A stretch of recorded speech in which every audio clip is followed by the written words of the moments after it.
A Foreman's Unplanned Bride. Westward Hearts Book 4. By Blythe Carver. Chapter 1. As we commit the mortal remains of our friend, Richard Reed, to the earth from which he came. Friend? Lewis Sutton turned his hat in his hand, his head bowed. Funny that the preacher should use the word, seeing as how the man lying in the pine box never had a friend in his life. The one people who'd seen fit to attend the simple service were those who'd worked the ranch alongside Lewis, plus a couple of neighbors. The Furnishes, the Beltons, Jed Cunningham and his wife. None of them looked like they knew what to do with themselves. They had settled for solemn the way he had. Because even though he had more room to mourn than any of them, he didn't quite know how to show it. He chose not to. Men didn't let such things show in public, especially when in front of strangers. Well-meaning strangers were strangers just the same. Even if he had given voice to the gnawing, aching hole in his chest, he wouldn't know how to explain it. How did a man explain something he hardly understood himself? That Richard Reed had been the closest thing to a father he had known since he was 12 years old. They all knew how he had come to live on the ranch, or they had at one time. Perhaps they had forgotten with the passage of the years.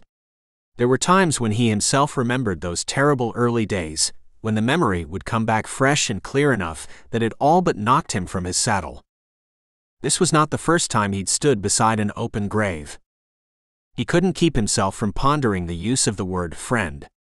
Likely the preacher simply used the same words for every funeral, and why not? They probably fit most people. Most people had friends were well liked, or at least liked in general. Not old Richard. Which was why Lewis suspected hardly any gathered there around the grave would remember how Lewis came to be foreman of Reed Ranch. They wouldn't remember how generous Richard could be. How patient. How they had saved each other, in a way. Nothing but a bit of fanciful thinking on his part, and Lewis knew it well. He sometimes fell into flights of fancy when there was little else to do, which was possibly a reason why he kept himself so busy most of the time. Work kept his mind occupied. And a mind occupied by work couldn't fall into daydreams or imaginings. Something Richard had instilled in him, sometimes with the end of a leather strap in hand. Now, waiting for the time when he and several of the other men would lower the box into the ground, there was nothing to think about but what his life might have become if not for the man in that box. He'd always carried a reputation for being ornery, ill-mannered, the sort of man who never had much to say that didn't sound unpleasant. There was a reason for this, as there was generally a reason for the reputations people acquired for themselves. It was this: the man was ornery, ill-mannered, and he rarely made pleasant conversation. Most folks used this as an excuse for why his wife up and left him years earlier, taking their girls with her. All 5 of them, all hellions just as disagreeable and headstrong as their father. Lewis had not been sorry to see them go. His father had only just been hired on as foreman during that time of upheaval, when Mrs. Reed was packing up her girls and most of the household, and leaving in a big cloud of shouting and slamming doors.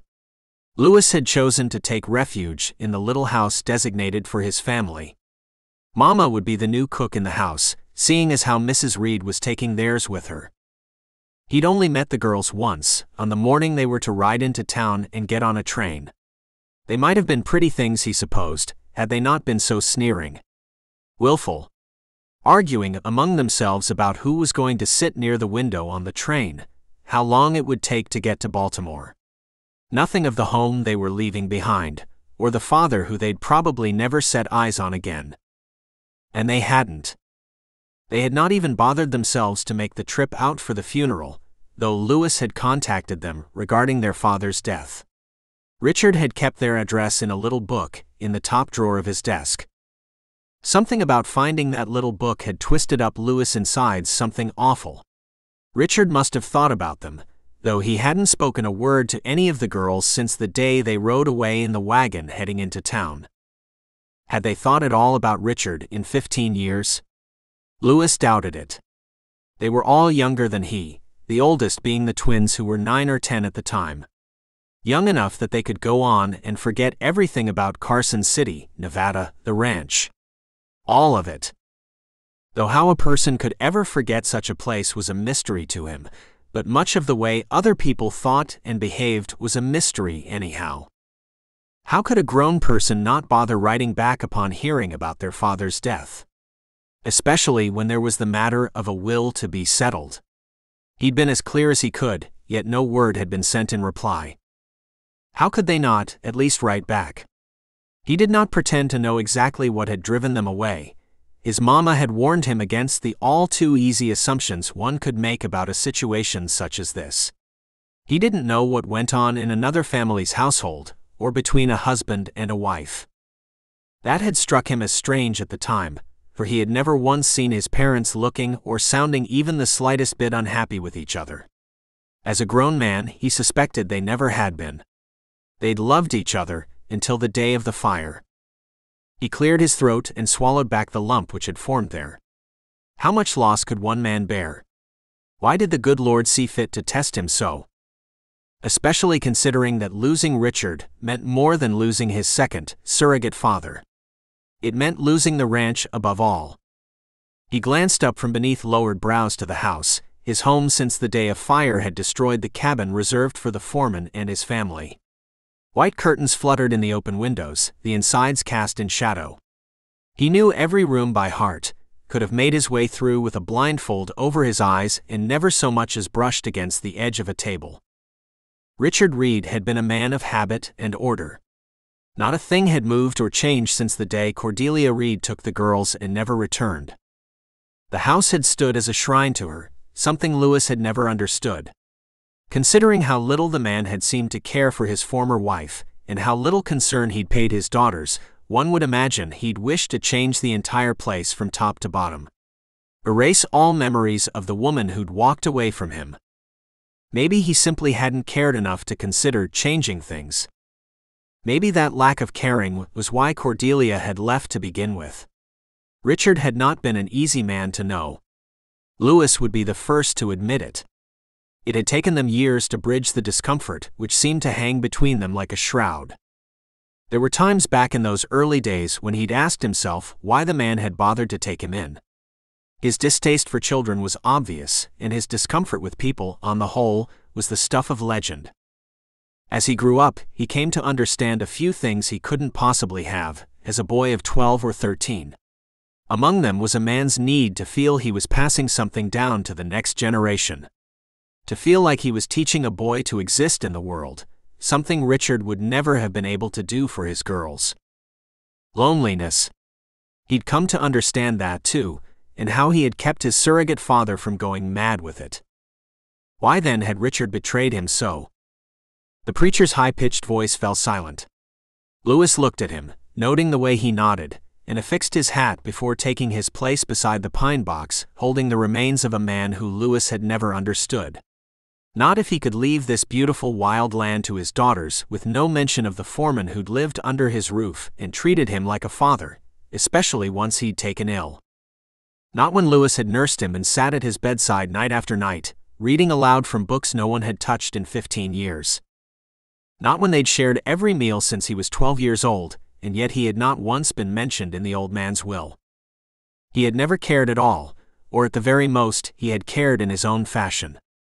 A sort of selfish, thoughtless caring that didn't extend itself past the here and now. Had Richard never once asked himself what would become of Lewis once he was gone? If he'd been part of the man's last will and testament, however, the lawyer would have told him so. Mr. Green had given him instruction to reach out to the Reed daughters and inform them they were to come settle matters. Nothing more. No mention of a share for him. The girls would most likely send a lawyer on their behalf. Why would they want to come all this way when the funeral didn't bring them out? Jed stood across from him with Mark Furnish at his left. Ryan Belton stood at Lewis' right. Together they picked up the ropes fastened to the casket, not very heavy, with its occupant having wasted away to little more than skin-covered bones in the months since he'd taken ill, and lowered it carefully into the grave. Lewis willed himself not to let grief get the better of him, and not to allow bitterness a toehold. For bitterness could grow overnight and harden a man until he was little more than an empty shell. The way it had done to Richard Reed. as evidenced by the fact that his daughters couldn't be bothered to come to his funeral. Chapter 2. Molly Reed all but staggered into the offices of the Baltimore Sun with the wind at her back. It was a relief to be inside finally, after having struggled to stay upright against an early summer storm threatening to whip the waters of the harbor into a frenzy. She smoothed her hair into place as best she could before walking through the lobby and up the stairs, where a series of desks sitting in neat rows brought to mind a beehive. The window glass rattled in the wind, causing no small bit of nervous laughter from those who had already reported to work that morning. She nodded in greeting, her steps light and purposeful, clicking against the wooden floor. Cory would be waiting for the questions she had written up last night, working for hours at the kitchen table with nothing but a weak oil lantern to see by, while her sisters slept peacefully upstairs. He was pacing back and forth in front of his desk, in the little office he had only recently acquired. No larger than a closet really, but a closet which might have been hers. If only she were the one who was a man, and not him. "What took you so long?" he breathed when she entered, closing the door discreetly behind her before pulling the folded pages from her reticule. "You must have noticed the slight breeze outside." She rolled her eyes, folding her arms while he looked over what she had written up for him to ask during the interview with a police officer who'd been struck and nearly trampled by a runaway team pulling a delivery wagon which was later found to be full of stolen goods. "This is good." "Good?" she asked, arching one eyebrow. "It's very good, and you know it. And so will everyone else once I've written up the article." When Cory did not answer immediately, she prodded him. Literally, with a finger on his chest. "Won't they?" "You know they will." He folded the pages with a sigh, before sliding them into the inside pocket of his suit jacket. "And you know how I always hate this deception." He had a way of second-guessing himself at the worst possible time. "You have to go now. Don't you? You were the one who only just chastised me for taking so long to arrive, and now you're hanging back." "It's just that I never want you to think I'm taking advantage of this arrangement." He ran a hand over his short chocolate-colored curls, as he always did when he felt guilt over publishing her words under his name. "It was my idea," she reminded him yet again. "You merely went along with it." After telling her time and again what a dangerous plan it was. If their editor discovered that she had been writing Cory's articles, arranging his interviews and coming up with the questions he would ask, they would both most certainly lose their jobs. And she had waited so long for the chance to do even this much. Granted, everyone thought she was Cory's secretary, and she did act in that capacity whenever necessary. But she would be nobody's secretary if they got caught. Or if Cory changed his mind. If his feet got so cold they froze solid. There were times when she thought they might. But no. Not when he cared for her as he did. That was her burden of guilt, which she bore day in and day out. Knowing how he cared for her, and knowing he would do anything she asked because of those feelings. Was she taking advantage of him? She asked herself this question often, and whenever she did, she made it a point to remind herself that Cory Weston did very well thanks to her hard work. He took the credit. It was his back the editors patted. No, she took no advantage whatsoever. "You had better be going," she urged, pushing him toward the door. "And be careful. I wouldn't want you flying away in the wind. Keep firm hold on your hat." He gave her one of those looks of his. The look that reminded her of nothing so much as a puppy dog gazing adoringly at its mistress. "Thank you," he whispered, winking one dark eye before hurrying away. She shook her head at the length of his pants. They always seemed just a bit too short, as did his jacket sleeves. He needed a good tailor. Or a wife to see to these things for him. Guilt settled over her again at the thought. She knew he wanted her to be that wife, though she had no intention of any such arrangement. With any man. The house was empty when she arrived that evening, the girls all at their appointment with the dressmaker in town. The ball being held in a week's time at the governor's mansion had taken all of their attention ever since it had been announced. She could not blame them, even if she had no time for such foolishness. They were all in the market for husbands, so to speak, all of them at marriageable age and beyond. Holly was a school teacher, 23 years of age, just as Molly was, but while she had always had an affinity for children, made no secret of wanting a home and a husband. At 22, Rachel worked at the telegraph office. 20-year-old Phoebe worked as a housekeeper, but lived at home with her sisters. And Kate, the baby at age 18, was determined to make her way in the world as an actress. Oh, how Molly worried for her. What a life for a girl to long for. Unsteady, never knowing where one would go from one day to the next. Never knowing whether there was another role on the horizon, or how one would live if they never found one. But she insisted, and she was just as stubborn as any of them.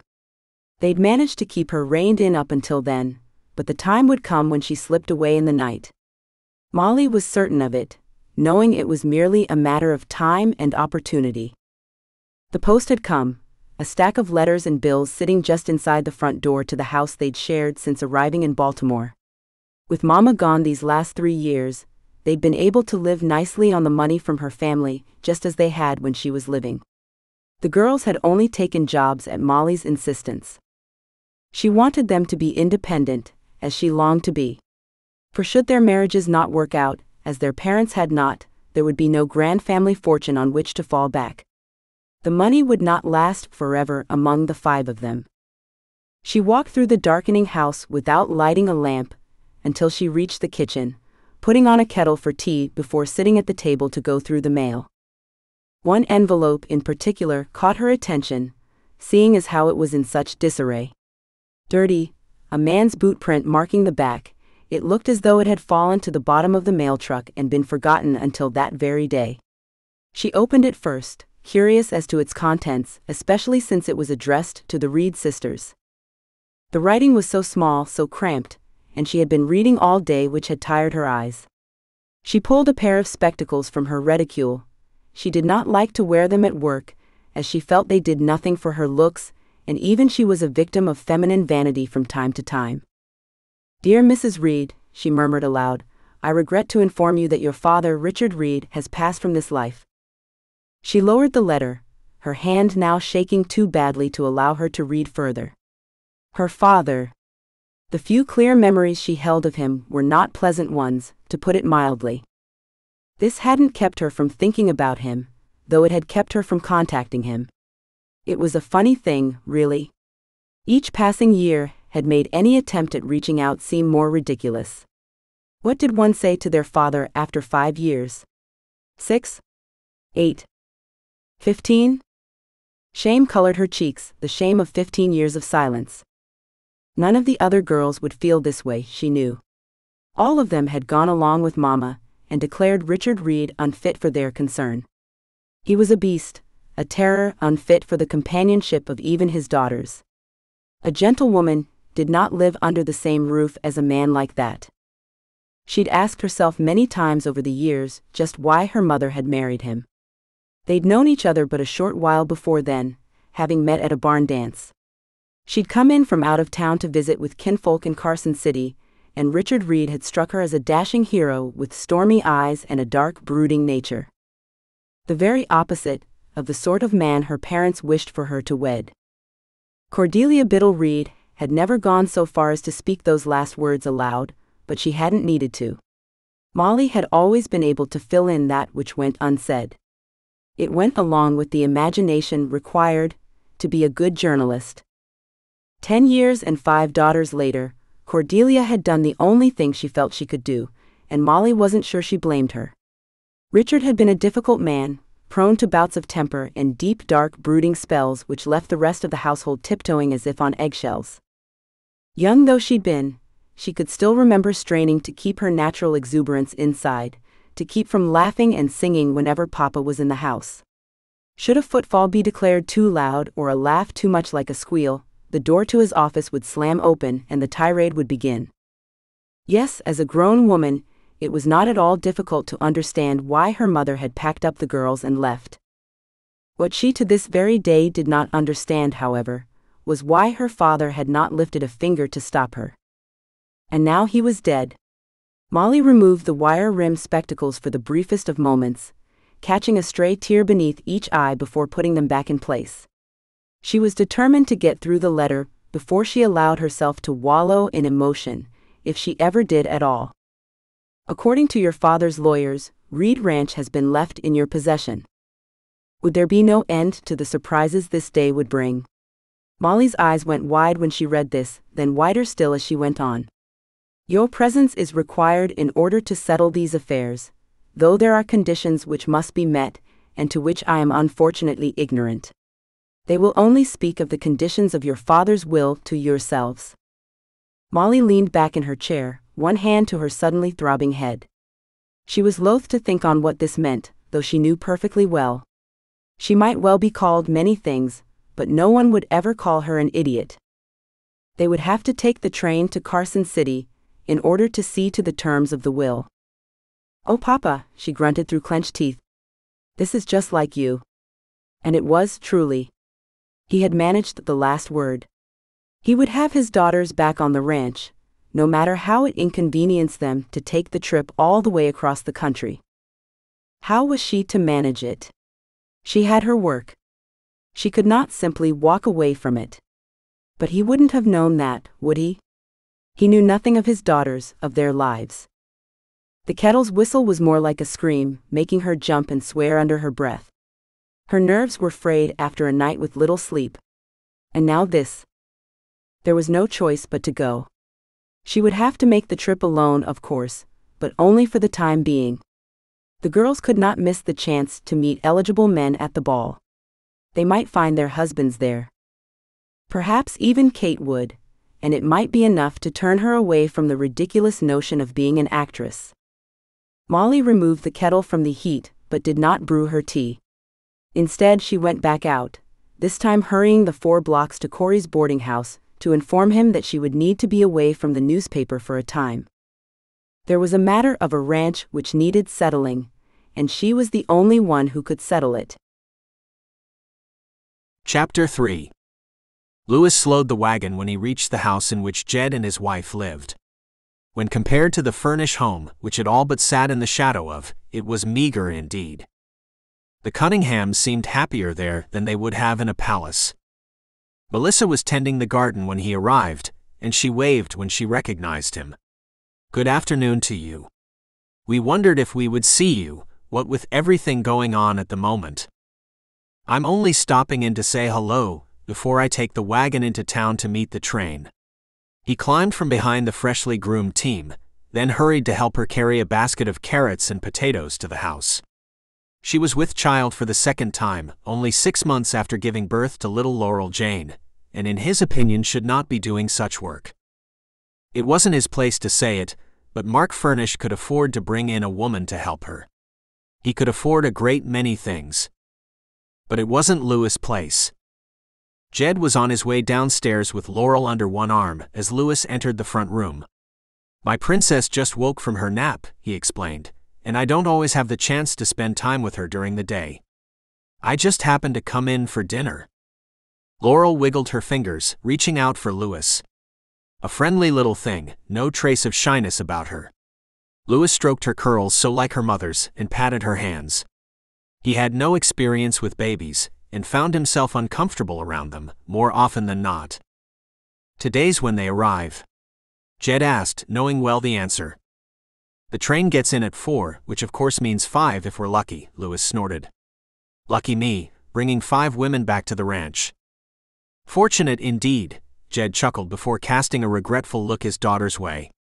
He set her to play on the floor, while motioning for Lewis to join him at the table.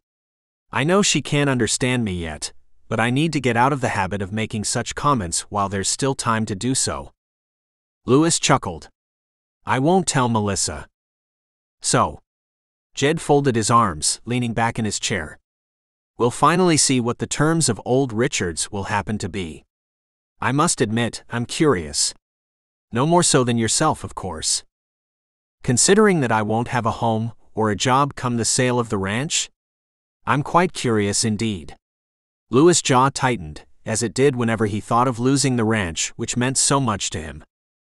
"Have you considered working out a deal with the girls?" They could keep you on, let you manage the place, and you could eventually buy it from them. How long would that take? 20 years? 30. I haven't a cent to my name. Richard wasn't exactly generous when it came to parting with his money, though my room and board was never in question. I suppose he felt that was compensation enough. I'll never know, will I? Jed's mouth pursed as he considered this. 20 or 30 years would pass regardless, wouldn't they? Yes, but there would be no security. They might change their minds at any time, or decide they need the money for some whim and sell. I would still have nothing. So you have nothing to offer at all. What would you suggest? You know me, Jed. I'll more than likely have to bunk with the rest of the hands, starting tonight. I doubt 5 women will allow a man to live under their roof. You never know. They might take pity on you. He grinned, but the expression faded once he saw for certain there would be no cheering Lewis up. Not now. Not when it came to the ranch. More than half my life I've been working my fingers to the bone on that ranch, he muttered, looking down at the scarred table. Many meals had been taken there, back when this was the furnish house. Before Mark built that monstrosity that looked more like a castle than a home for a family. Not that Cordelia Reed had left anything to chance when she designed the house she would one day leave. Richard had spared no expense, giving in to his wife's every whim. Lewis' mama's first impression of the place was not for the ears of children, which of course made him all the more anxious to hear what she had to say. She had never spoken her opinion aloud, but Lewis got the idea over time. It was a little overdone. Big, grand, with enough bedrooms that the girls hadn't even needed to share. Ornate carvings on the banisters and doors, a ballroom on the top floor. Why a ranch needed a ballroom was anybody's guess, though he supposed it was a carryover from the woman's days as a debutante. Yet he loved it. For all its ostentatious airs, it was home. They don't deserve it, he snarled, and that was the heart of the matter. He would only speak the words aloud to Jed, as he knew his friend would understand loving the land as if it was a person.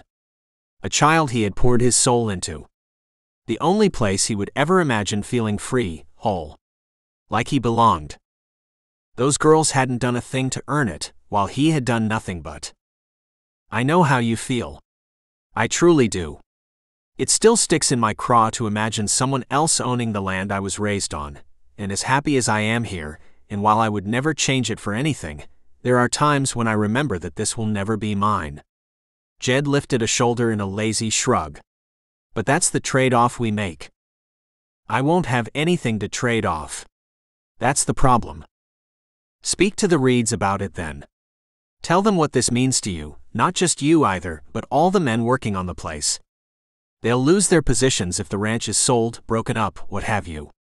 They can't afford to wait while business matters are settled. The ranch must continue functioning one way or another while they decide what they want to do. And if they decide to sell it off, break it into pieces. Then what? Then we decide where to go from there. One problem at a time. Until the girls get here and speak with the lawyer, there's little anyone can do.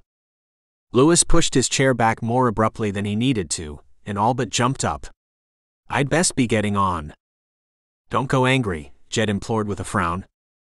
I just don't take well to sitting back and waiting for others to decide what's going to become of my life. That's all. No one likes that. Then you understand why I can't sit here and talk about it anymore. I need to get out there and be available to pick the girls up when they arrive. I only hope there's enough room in the wagon for all of them, and all of their things, he added with a grimace, now imagining them with dozens of trunks. The poor team would hardly be able to pull that great a load. Yet another problem he would have to solve when the time came. Jamming his hat onto his head and tipping the brim in Melissa's direction, he rode away from the Furnish home and in the direction of Carson City proper. 2 hours in which there was little to do but think. Brood. Plan. Planning was most difficult of all, seeing as how he had no idea where to begin. He could plead his case as Jed had suggested, but he had never been one for pleading. He was a man. Men didn't plead. But this was his life. His land. Yes, his, no matter what that blasted will dictated. It was his because he'd earned it, as a man earned what truly mattered in life. Until a woman came in and took it away. He smirked at this turn of thought, and knew it was something Richard would have come up with. Sometimes it shocked him how much the old man's way of thinking had become his own. He'd have to take care with that, or else he'd wind up in much the same position. Alone. Though he had no desire to seek out marriage. Jed had gotten lucky, luckier than most in fact, seeing as how he'd first come into Melissa's acquaintance as a kidnapper bent on obtaining ransom from the man she'd come to Carson City to wed. By the time they'd arrived, they'd already fallen in love, and were both fortunate that Mark Furnish was such a kind, understanding soul. Lewis would have killed Jed flat out. A man didn't steal another man's woman, especially his intended bride. But Mark hadn't really wanted to get married, anyway. A confusing situation on the whole, one which he'd only gotten bits and pieces of from Richard, and then from Jed himself. The thought of marriage stirred an idea to life in his head, like he'd poked a stick into a fire and stirred up the embers to new, blazing warmth. What if he managed to woo one of the Reed daughters? What if the influence on her, whichever one he chose, it didn't matter, was enough to sway her sisters? Could he manage such a thing? The face he'd seen in the looking glass that morning hadn't been altogether unpleasant. The sporting girls in town had always seemed to appreciate it, but he knew better than to put stock in their opinions. So long as there was money involved, they could treat a man like he was a king. He'd never had a sweetheart. There was no other opinion on which he could lean. Well, handsome or not, he wouldn't make a good impression with hair curling over the top of his collar and a face full of 3-day whiskers.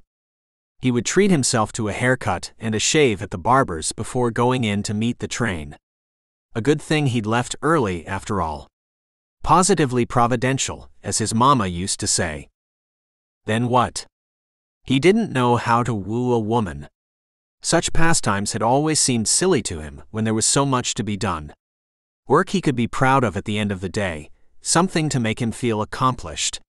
He could hardly imagine that stealing a kiss or two from a willing woman would qualify. Of all the times for him to have to learn, and fast, the way to a woman's heart. "What are you doing?" he asked himself, his question dying on the wind. The road was empty except for him, which was to be expected. Not many people lived out as far as he, and with Furnish land making up more than half of what sat northwest of the heart of town, it cut down on the number of possible travelers quite a bit. Was he really considering wooing a woman for the sake of gaining the ranch for himself? It was downright scandalous, a black-hearted plot if ever there was one. To use a woman so would go against his principles. And there was no ignoring the flash of guilt when he wondered what Mama would think of him if she knew. When all else failed, the memory of his stern but loving mother set him back on the right path. Only she wasn't here. She didn't know the situation or how dire things were looking for her only child. She had been a good woman, but she'd also been a practical one. She would understand. Or so he told himself. Either way, no matter what course of action he took, a haircut could not hurt matters. He ought to look his best when greeting the women who would undoubtedly change the course of his life. Hours later, after arriving in town and sitting in the barber shop beneath a hot towel before getting a nice close shave, Lewis stepped out onto the plank sidewalk and tipped his hat to a pair of passing ladies, the two of them giggling softly once they'd passed. The sort of giggle that could only mean they found him interesting. Hell, even he had been impressed with what he saw looking back at him once the barber had worked his magic. Without hair hanging in his eyes, it was possible to see that they were as blue as a sky in early spring. His tanned complexion made them stand out even more. The sharp line of his jaw and chin was clearer than ever too, thanks to the expert shave. He looked and felt like a new man. Granted, preening about like a cock in the henhouse would hardly do when there was work to be completed back on the ranch, but it suited his purposes this afternoon. Afternoon wound down into early evening by the time the first puffs of black smoke appeared on the horizon. Only 2 hours late, he grumbled to no one in particular as he climbed down from the wagon, now glad he'd stopped by Ruby's for a quick bite to eat while waiting. There was no denying the pounding of his heart, the way the pounding grew and picked up speed as the train drew nearer. This was it. Nothing less than the entire rest of his life sat aboard that iron monstrosity. If he fooled a woman into believing he cared for her just so he could secure what was rightfully his, he would at least take pains not to hurt her too badly once his future was secure. This was what he told himself as the train rolled into the station and came to a stop, belching plumes of thick, choking smoke from the coal fires used to power it. He stood on the platform, hat in hand, waiting as patiently as he supposed one could in such a situation. Men and women poured from the train, meeting those waiting for them, their voices raised in an ear-splitting chorus which he would have just as soon avoided entirely. He watched the women in particular, looking for a group of them huddled together, but found no such group. There was nothing by which to identify them, and while he remembered their mother having shining black hair and gray eyes, he could hardly remember what they'd looked like as young girls after only one meeting. Besides, people changed in 15 years. He couldn't expect girls in hair ribbons with freckles and missing teeth. After a time, the crowd thinned as those who'd arrived went about their business. Before long, there were only 2 people left on the platform. Himself. And a young woman wearing a traveling suit of brown and green, standing beside a trunk, carrying a valise in one hand and a net reticule in the other. Black hair shone beneath a straw hat, plain, no decoration, and sharp probing gray eyes peered at him from behind wire-framed spectacles. He could not imagine a woman more plain. Yet he knew this had to be one of the Reed sisters. Which one he could not say. But if they were all like her, his role as a romantic hero would be short-lived indeed. He took a few steps her way. "Miss Reed?" "Yes?" She looked him up and down, offering no further explanation. "I'm Lewis Sutton, miss. I'm here to take you to the ranch." He jerked his head in the direction of the wagon, the only one still waiting to be used. She nodded, a sharp, firm gesture just as sharp and firm as the rest of her. This was not a compliment. "We'd better be going then, as I don't have much time to spare," she announced as she brushed past him, leaving her trunk for him to carry without so much as requesting his assistance. She simply assumed he would take care of it. Well then, this would be pleasant indeed. Chapter 4. The first thing Mr. Lewis Sutton had to say upon helping Molly into the wagon was, "Where are the rest of you?" She was exhausted, hungry, heartsick after making a long journey on her own, while her sisters enjoyed a ball and dreamed of lovely futures. Normally, this sort of thinking would never have occurred to someone with her logical, no-nonsense intelligence. In the state she was in after a week's travel, however, brooding over the fun she'd missed was inevitable. As was confusion over the stranger's question. "Pardon me?" He loaded her trunk into the back before untying the team from the hitching post. A fine-looking pair of chestnut-brown mares, who looked as though they'd been groomed just for the occasion of fetching her from the train station. She'd been granted quite the welcome, it would appear, in spite of her 15-year absence. He swung himself up onto the bench beside her, then snapped the reins against the backs of the team and thus began the drive to the ranch. She tucked her skirts about her, careful to avoid contact with a strange man. A strange man with whom she would be spending at least the next hour riding with, alone. Carson City had certainly come a long way, if its citizens did not question a lady riding without a chaperone. "The rest of you.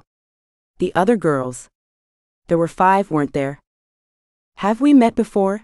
she asked of a sudden, remembering how familiar the name Sutton had seemed to her after careful reflection. She felt as though she ought to know it. "My family came to live on the ranch not long before you left. My father was foreman." "Oh yes. Now I remember."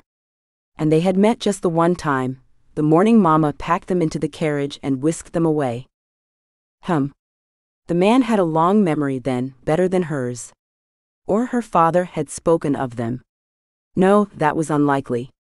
Richard was not the type to fall into a reverie, and he would certainly had never shared his memories with this stranger. "Kind of you to remember them," she murmured as they passed buildings she had not thought of in so long, yet the memories they stirred might have been created days ago. The dressmaker, the apothecary, the hotel where Mama had taken her and the girls for a fine, proper supper before setting out on their trip east. He snickered at her attempts at gentility. She supposed all such efforts would be wasted on a man such as him. Well, where are they? It was a demand, not a question. You are very rude in your manner, she retorted. If you must know, though it is no business of yours, the girls had a ball which they planned to attend, and had been planning to do so for quite some time leading up to the receipt of your letter. He blinked, sandy lashes fluttering over hard blue eyes. A ball. Yes. A ball. You've heard of them, I would wager. I have. So you understand. I most certainly do not. Kindly rethink your tone, Mr. Sutton, she hissed, raising her chin imperiously. I do not take well to having strange men yelling at me. I'll holler any time I please. He looked up at the sky, shaking his head. A ball. They stayed behind to go to a damned ball. Your language, Mr. Sutton. I will not have you using such filthy language around me.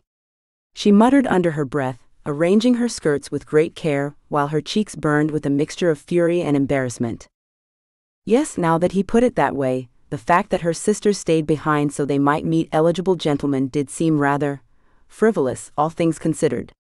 For once they settled the terms of the will, all of them might be quite well off.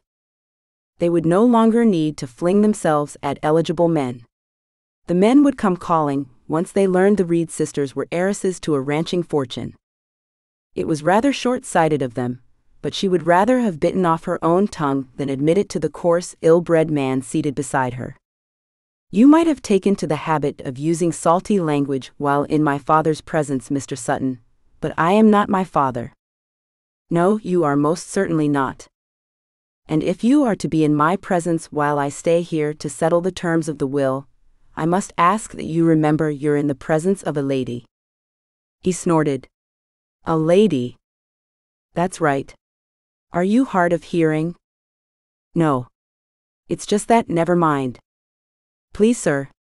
Enrich me with your wisdom. What strikes you so unbelievable about that? This wasn't at all the way things were supposed to go. She had hoped to rest a bit on the way to the house, to take in the fresh air which she'd so desperately longed for on the train. She might not have remembered many specifics of living in Nevada, but she had always recalled with a vague sense of longing the wide, open space, rolling hills, mountains in the background, and the way white clouds piled up over distant mountains like heaps of cotton. She had not wagered on using what little strength remained to hold her own against this nasty man. He let out a long breath through pursed lips. It seems to me that a lady doesn't ignore a letter stating when her father's funeral is to be held, only to turn up when it comes time to get what's coming to her. She saw red.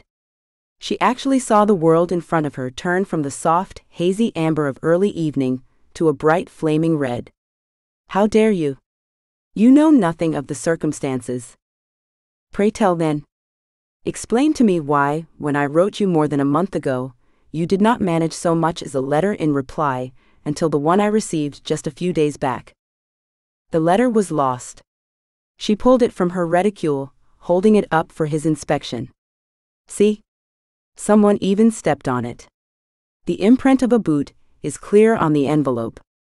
I received it in exactly this condition not a week ago. I was on the first train the following morning, after I sent a letter in reply. And if you do not believe me, I don't care. I know the truth. Just as I know what it means to receive a letter telling me I missed my father's funeral, and I have no choice but to purchase a train ticket and devote nearly a week to travel, all so that I might arrive at an unpleasant welcome such as this. By the time she'd finished, her chest heaved in great dry sobs. She would not give him the satisfaction of seeing her weep, though there was nothing she would like better to do right then. She was tired, rumpled, soiled, hungry, and sore from head to toe. And he had the nerve to use filthy language and treat her as if she were no better than some wretch from a gutter. The man beside her pressed his lips together in a thin line, to the point where they all but disappeared. His startlingly square jaw and chin worked, muscles twitching beneath the flat planes of his cheek, as though he fought over whether or not to offer an argument. Once she was absolutely sure she'd gotten herself under control, that there was no longer a risk of dissolving into loud, stormy sobs, she asked, "Now, what have you to say to that?" He remained silent a while longer before snickering. "To tell you the truth, I'm glad it's just you and not you and your sisters. I don't know if I could stand hearing that from all 5 of you at once." Something about the way he said it, relaxed with a bit of a laugh at his own expense in his voice, surprised her into laughter. "They shall be along soon enough," she promised. "I can hardly wait." Oh, the bitterness in his voice. Like the sting of a bee, straight in the center of her pride. "You didn't know us at all. You can't possibly make such a judgment about us without ever having known us." "I knew enough about you." "From our father?" He shook his head. "No. He never spoke of you." This did not come as a great surprise. Not even a small one. She knew well that the man would not have devoted more time to his daughters than was absolutely necessary. They were part of his life, that he had turned his back on before they'd even left the ranch. The sorrow which had needled her heart now and then throughout the long voyage from Baltimore vanished like a soap bubble, leaving rancor in its place. "It's just as well. I'm certain the ranch kept him busy." "It did at that. I ought to know, being foreman and all." As though that mattered. She waved his announcement away with a flick of her gloved fingers. "I hope his darling ranch was enough to make up for the family he lost. I hope it was a comfort to him in the end, knowing he'd devoted the best part of his life to a patch of land." The man growled. That growl frightened her. More than that. It shamed her. "Funny you feeling that way," he spat. "Considering that you girls and you girls alone will be the ones to benefit from your father's hard work on what you believe is nothing more than a patch of land.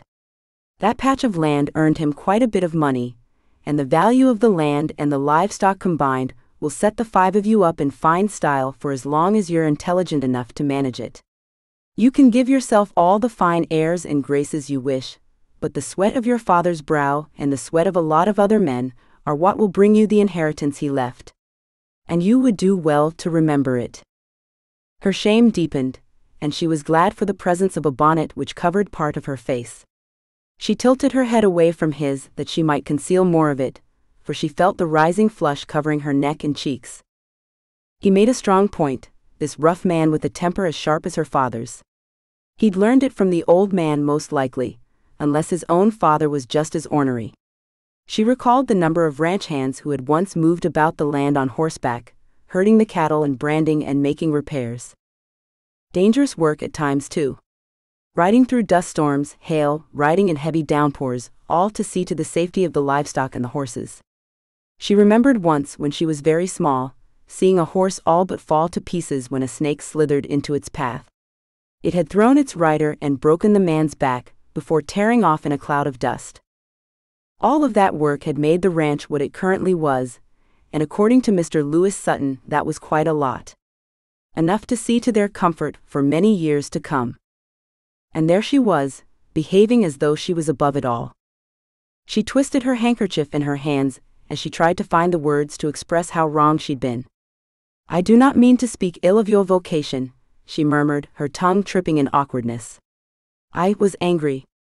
I am angry. But that has nothing to do with you, and I shouldn't take it out on you now.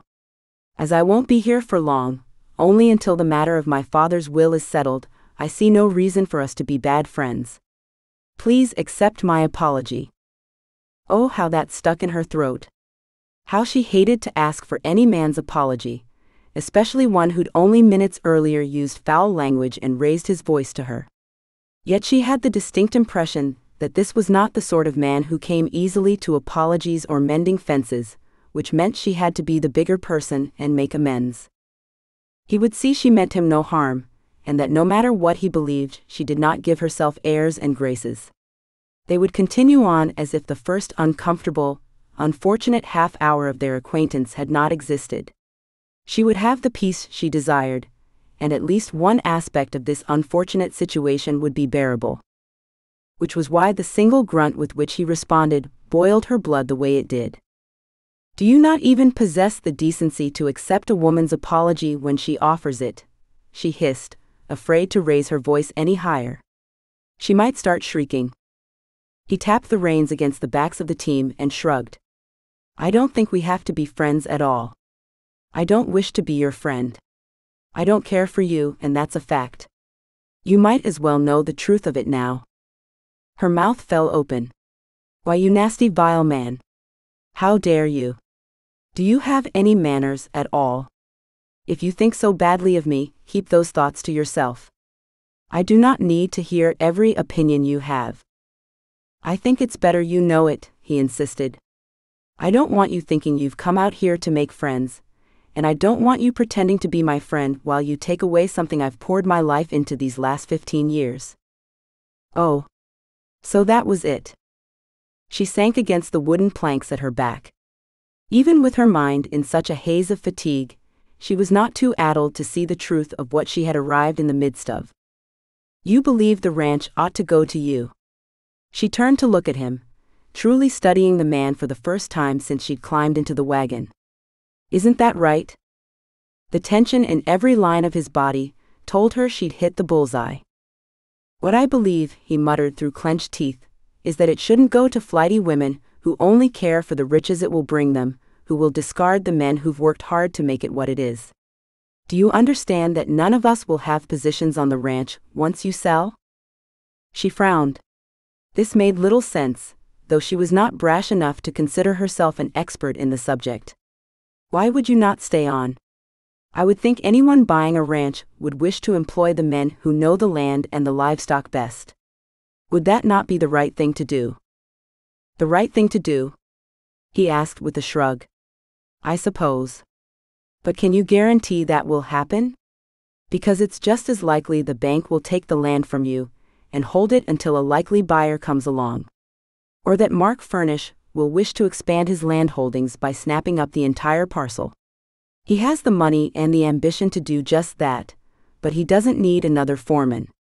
He already has a good one. And I've worked too hard and learned too much to step down before any man, even if he happens to be a friend of mine. I see. We're back where we started, then. You want the ranch for yourself.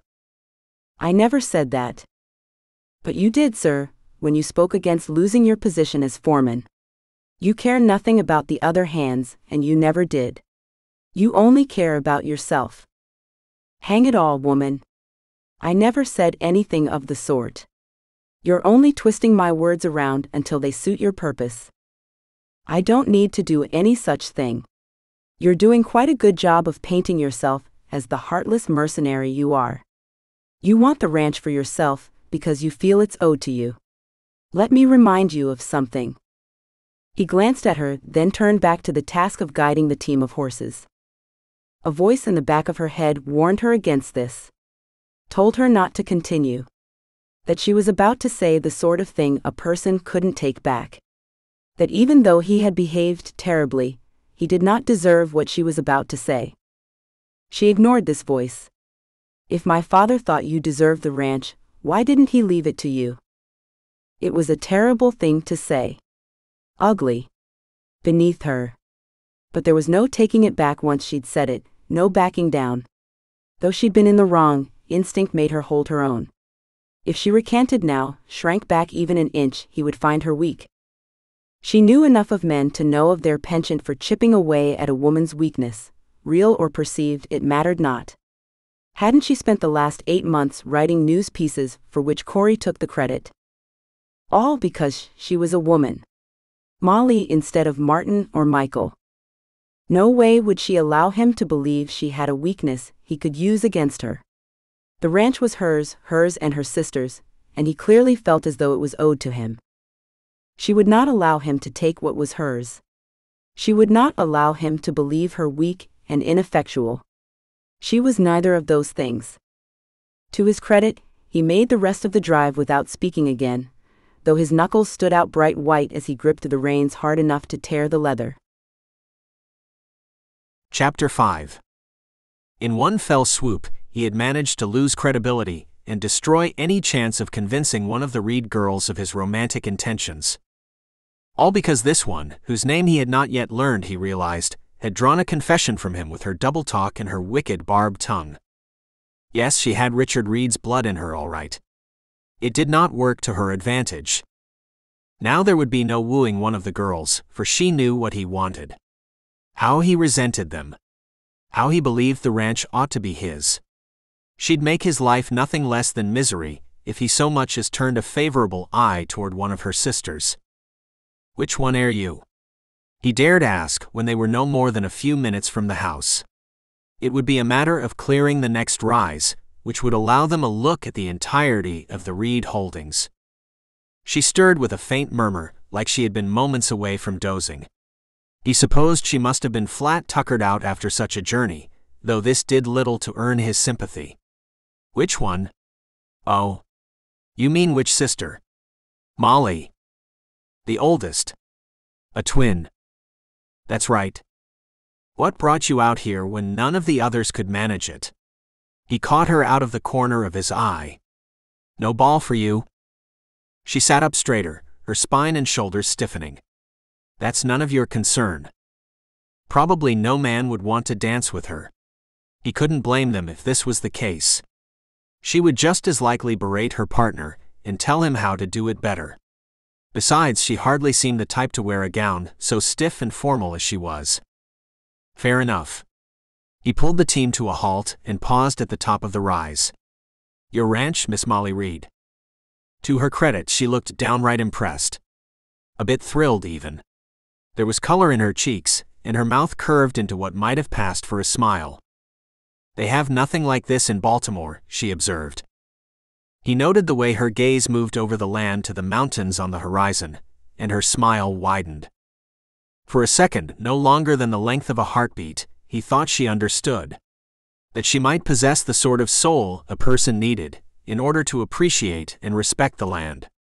But that did him no good, as it would mean her fighting harder to keep the ranch for herself and away from him. He bade the team continue on and allowed her to observe their surroundings in silence.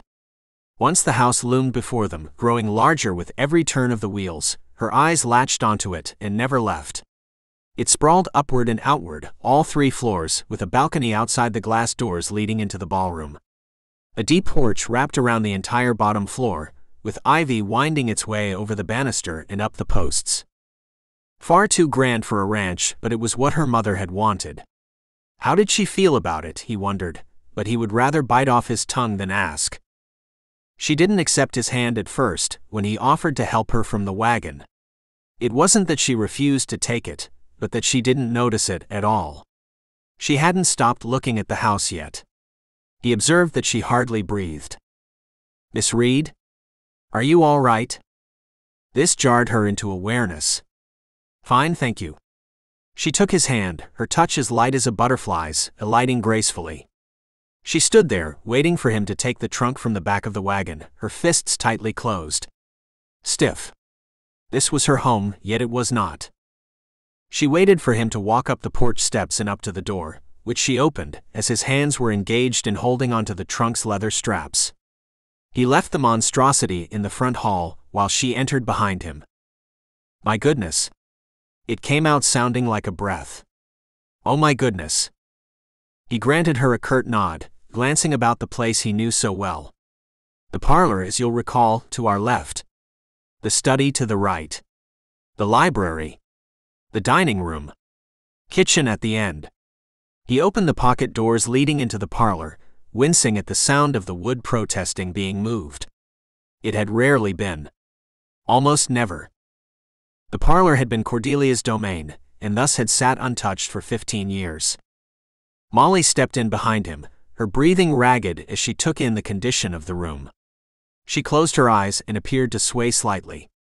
Her arms shot out, her fingers curling around the elaborate scrollwork along the top of the sofa of dark blue velvet. Steadying her. He knew he shouldn't care but couldn't help asking. "Are you ill?" It came out rough, heavy with irritation. "I don't think so," she whispered after a time. "No, not ill."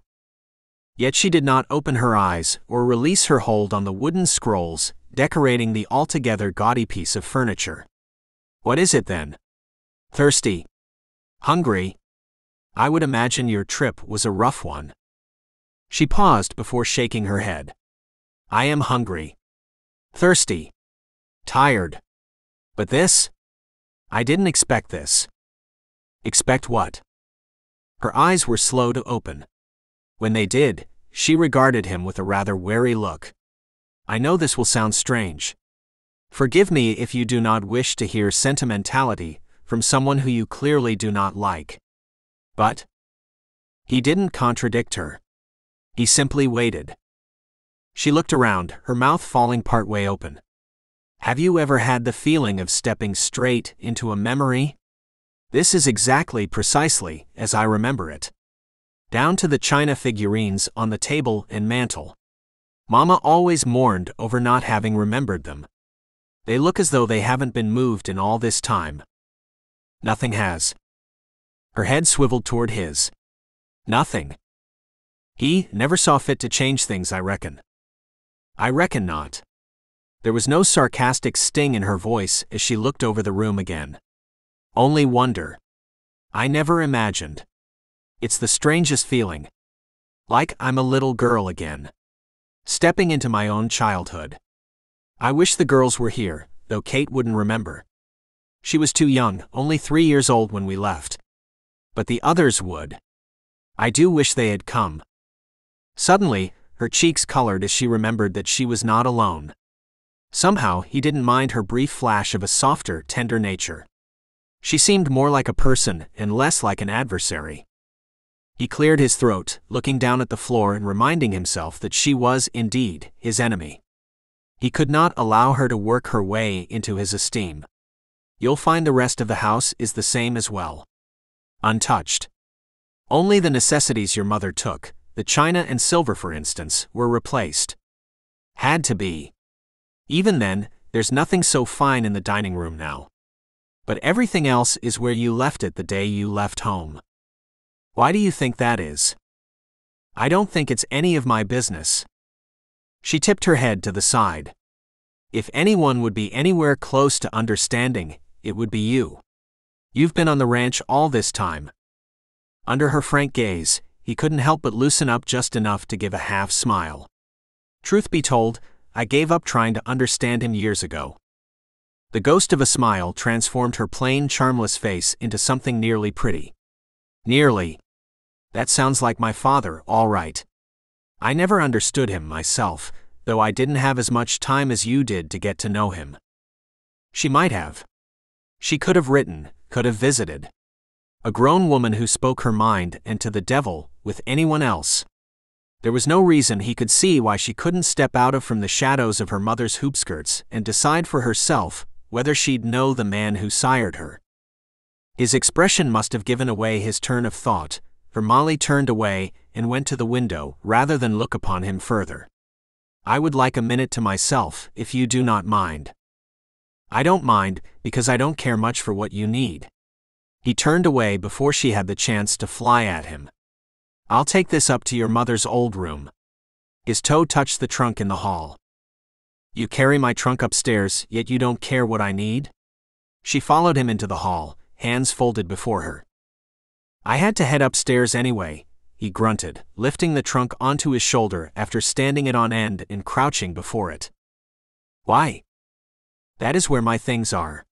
Why wouldn't I? He began climbing the stairs, moving both carefully and as quickly as possible. Better to get the job done. Your things? You mean? Oh no. Not this. You mean you live here? In the house? Where else would I live?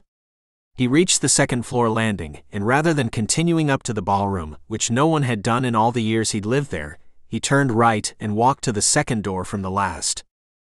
The hall was dark, cool, every door closed. Most had been closed perpetually, except for occasional airing out and dusting. He wondered each time the young woman who came in once a week ever bothered. How did dust enter and settle in a room which was always closed off? In the foreman's house, for one.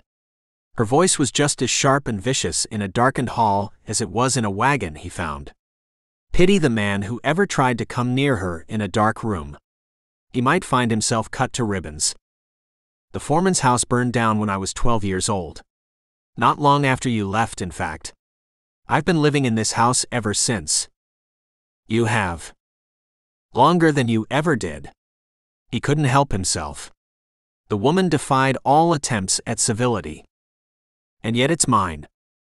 Maybe. Maybe not. We'll see when the will is read. With that, he opened the door to the bedroom once occupied by Cordelia Reed and pushed the trunk inside. There you are. I trust you don't need any help settling in. I have work to tend to. Wait just 1 minute. She stood in his way, and for the first time he took notice of how tall she was. Nearly his height. Yet another thing which set her apart, but did not make her any more attractive. You think I'm going to share this house with you? That I would sleep under the same roof as a strange man? This is my home, for now at least. I will not back down from this. I have no choice but to accept your father's will, whatever that happens to say, but I must remain firm. I will sleep here tonight, and every night until the terms of the will dictate my leaving. The lawyer will be here in the morning, and we'll figure things out from there. She practically glowed with rage. She all but lit up the hall. Do not think this gives you the right to come and go as you please in the night. He scoffed, brushing against her as he passed. Believe me, Miss Reed. I wouldn't consider it. Where will you be sleeping? Not in my father's room, I hope. I hate to disappoint you, but that is exactly where I'll be. How dare you? She stepped into the light coming through the open door to the mistress's bedroom, the setting sun sending amber light streaming in through the tall, wide windows. Bright spots of red colored her cheeks. That is the room belonging to the master of the house, the owner of the ranch. And I moved my things into it, on hearing you would be taking a train into Carson City. If you had been more specific in your letter and told me you'd be traveling alone, I would have left them in what used to be my room. As it is, I've already packed away your father's belongings, and you might look through them at your leisure. His voice caught for the briefest moment. I didn't feel it would be proper to sleep in there with his things all about. Not that there was much. He was a man of simple habits. You speak of propriety. What of the impropriety of sleeping with nothing but a wall between us? He would have laughed if the entire thing was not so foolish and such a waste of time. I'm sure I can manage to avoid temptation, Miss Reed. I will not ruin your sanctity, and I assure you I will not lose a moment's sleep over the thought of you with nothing but a wall between us. She flinched but held steady. Fair enough. Take care to stay away from me, Mr. Sutton. It will be the greatest pleasure I've enjoyed all day, Miss Reed. He slammed the door closed once he was inside the room, the sound echoing when she slammed her door in reply. If he didn't so desperately need to stay on the ranch, he would leave and never look back. Only a man who'd lost leave of his senses would willingly live with a woman like her. It was a moment before he recalled wanting to head out to inquire about the day's work. The men would be finishing supper by now if they hadn't already finished, and he wished to speak with several of them before they retired to their bunks. Bunks he might very well have to share come tomorrow. Though at the moment, it seemed an improvement over sleeping next door to a shrieking harpy. Chapter 6. Molly didn't know what she found more unsettling, the man in the next room, or the fact that her mother's bedroom was just as she'd always remembered it. The mirror above the dresser wore a sheet, and she pulled it down to take a look at herself. That the image of an 8-year-old girl did not greet her came as a surprise. She was a grown woman, and the world had changed in so many ways. But not this place. She ran her hands over the dresser, knowing that if there had been a hairbrush left behind, it would still hold strands of her mother's black hair. Unnerving. Like the house had been waiting for them to return. Was that it? Had her father not been able to let go of them? To accept that there would be no return? Had he wished to leave things in place for them? Or had he simply not cared enough to make an effort, even if it meant helping himself move past the loss of his family? She supposed a person couldn't miss what they had never truly valued, and she couldn't imagine him ever valuing his wife or daughters. Not the man she remembered. Someone had been in there to dust the room anyway, to air out the mattress and shake out the linens. She opened the window now, allowing a fresh breeze through the room. The light white curtains floated around her. So lovely. Mama always wanted things to be lovely. She unbuttoned her jacket, then her skirt, draping both of them over the settee in front of the window. Her blouse followed, then the heavy underskirt, leaving her in her corset and chemise. She felt so much lighter now. Cooler. To her surprise, there was water in the basin and in the pitcher beside it. So he had anticipated her needs. Quite a surprise, all things considered. She washed the dust and sweat from her face, the back of her neck, her throat and hands. Her long hair poured down her back when she pulled the pins, and she shook it out before giving it a good brushing to free any dirt or dust. She braided it, rather than pinning it back up. All of this was done slowly, with great care, and she knew even at the time that it was all in service of avoiding lying on the bed. Her mother's bed. Though it hadn't been in so long. It was not the bed in which she died. That bed was back in Baltimore, untouched as this one had been. It had not been her bed for longer than it had been. Just as he had called this house home for longer than Molly had. Bile rose in her throat, hot and bitter. The nerve of him. This was her home. But it wasn't. And she hadn't given it more than a minute's thought at a time in ages. She only cared now because her father was dead. She felt no true allegiance, no warmth. Nothing but the raw, unnerving sense that she was a child again. A child in a woman's body. It was best to get it done all at once. She pulled back the silk bedspread almost violently and threw herself onto the bed. There. It was over. And she was comfortable. As she had always been as a little girl when she'd climbed in, wishing she was the only one. The only little girl. Not one of 5, all of them needing so much love and attention. Especially since they didn't get any from Richard. She closed her eyes and allowed sleep to come for her. She welcomed it. What seemed like moments later, she stirred. Her eyes opened. The room was inky dark, the day long since ended. It was a surprise, really, that she had not slept straight through until morning, in spite of the hunger gnawing at her insides. Her trunk was still packed as she'd left it, and a wrapper sat folded on top. She slid into it and belted it tight, remembering that she was not alone in the house. When the sun was out, that was a terrible inconvenience and a scandal. Now she found herself almost grateful for his presence. Otherwise, she'd have been in the house in a living memory all alone. She padded down the stairs, her footfalls light. The door to the bedroom at the head of the hall was closed, but that meant nothing. All of the doors were closed. That didn't mean he was asleep in there, or in there at all. The kitchen was just where she remembered it, where kitchens generally sat in a great house such as this. In the back, where the cooking smells wouldn't reach the front rooms and disturb guests, where the stove wouldn't overheat the rest of the floor.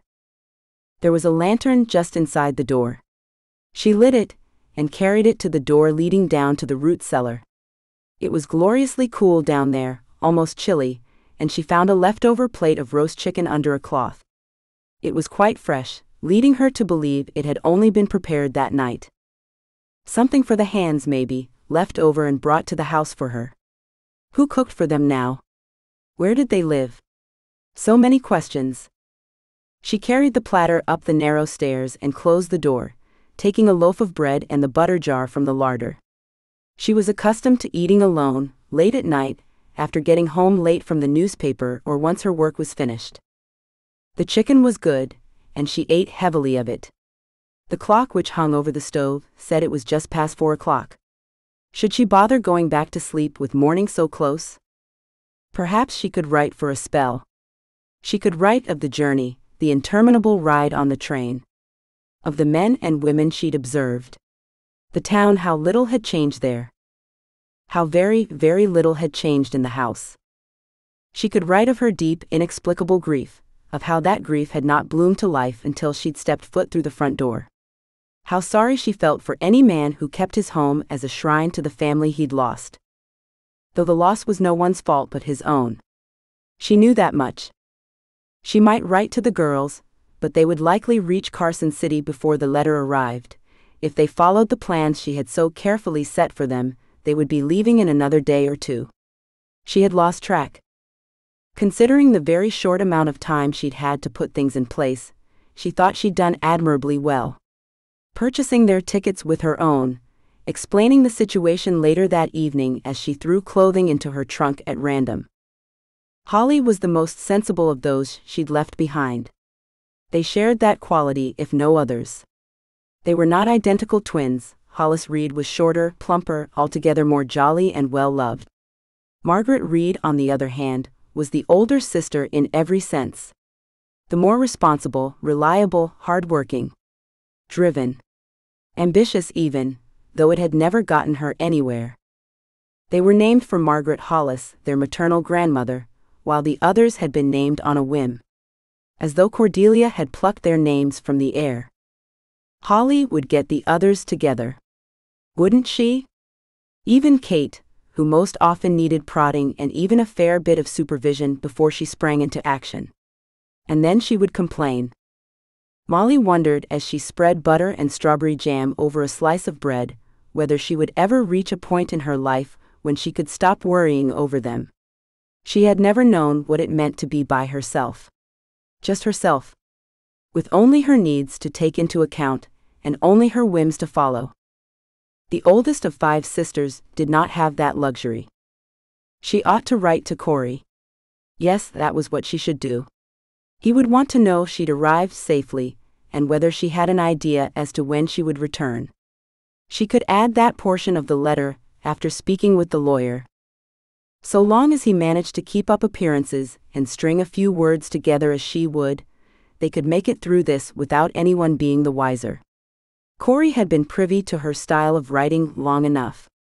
He ought to be able to mimic her well enough by now. No matter how she consoled herself, however, there was no forgetting the stricken expression on his face when she stunned him by announcing her trip. She told herself he was only upset because of the inconvenience this would cause him, but she knew better. He would miss her. He would worry about her. She wished he wouldn't. Or that if he did, it was only as a friend. Yes, she would write to him and ease his distress. There had to be paper somewhere in the house, the study she guessed, so she took a chicken leg along with her as she walked down the hall.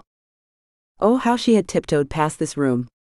How she longed to run and stomp her feet and scream, as if she could teach someone a lesson, or finally get some of her own back by being the little girl she had always wanted to be. The door slid open with greater ease than the parlor door, but that made sense when one considered how rarely the parlor had been used. Never, from the looks of it. The study was where Richard would have balanced his ledgers and answered correspondence. It was dark. She preferred it that way. She had no desire to see things, not just then. Too many memories all at once. When the time came for her to clean the house out, she would do so. Until then, nothing but the writing paper on Richard's desk held her interest. What are you doing in here? She jumped, a squeal leaping from her throat, the drumstick she'd been gnawing falling from her fingers and rolling down the front of her wrapper. Drat, she spat, the grease stain clear even in near darkness. What are you doing? Lewis lit a lamp on a table near the door, his icy glare clear in its glow. What business is it of yours? And why did she feel so much like a thief, when she had every right to be there? This is my house, whether or not the will has been read to me, and this was my father's study. Looking around? Seeing what else you can take.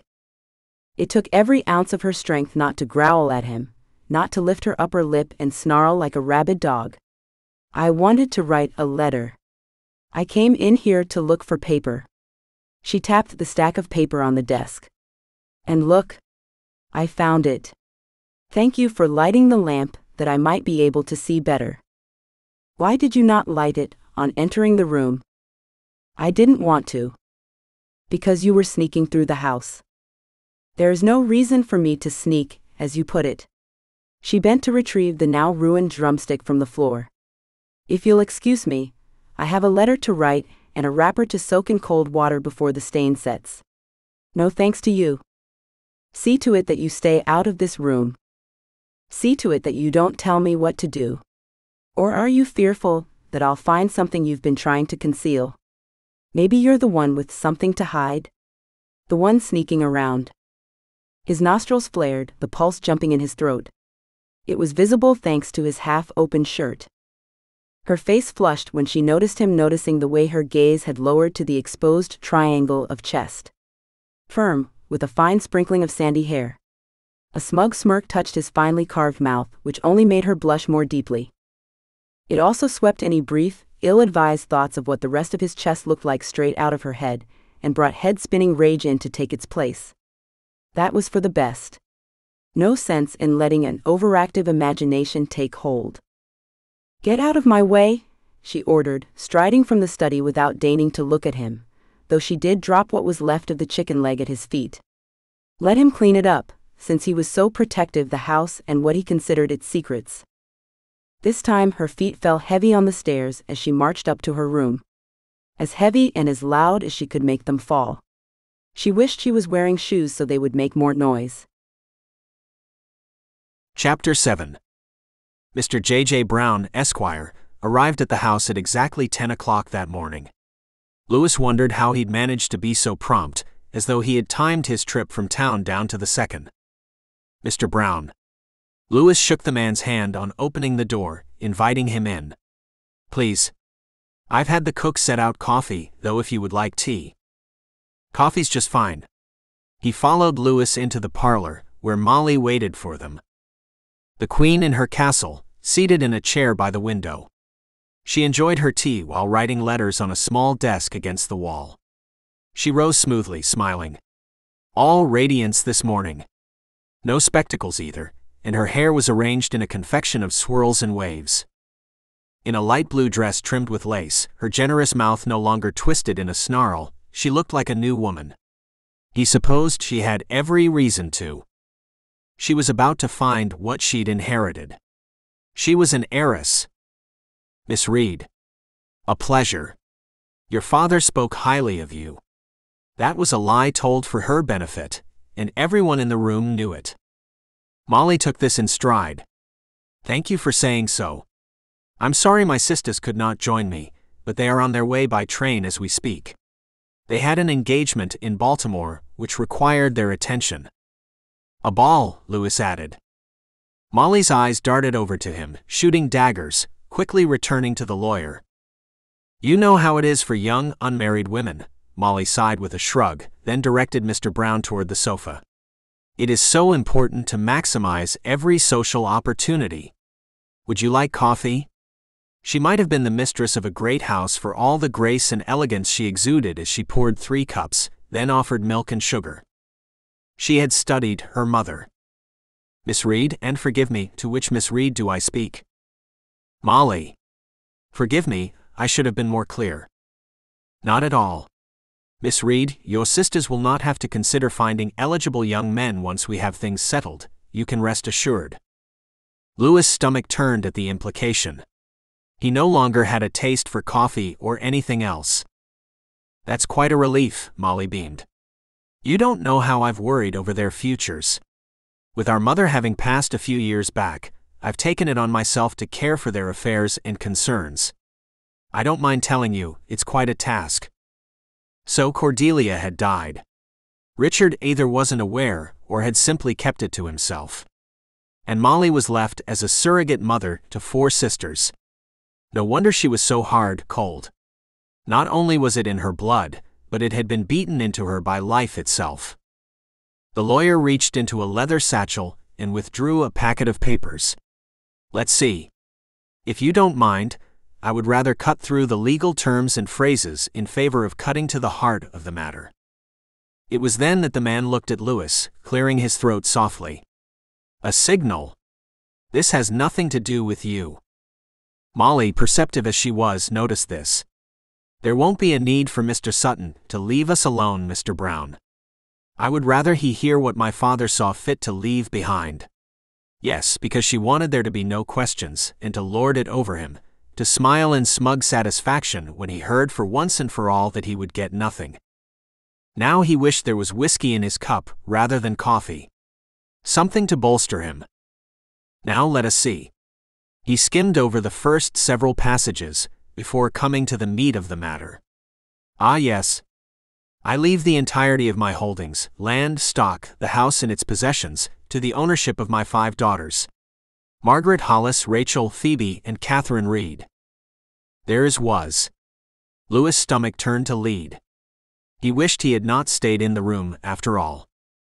Especially when Molly's chin lifted in victory. My. It's quite something to hear that aloud. On the condition, Mr. Brown lifted his eyes from the document. What? Lewis and Molly asked in unison. The lawyer cleared his throat and suddenly looked rather sweaty. On the condition that prior to selling or dividing or in any other way altering the current status of my estate, the 5 of them spend exactly 1 year living together on the ranch. What? Again in unison, but louder this time. And a bit shrill on Molly's part. No, she whispered, laughing. No. This must be a mistake. It has to be. It's right here, Miss Reed.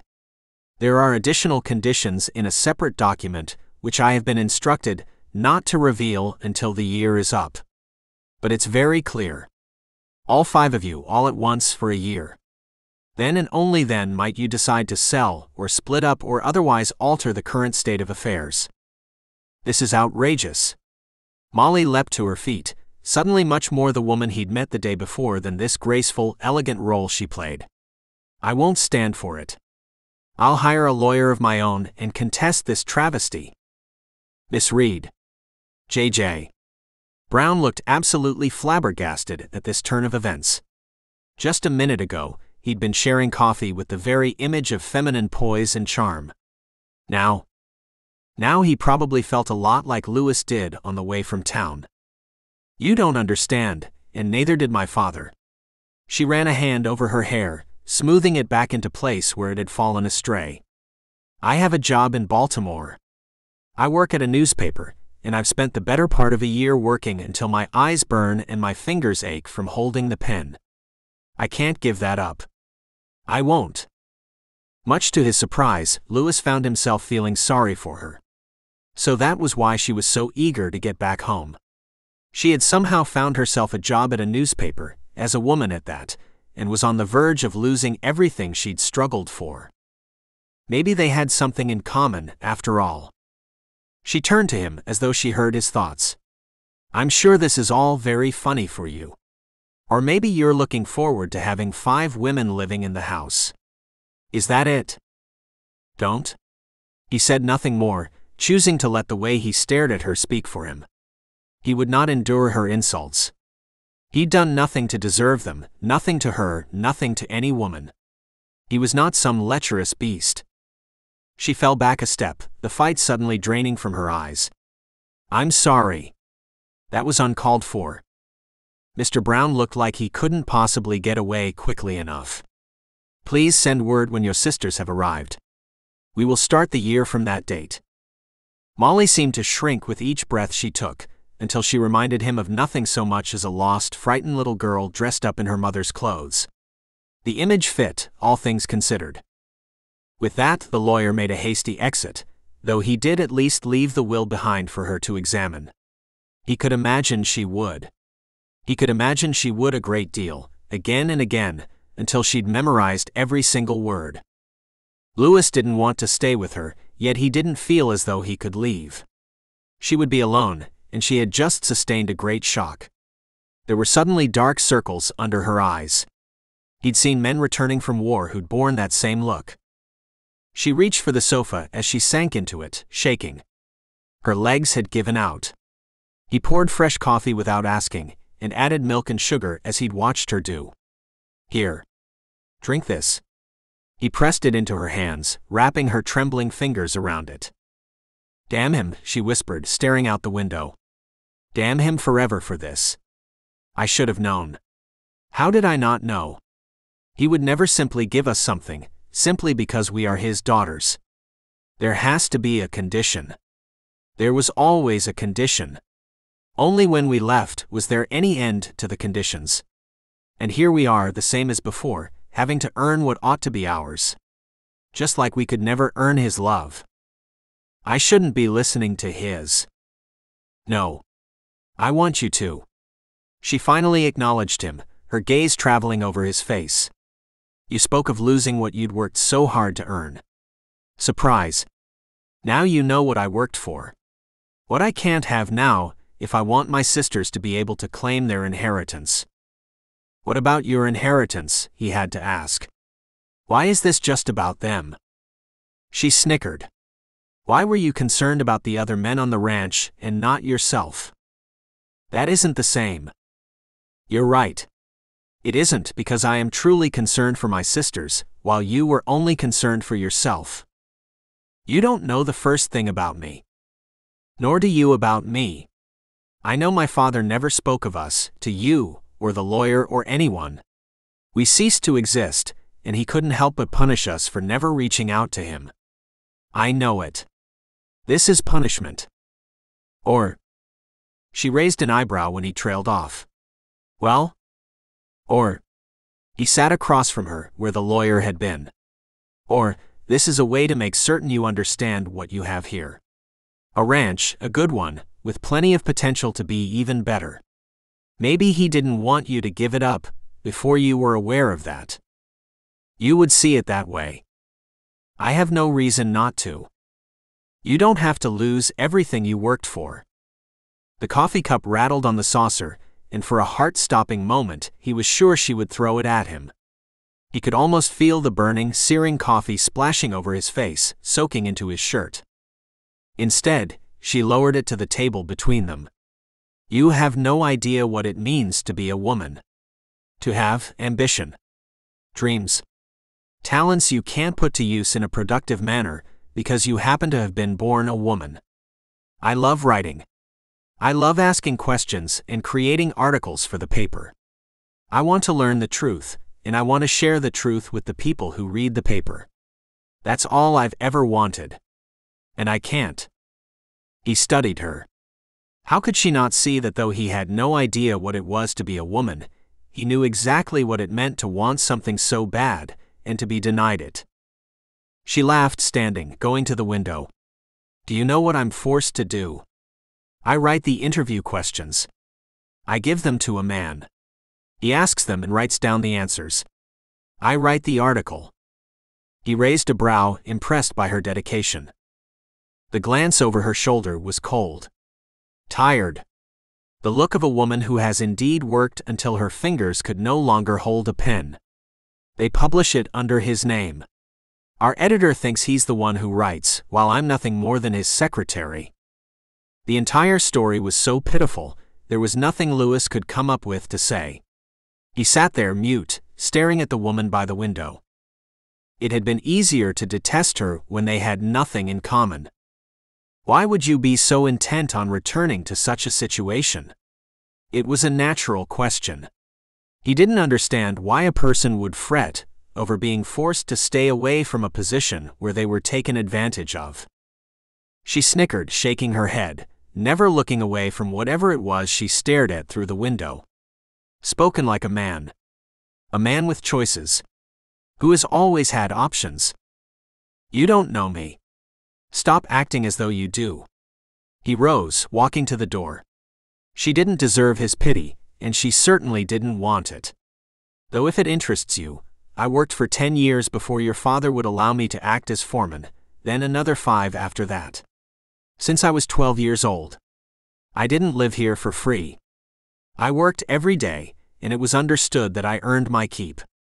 You remember how your father was. Not an easy man to live with, even more difficult to work for. But I did it, and do you know why? Because I had no other options.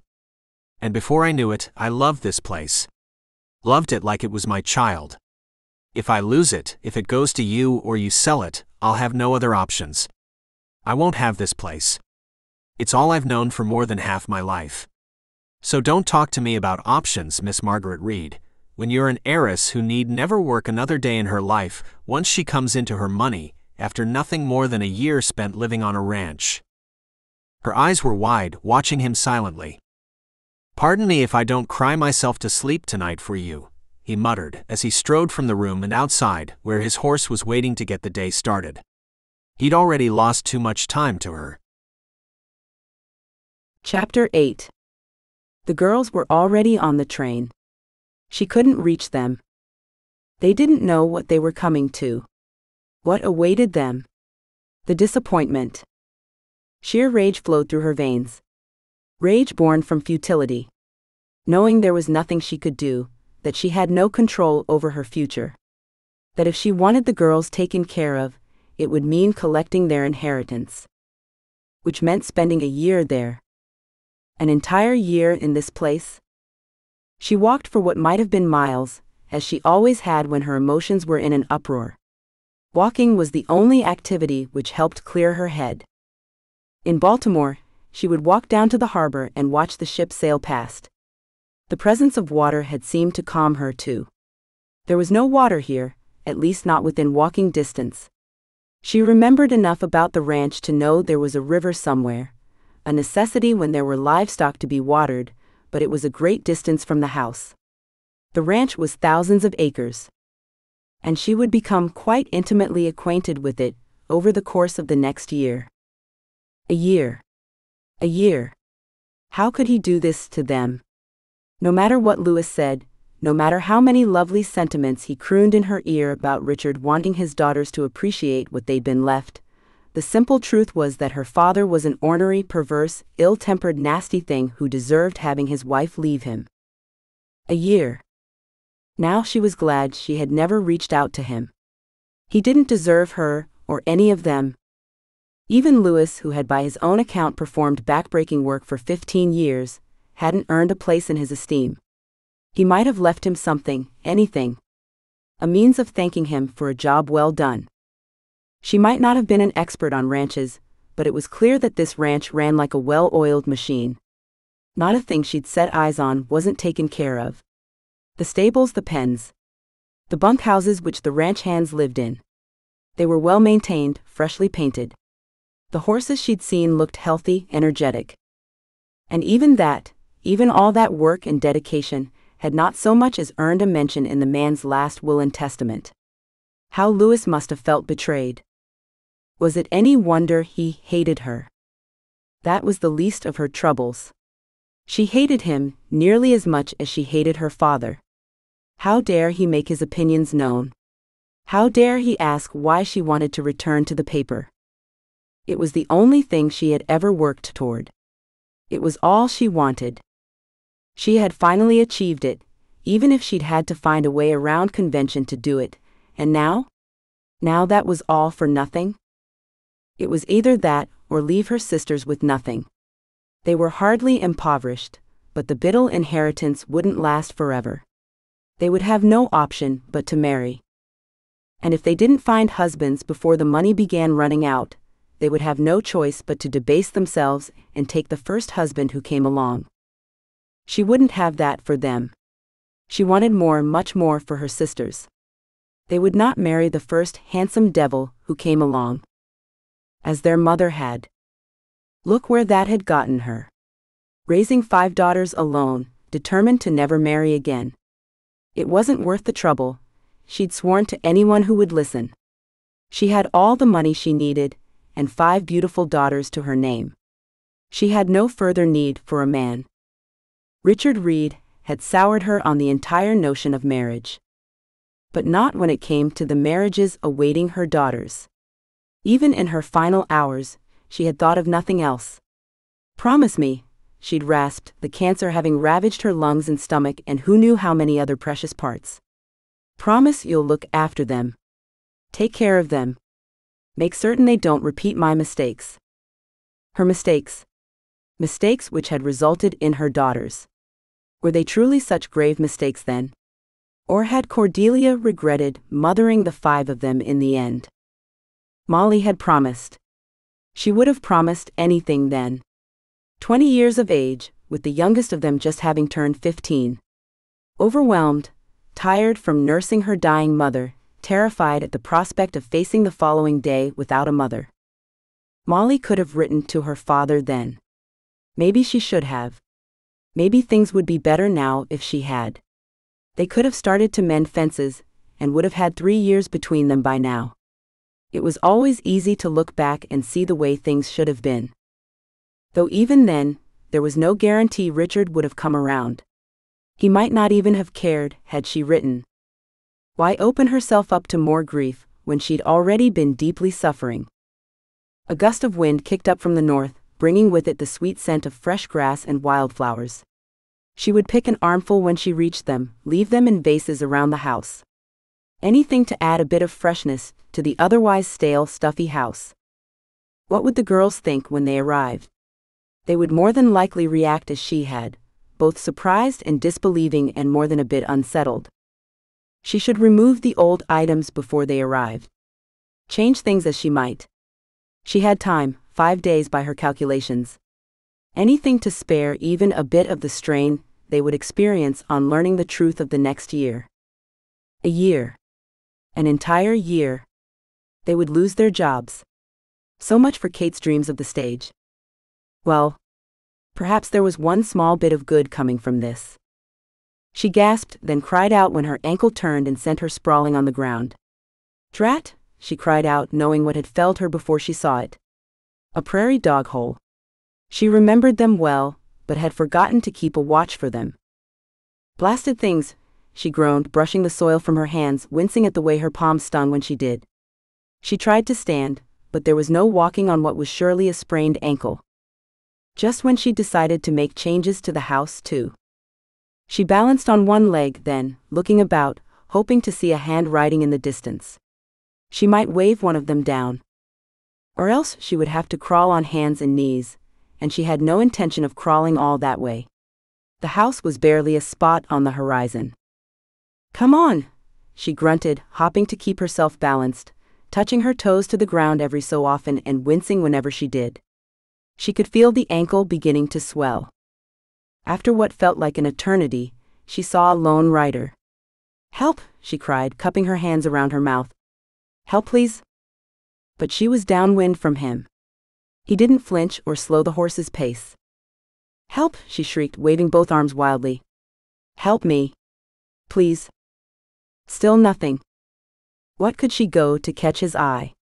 She waved her arms again, screaming at the top of her lungs, before reaching up to pull the pins from her hair. It would fly like a flag in the breeze once she loosed it.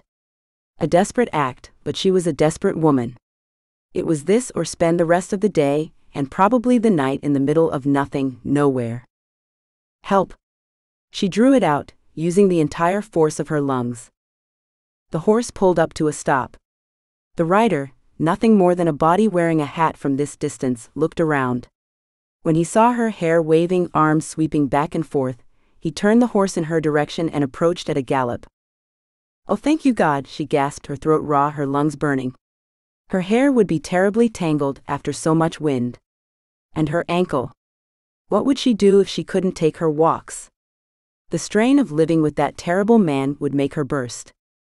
Which made the fact that he was the rider coming to her rescue all the more humiliating, though by now perhaps she should have expected it. Nothing had gone her way to this point. Found yourself in a bit of a spot? He asked, looking her up and down and noting the way she hopped on one foot.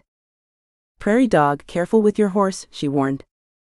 Thank you for telling me. He looked around the ground, noting the position of the hole so he might steer the horse away from it.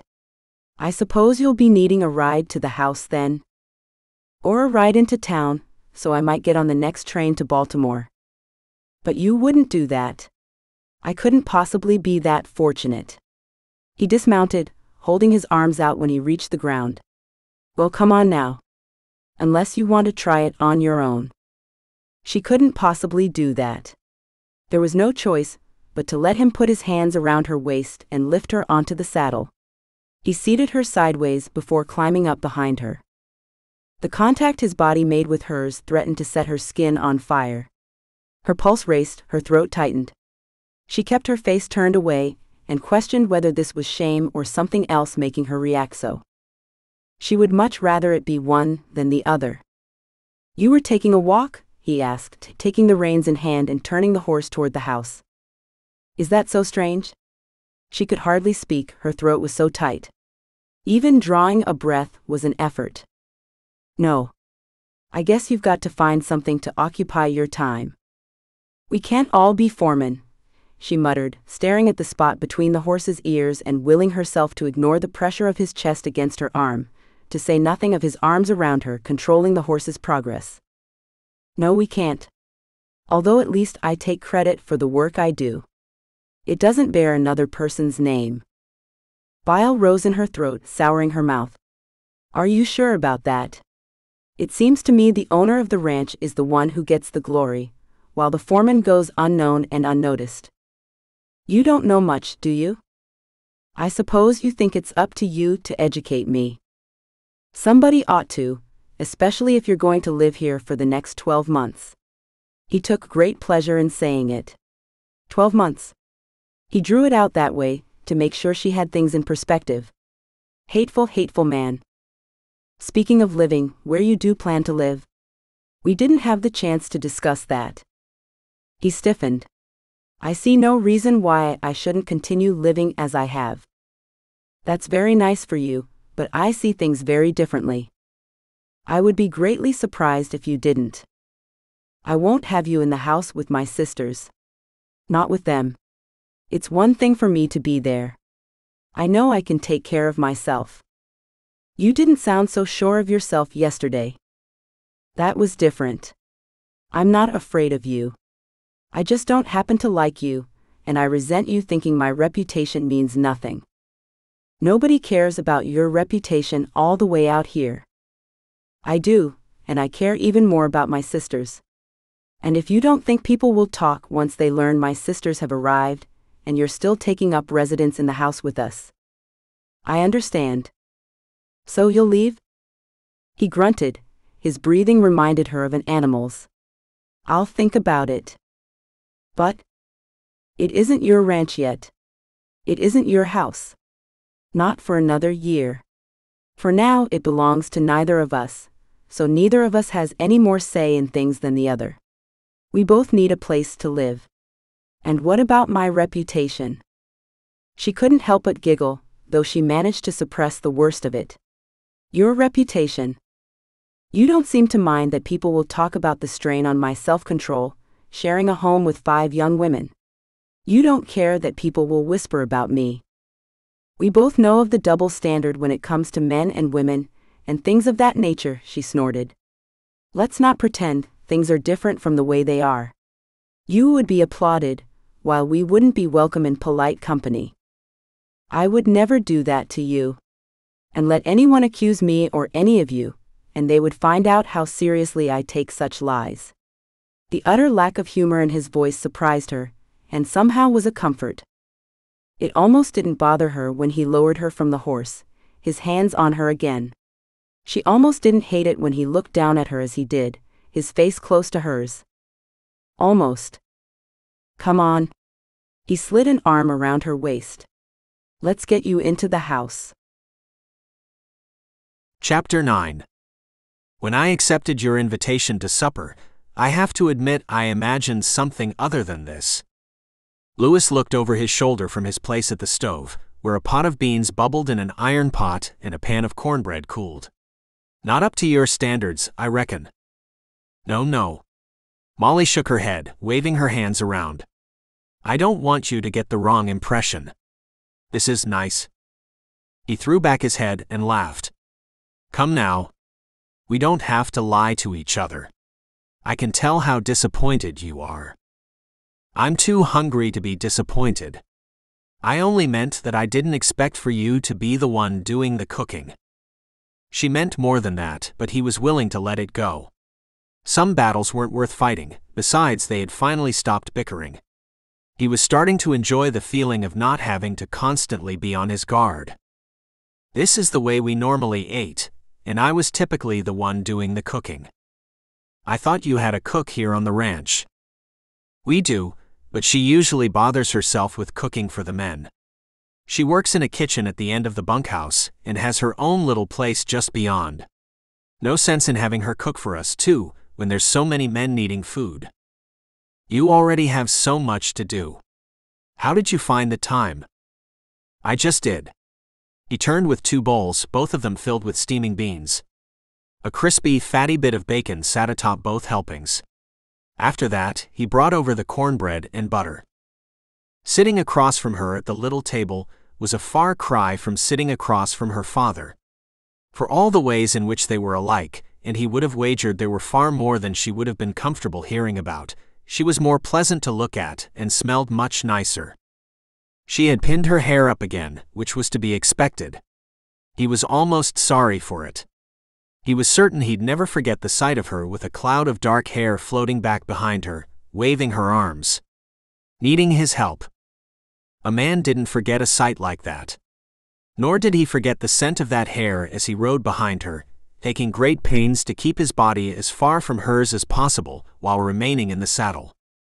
She caught his eye before starting in on the food, and for one painful instant he was sure she knew what he was thinking. Naturally, this was not the case. He really did ask too much of you. I'm sorry. There's no need to apologize. You didn't do it, and it certainly didn't kill me. No, but even so. He could have hired a woman to come in and take care of these things. Don't misunderstand me. Cook does a lot of the baking, the bigger things. But I can certainly cook up a pot of beans or a stew, which was how we normally ate. Simple, you know. Food's just a way to keep body and soul together, to give a man energy to get his work done. Nothing more than that. Oh, I would have to disagree with you there, Molly smiled as she slathered sweet butter on a wedge of golden cornbread. I've had some glorious meals. I'm sure you have. You don't need to sound so sour. Did I? His eyes were all innocence when he raised them to meet hers. I didn't feel sour. I'm sure you didn't. She merely shook her head, snickering softly.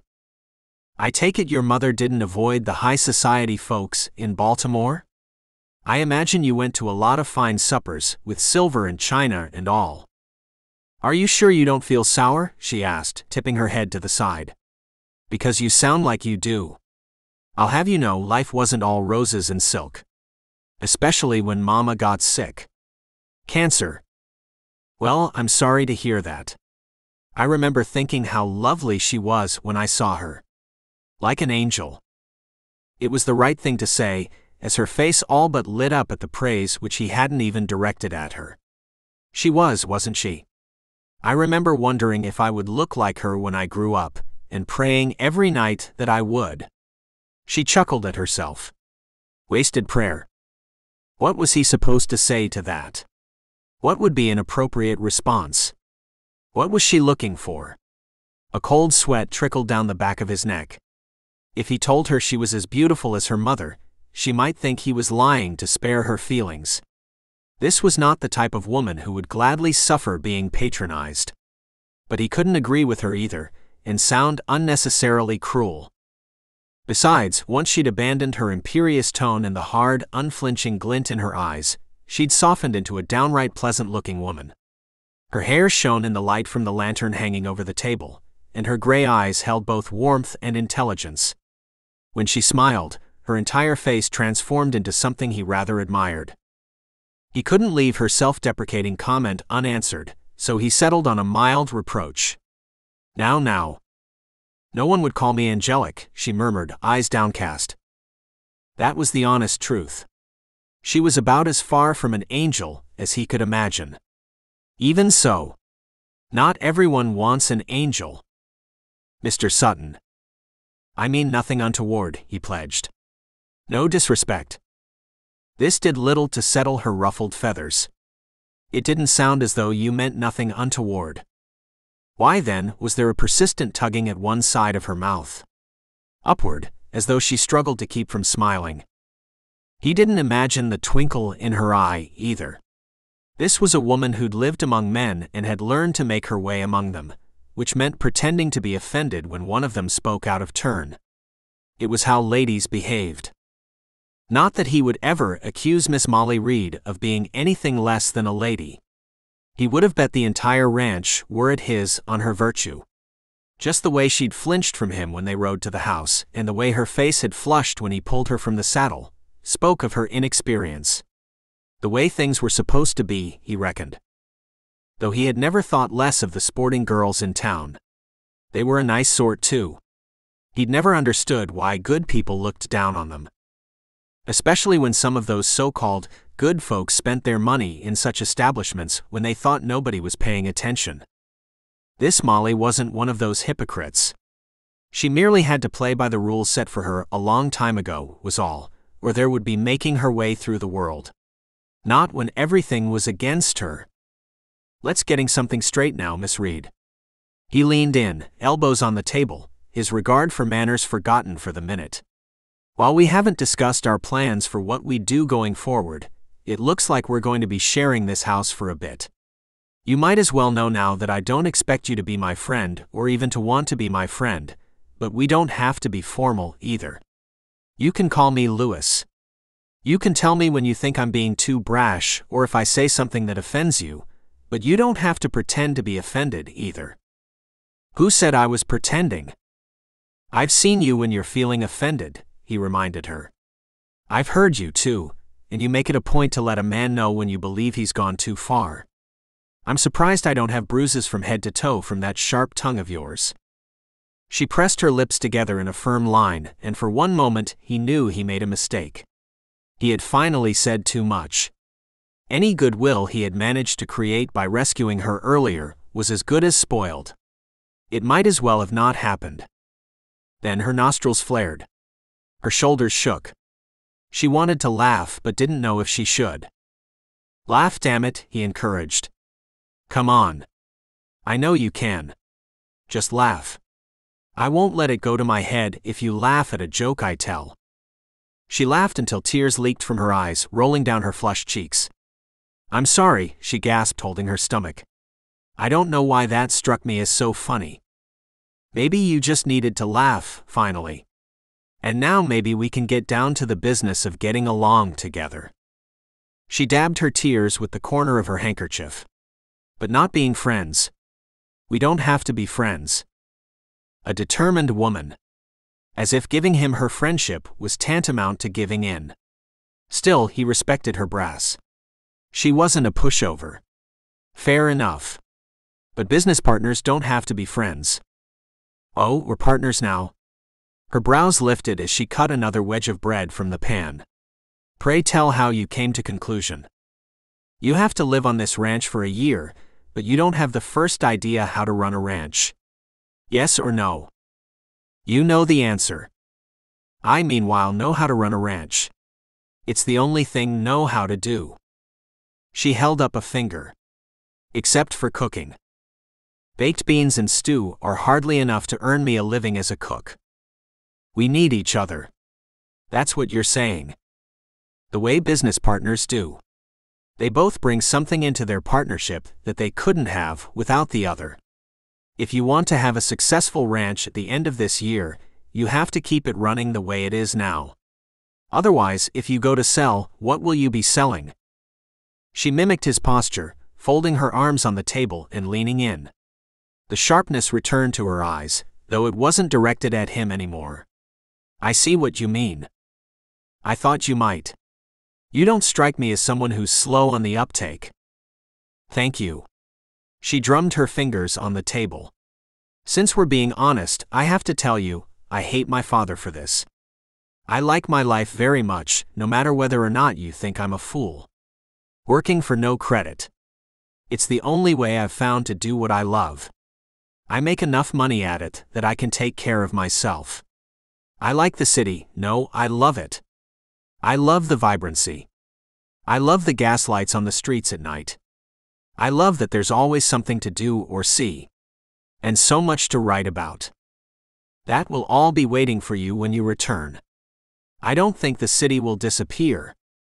Don't make a joke out of this. The sharpness had returned to her tone, to her eyes. She didn't wear her spectacles, he assumed they were for reading most like, and without the glass over them, they flashed brighter than ever. Or he was just being fanciful again. I'm not joking. You act like nothing in the world could ever be as wonderful as Baltimore, like the place will stop going on with you gone. That's just the trouble. She hammered the table with one fist. It will go on. Without me, I'll lose all the ground I've gained. I'll have to start all over again. He leaned away from her, tipping his chair back, arms folded over his chest. If you're talking about going back, that means you're going to sell. Which means you'll have plenty of money, and you can do whatever you like. You won't have to worry about working. She sputtered a disbelieving laugh. How silly of me. I thought for a minute that you understood. But you never will, because you're so narrow-minded. She stood too quickly, forgetting about her ankle. She sucked air through clenched teeth and grimaced in what was clearly pain. Let me help you to your room. She waved him off, chin set in a fashion that reminded him so much of her father. Damned if they weren't alike. Two alike, cut from exactly the same cloth. Her foot might have been hanging off, but she would rather insist on taking care of herself than dare admit she needed help. No, thank you, Mr. Sutton. But I appreciate supper. Lewis. I told you, call me Lewis. Mr. Sutton. She nodded, then lifted that proud chin of hers and limped out of the room with all the dignity she could muster. Considering how badly she seemed to fare on her bad ankle, she managed to muster quite a bit. He sank into his chair, staring at what was left of their supper, and wondering if this was the way the next year was going to go. Taking one step forward before getting driven 2 steps back. Thinking he had a foot in the door before getting it slammed in his face. Was this what he had to look forward to? No, he whispered with a wry grin, cursing the day his father ever accepted Richard Reed's offer of employment. Because soon I'll have to deal with 5 of them. Chapter 10. Molly had to do something or she'd go mad. The morning of her second full day on the ranch dawned bright and sunny, and she had already been awake for an hour by the time the sun breached the horizon. Her ink-stained fingers were cramped from 60 full minutes of scribbling. Scribbling her anger, her rage, frustration, fury, stomach-searing disappointment. Her uselessness. That was what it boiled down to, and she had come to this conclusion through writing out everything which came to her rage-fevered brain. It was something she'd first done as a little girl. Holly would insist on wearing one of her dresses, then drop a slice of buttered toast on it. Phoebe would pull her hair, then burst out in fake tears before Molly could so much as cry out in anger and claim she was the injured party. Rachel would steal her favorite doll. Kate would break that doll. And always Molly was expected to be the oldest daughter. The older sister. The one mature enough to accept these wrongdoings with, if not a smile, understanding and forgiveness. Molly hadn't wanted to forgive. So she'd started to write. Nothing more than what she felt, what she wished she could say without getting a spanking. The names she'd wished she could call whichever sister had wronged her. It was all she could do to keep herself calm sometimes. And more often than not, she came to the root of what was bothering her after she had finished. Not the doll, but the way Rachel took whatever she wanted. The way Kate, being youngest, meant she could get away with anything. Phoebe's meanness, the way Holly didn't take care of what belonged to other people. Now, as an adult, sitting at the old writing desk in her mother's room, no, her room? Her own room overlooking the ranch she had never wanted, and would have lived happily without ever seeing again. It was uselessness that plagued her. She was useless to everyone, including herself. She had no control over her destiny, and the next year looked to be devoted to something she knew nothing about. Ranching? What business did she have on a ranch? A good thing she hadn't mailed that letter to Cory, for he would have another letter coming up right on its heels. The second letter would contradict much of the first letter's message. Yes, she had arrived safely, that hadn't changed. But she would not be coming back soon. Not soon at all. What would he think when he read it? She had no doubt he would speak up on her behalf when those in positions of power began to complain of her absence. But even he couldn't hold off the editors forever. She had better get used to being without her job. And she would never get another chance, naturally. There wouldn't be another Cory waiting for her at another newspaper. She growled, fists clenched and pressed to the sides of her head. There was nothing for her to do. No way out. Her lovely silken lace bedroom was nothing more than a cage. Why had their father hated them so? She shuddered to think that he'd taken part of that bitterness out on Lewis Sutton, working him like a dog, making him do the cooking and the managing of the ranch. She would have bet good money that it had been Lewis who'd nursed him through the illness which claimed his life. She didn't like him, but she did understand him. She didn't have to like him to know he was a man of decency and loyalty.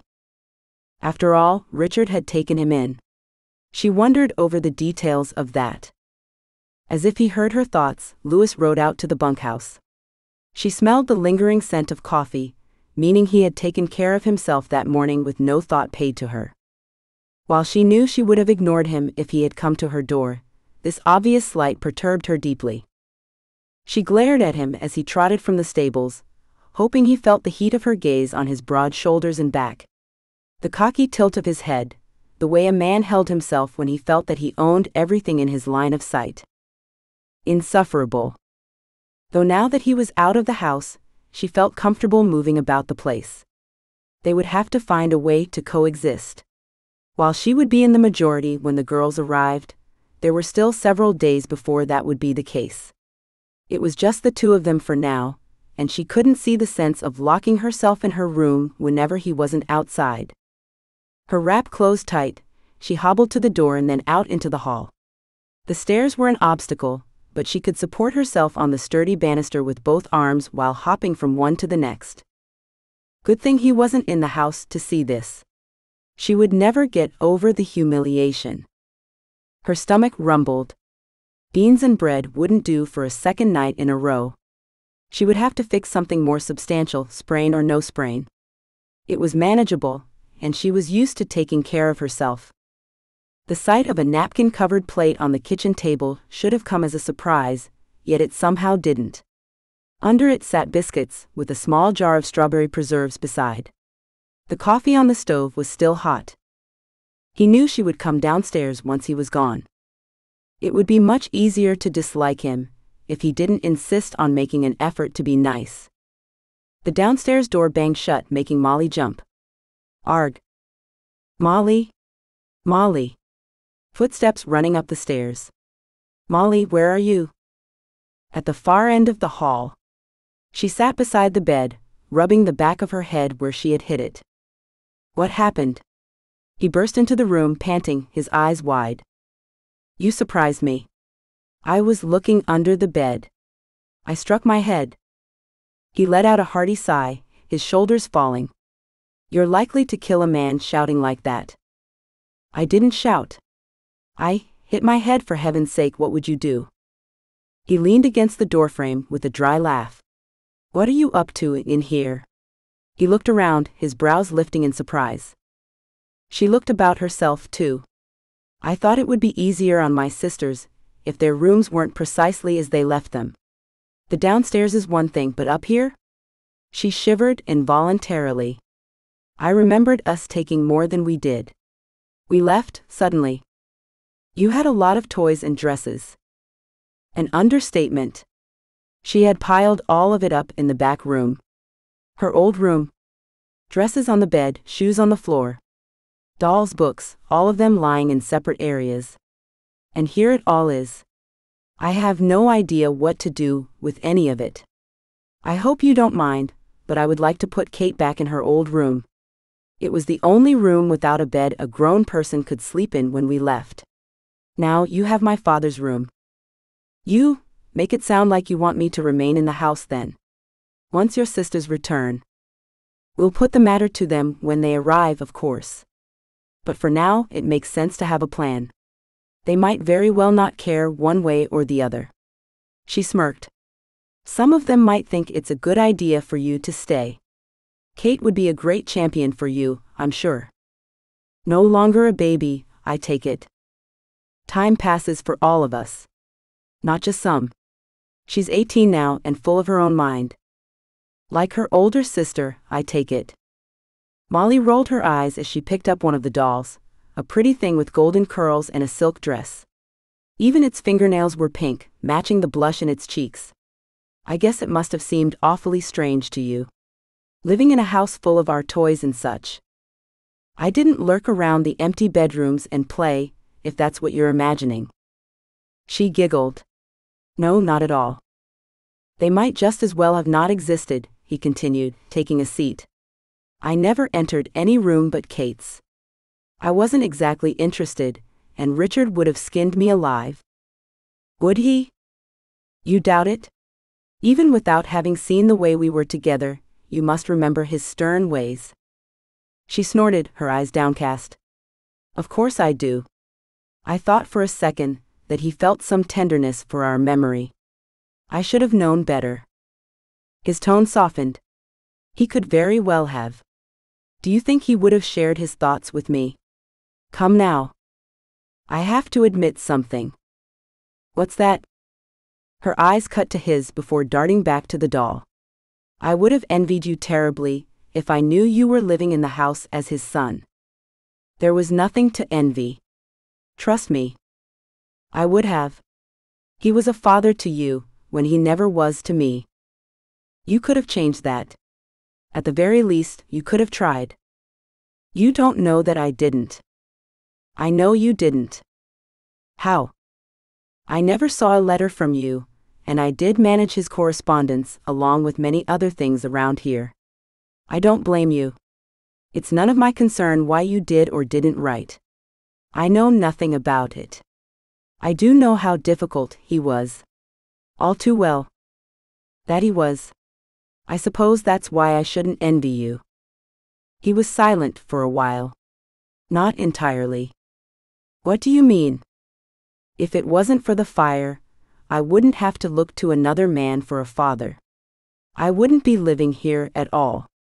I would have a house of my own, as I should. Still not my house, of course, but somewhere to be alone. Oh. Mr. Sutton. I'm sorry.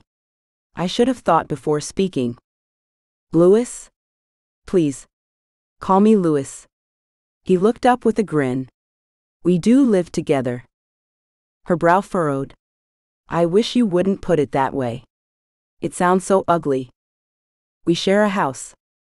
Not much better. He snorted. No matter how you put it, call me Lewis. No sense in formality. We've already been very informal with each other. Downright nasty at times. You don't need to rub it in. I wasn't trying to. But you did. It's rude to bring up things like that when so much time has passed. 4 days have passed. Has it only been 4? She sat back on her calves. It feels like much longer. I don't know whether I should be insulted. Doesn't it though? She shrugged it off. I suppose because I had already spent so long getting here. I suppose. How was it? She made a frustrated little noise as she tried to voice something that had been weighing on her mind. How was it that the house burned down? Forgive me, but the land will be mine. And the house would have been, had it not burned. And a stranger had lived as her father's foster child for many years as a result. It isn't just a matter of curiosity. It's the ranch you're concerned with. Not my personal tragedy. I shouldn't have asked. I knew I shouldn't. But you did. It was a grease fire in the kitchen. My mother was fixing breakfast. I was in bed with a chill. My father was just sitting down to eat, from what I understand. I remember hearing their voices in the kitchen. Before the smoke. And the screaming. Molly closed her eyes and turned her face away. I'm sorry. The door burst open. My father. He lifted me from the bed and carried me through the smoke. I believe the entire kitchen had already gone up by then. It was so hot. I could feel it on my face, on my hands. That heat. We got outside, smoke pouring from the house, and by then men were coming on the run. Your father too, halfway through dressing for the day. They were pumping buckets of water to throw on the blaze, and I remember thinking, it's too late. It doesn't matter. The house is gone. What about your parents? He ran back in for her. I'll never know if she was supposed to be following us out. I imagine she was. Something happened, something stopped her. The smoke was too thick, or a beam fell and blocked her. When she didn't come out, he went back. And I never saw them again. He caught her wiping away a tear. Her chin quivered. Richard lifted me in his arms and carried me here, into the house. I was shouting. Screaming uncontrollably, really. Demanding he let me see my parents. That I wanted to stay out there, to be out there when they left the house. I looked over his shoulder and watched the roof fall in. That was when I knew, though I didn't know that I knew. There was no sense in waiting in the cold, getting sicker. I fell unconscious as it was in the house. The smoke, the grief, the shock. I don't know what it was exactly. I only know I didn't wake up for another day. By then the bodies were cleared out, and the graves were half dug. He let out a bitter chuckle. When I talk about it now, it feels like I'm talking about something from another man's life. Just a story. She shook her head, her throat tight after imagining his vivid description. How he must have recalled that morning again and again, to describe it as he did. Did he have nightmares? It would have been natural if he had woken up in the dead of night, choking and gasping for air, clutching his throat, expecting the flames and the screams and the panicked confusion of waiting for his parents to emerge. It was wrong of me to say I envied you. I'm sure you would much rather have grown up as their son than as Richard's. I would have rather grown up with them than with anyone. It has nothing to do with Richard. You know what I'm trying to say, I'm sure. Their eyes met, and she forgot how to breathe. Her chest ached, and not out of sadness for him. This was something new. I know. His gaze lingered for a beat before he cleared his throat, looking around again. So, what are we to do with all of this? Her first inclination was to burn it, but that would seem callous after his story. She didn't want to hurt him. I would say we could bury all of it, but it would be far too strange, burying dolls. Don't you think? Chapter 11. We'll have to ask the cook to help with something special for their first night here.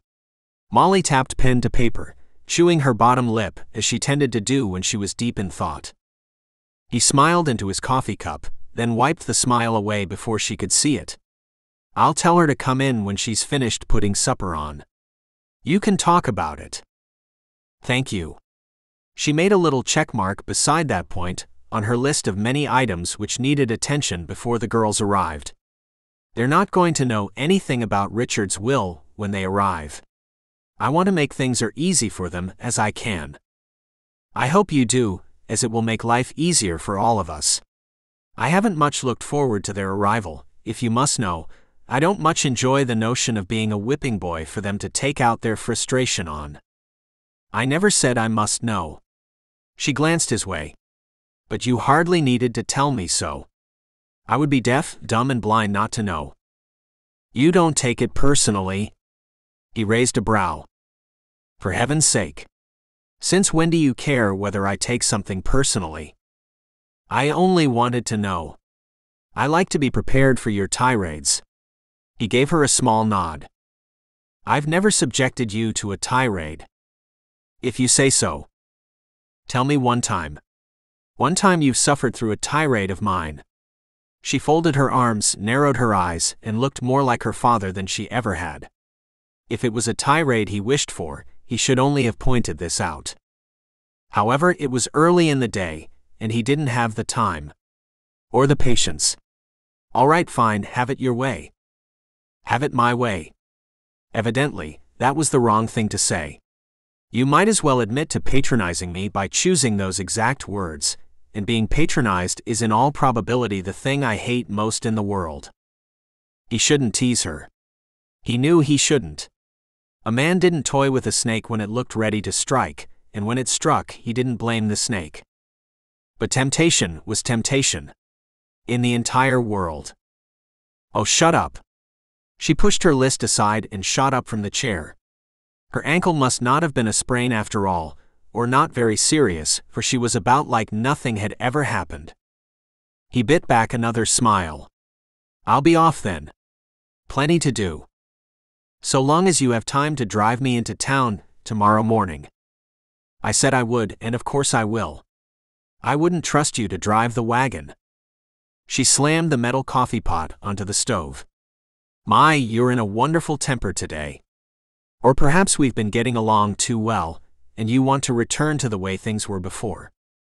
"You mean only a handful of days ago?" Her eyebrows shot up as she turned toward him. "It has been, hasn't it? It feels like much longer." He wouldn't have admitted it with a pistol aimed at his head, but he understood exactly what she meant. They'd been together for less than a week, but it felt like months. Even with him spending so much time out of the house every day, it still felt like she consumed much of his attention. Not a pleasant thought. Maybe it should have been. It was better than imagining creative ways to murder her. But she was still in the business of putting him out of the house one day, and out of a job. It wouldn't do him any good to like her. It wouldn't stop her from putting him out in the cold. She had sisters to provide for. They were what mattered. And their futures. He might even have respected her for it. A little. He would have respected her even more if providing for them didn't mean destroying his life. A man only had so much respect to give out. He could only put up with so much. He was no saint. No one had ever accused him of being one. "I'd better get going before I treat myself to another tirade." He was out through the back door and into the yard before she burst out in unintelligible cries. It took a fair bit of self-control to keep from laughing loud enough to reach her ears. It was too easy to get her worked up, and he enjoyed it too much.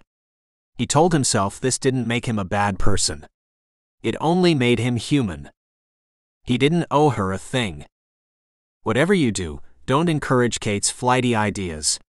Molly adjusted the position of her hat, pinning it more securely above the mass of curls she had arranged on top of her head that morning. She had taken a great deal of care with her appearance, in fact. Her dress was by far the nicest he'd seen her in yet, complete with lace and ruffles. Strangely, had he imagined her in such a concoction, he would never have pictured anything as lovely as what sat beside him.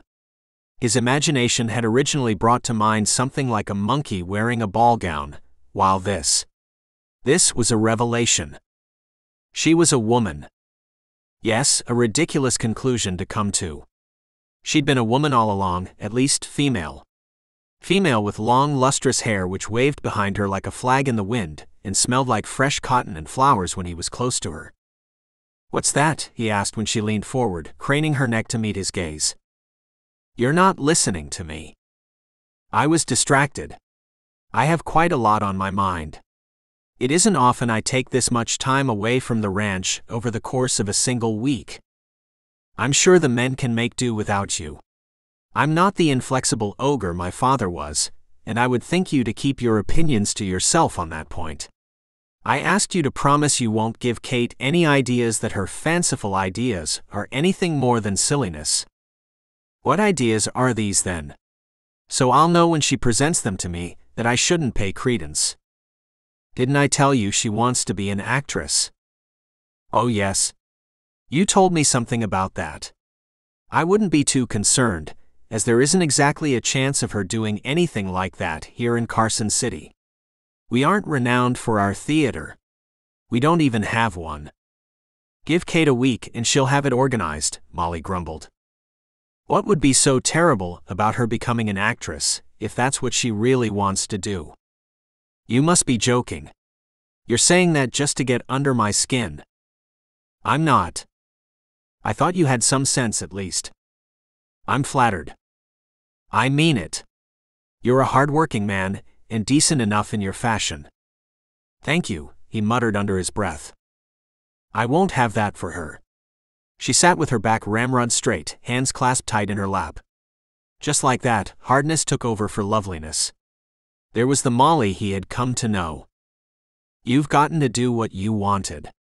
You even worked hard to get there. I know what it means to have what you've worked hard for. It's satisfying, isn't it?" "Yes, which is why I resent no longer being able to do what I want. Thank you for reminding me." He closed his eyes for a moment and sent up a silent plea for patience. "We all know you resent that. And I know I'll have to listen to even further resentment after the train arrives. No, remember. We don't say anything about it until supper, remember. I don't want them squalling and screaming and, God forbid, throwing themselves out of the wagon and running for the next train back to Baltimore. Far better for us to lock them in at the ranch. Far better, she agreed, either ignoring the jest in his tone or unaware of it. I think you might be underestimating them. They have the same good sense as you, don't they?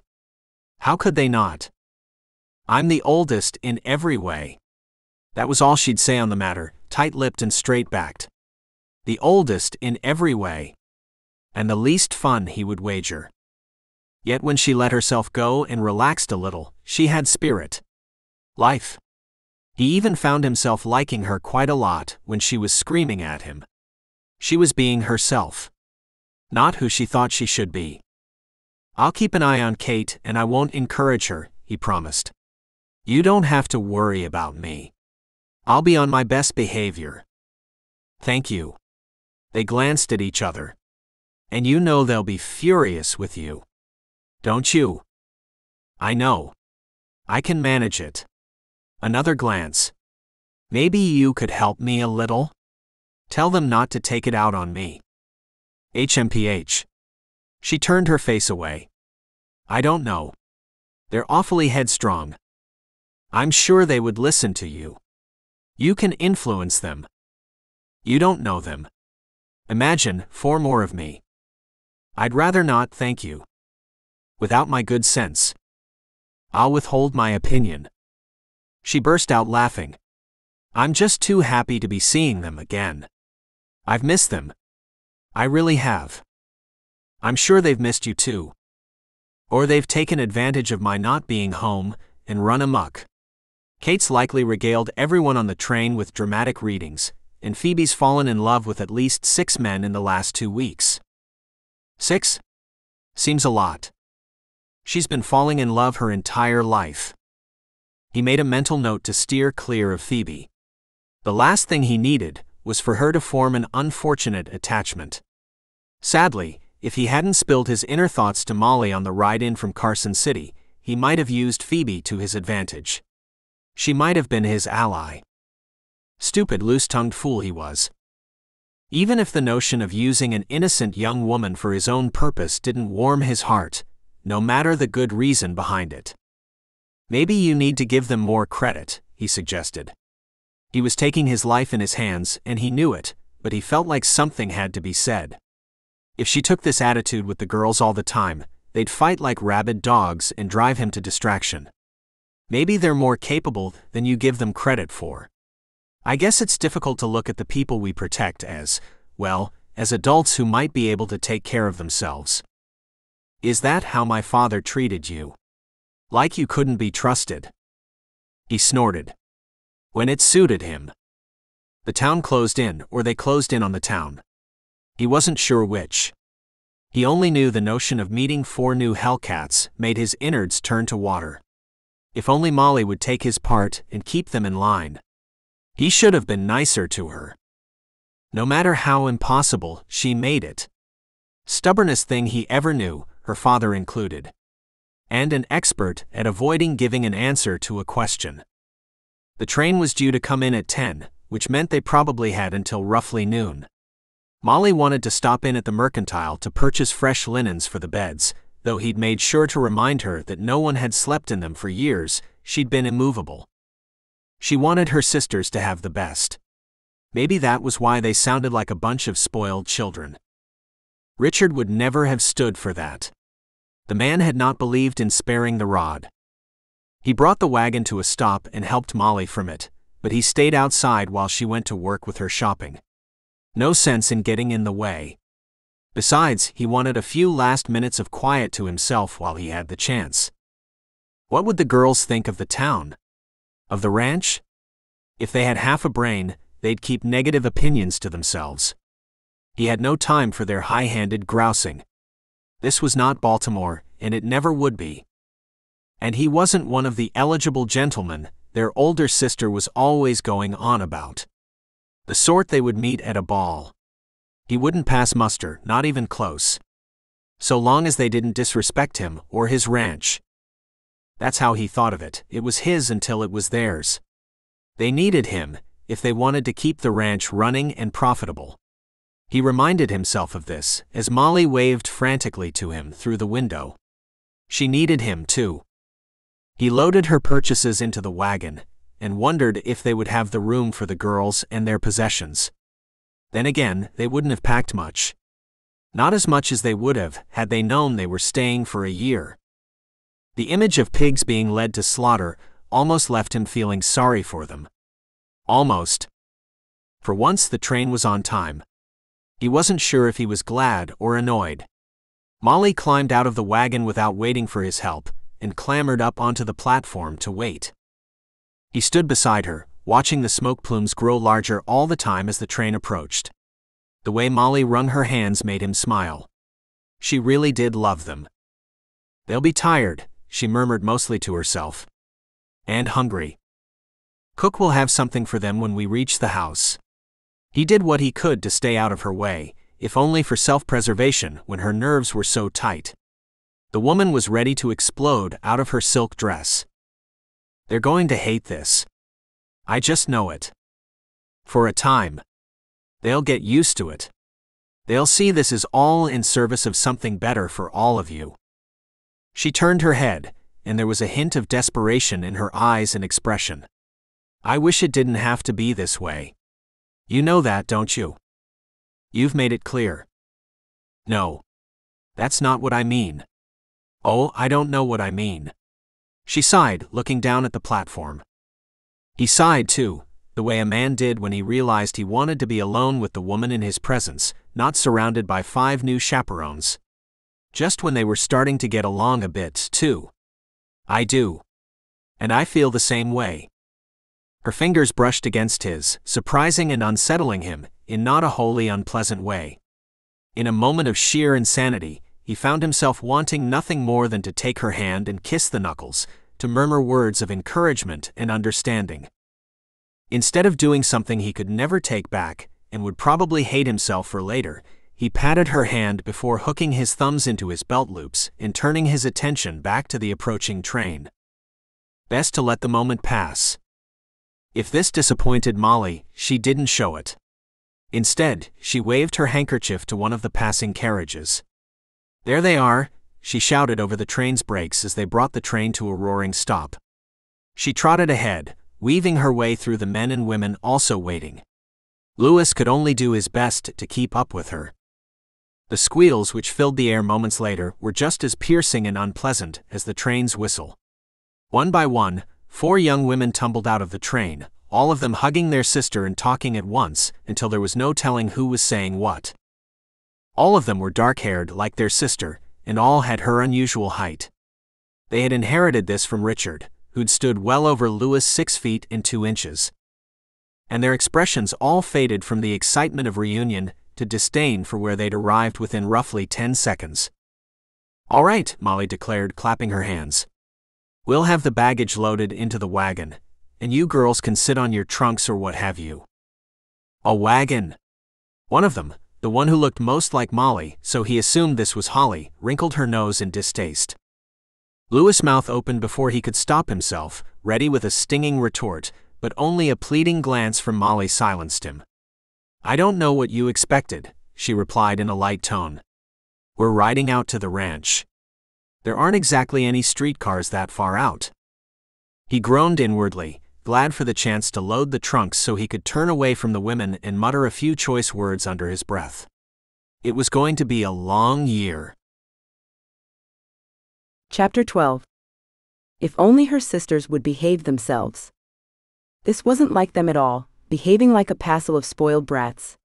Looking about the town, as though it were beneath them. When she'd arrived, it had been with fondness that she'd recalled seeing the old buildings in her youth. Only Lewis had ruined that nice mood. Now, he was the only one keeping her in one piece. How did that transpire? That shift in how she regarded him. She'd gone from imagining the satisfaction of plunging a knife in his chest to wishing she could take his hand. She'd almost done it, idiot that she was.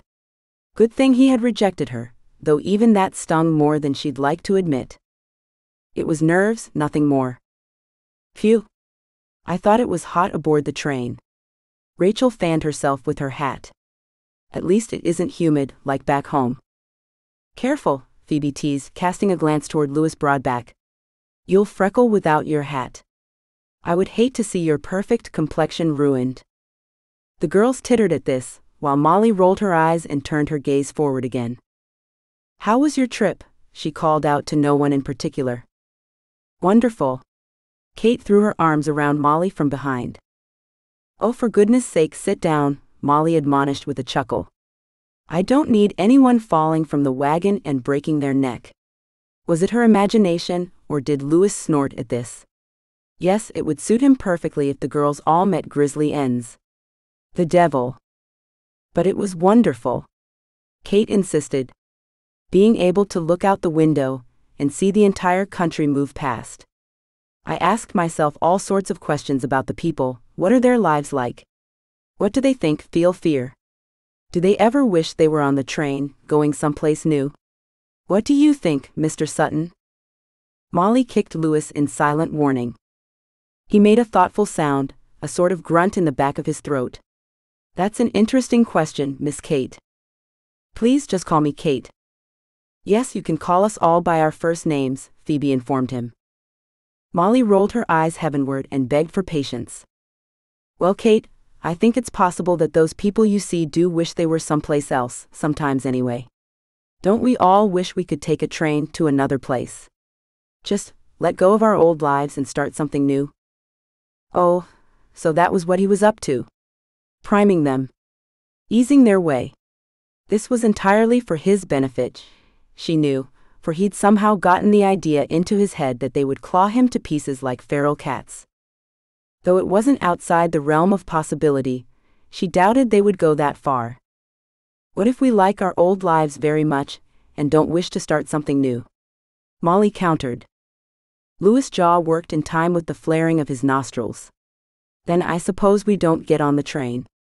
Her eyes flew open wide when he kicked her ankle. Not hard, but enough that she felt it. If not for her gloves, her nails would have bitten into her palms and drawn blood. Anyway, it was wonderful, Kate insisted, unaware of the war going on in front of her. Leave it to her to be unaware. Molly sent up a silent prayer of thanks for her oblivious nature. There will be a nice dinner for us when we reach the house, Molly promised. I'm sure you're famished. I want nothing more than a hot bath, Holly complained. I feel completely covered in grime. Like a mask I need to peel away. Will you see to the filling of a washtub for me? It was with horror that Molly realized her twin was speaking to Louis. His face darkened, he knew it too, and was likely coming up with a dozen nasty retorts. She turned to look behind her. Mr. Sutton isn't a servant. He's the foreman on the ranch. He's been running things for years now, and has been instrumental in maintaining business as usual the last weeks. Her tone was sharp enough to render her sisters silent. It even surprised her, and she'd been the one to say it. Just as well. They ought to know from the start how things were to be if they had any hope of spending the next year together. An entire year. Starting from that very day. The idea of it, the size of it, left her breathless and more than a little ill. An entire year to get what was rightfully theirs. In the middle of nowhere, without the little luxuries they had come to take for granted. Being no more than a short walk or streetcar ride from the nearest store or shop. No walking past the baker on the way to the newspaper, and deeply inhaling the sweet scents coming from inside. No carolers during the holidays. No feeling as though she was in the center of everything. So she'd started thinking about her losses again, but surely there was nothing wrong with thinking about herself for once. I didn't mean to insult Mr. Sutton, Holly finally muttered, arms crossed. You told us nothing about what to expect here. I didn't know what to expect, Molly reminded her. I didn't know myself until I arrived, and there wouldn't have been time to get a wire to you. You'd already left when I got here. There is no servant girl at the ranch, but we're used to taking care of ourselves. We'll get on fine. Phoebe was still staring at Lewis. "Do you live on the ranch then, Mr. Sutton?" Molly bit her lip to keep from laughing.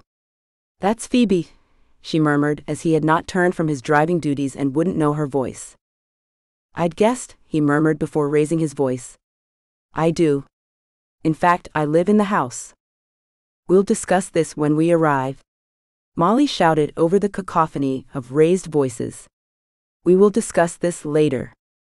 "You agreed to this?" Rachel demanded, her cheeks red verging on purple. "I did, which ought to tell you something of Mr. Sutton's character." "You were alone?" "For a week?" Phoebe looked ready to fall into a dead faint, and with Molly's luck she would fall straight over the side of the wagon. "Holly, please hold her up before she tumbles out," Molly grumbled. "And yes, we were alone for a week. Believe me when I tell you nothing happened. Mr. Sutton has been a gentleman. Our father trusted him, and I trust him as well." To her surprise, she didn't nearly choke on her words. It wasn't a lie in the strictest sense. While he could have been more of a gentleman in his words and a few of his actions, he had never taken liberties. Even when he had the chance to, as on the day she'd injured herself. She did trust him. "I need a good meal in my stomach before I hear anything more," Holly decided. "We're all too hungry and tired to think clearly. I'm sure we can come to a reasonable conclusion once we're in better spirits." Molly knew what this meant, but held her tongue for the moment. Her twin expected to force Lewis out of the house. A reasonable conclusion meant one which suited her purposes.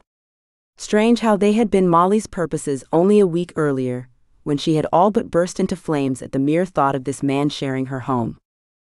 Sleeping with only a wall between them. If any of the girls suspected trouble was afoot, they kept their feelings to themselves. They were all tired, as she had been, thus her hopes of holding off conversation until after supper that evening. She'd imagined once they were bathed and rested, they'd be better inclined to think reasonably. Now, she would be lucky if she managed to put an end to the fight they would surely get into before supper was served. They could very well still be seated in the dining room hours later.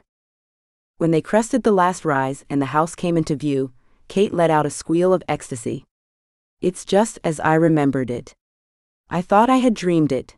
You know, being so young and everything, I assumed it was nothing more than a figment of my imagination. How could a 3-year-old child recall everything with such clarity? And yet I did. I suppose I possessed a romantic nature even then, don't you?" Molly smiled and patted the hand which had landed on her shoulder. "Yes, sweeting. I suppose you did." "Kate, please," Rachel muttered. "You prattled on endlessly this last week, and I desire nothing more than a bit of silence. Don't you ever tire of talking?" Phoebe cut her off. "How do you feel about conversation, Mr. Sutton?" Lewis chuckled. "I can't say I ever had much use for it, until recently. Your father wasn't much for talking when it didn't need to be done. Instructions, going over the day's work, that sort of thing. Otherwise we passed much of our time in silence." "You spent a great deal of time with him?" Rachel asked, ever keen. "I did." Molly groaned inwardly, knowing this could only lead to further questions, so she spoke before anyone else could. "Your bedrooms are the same as ever. I took Mama's room, I admit." "Why did you take Mama's room? Why couldn't one of us had her room? What was wrong with your room?" Molly gritted her teeth. "I considered it a fair exchange, seeing as how the rest of you stayed behind to attend the ball without me." That silenced them. Which was exactly what she had intended.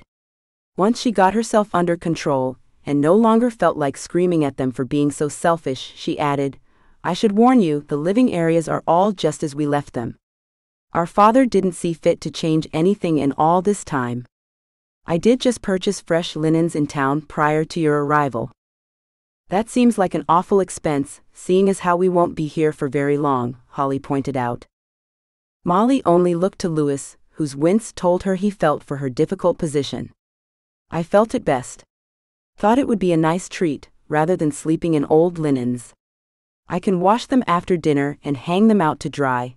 They'll be ready by tonight." Lewis brought the team to a halt, then quickly descended to help the girls from the wagon.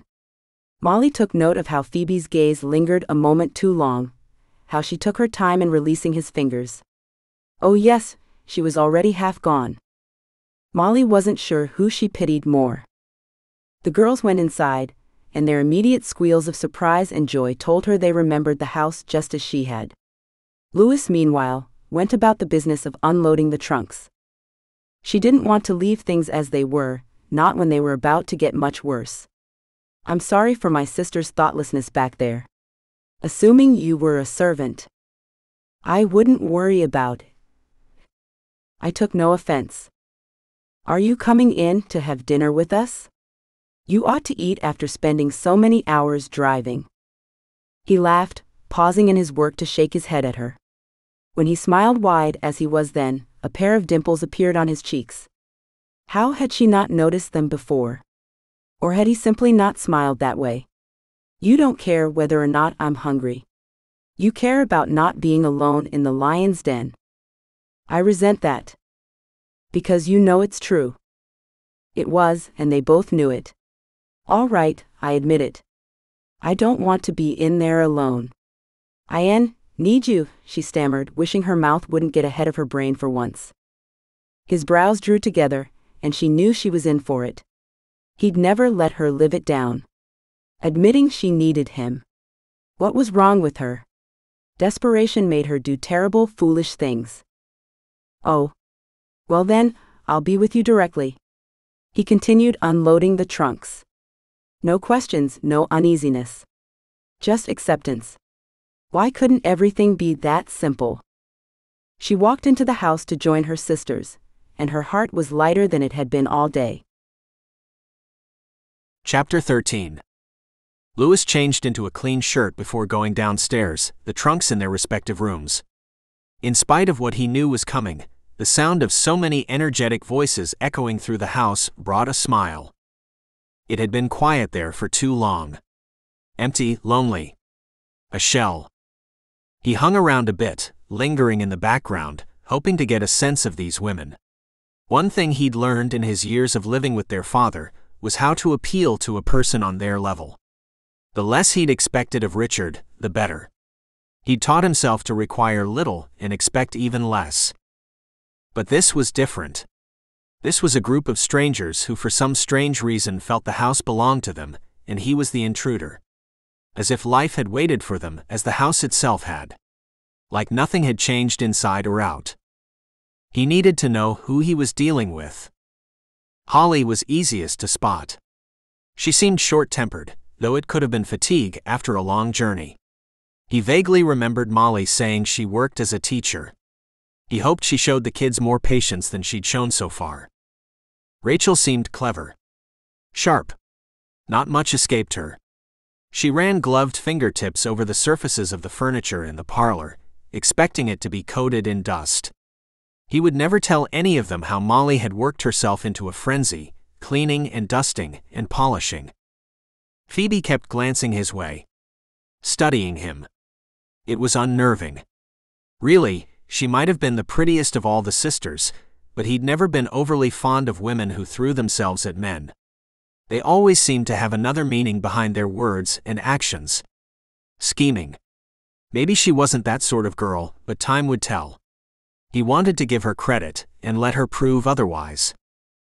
Kate, of course, thought it was the most romantic notion she'd ever heard of, a man leaving a house sitting exactly as it was when his wife left him.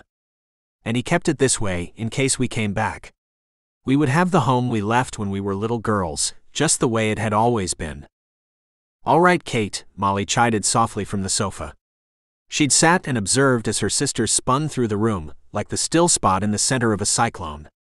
I know you were too young to remember, and I hate to be the one to destroy your romantic notions, but I don't think our father saw it that way. I think he just didn't want to bother himself with the trouble it would take to renovate rooms he had no plans to live in. You have no soul. You have no idea what you're talking about. Lewis was roughly a half-second from stepping back from the doorway and running from the house before something exploded, but Molly spotted him too soon. You would agree with me, I presume. 8 eyes turned his way. 8 nearly identical gray eyes. He was back to wishing he could strangle her. I'm sure I don't know. Richard hardly shared his inner thoughts with me. You lived here with him? Rachel asked. Under this very roof. The story is a long one. Perhaps we can discuss it over dinner, what we would call luncheon, Molly explained with a smile as she stood. The cook laid out a cold luncheon for us, since I had no way of knowing whether the train would be on time, and she's busy preparing supper for the men now. I'm sure I'll never understand this place, Holly sighed. I'll be glad to see it behind me. Don't? That was all Molly needed say. That one simple word. Holly frowned but didn't argue. Lewis wondered if he'd be able to eat a bite. These women had his stomach in knots.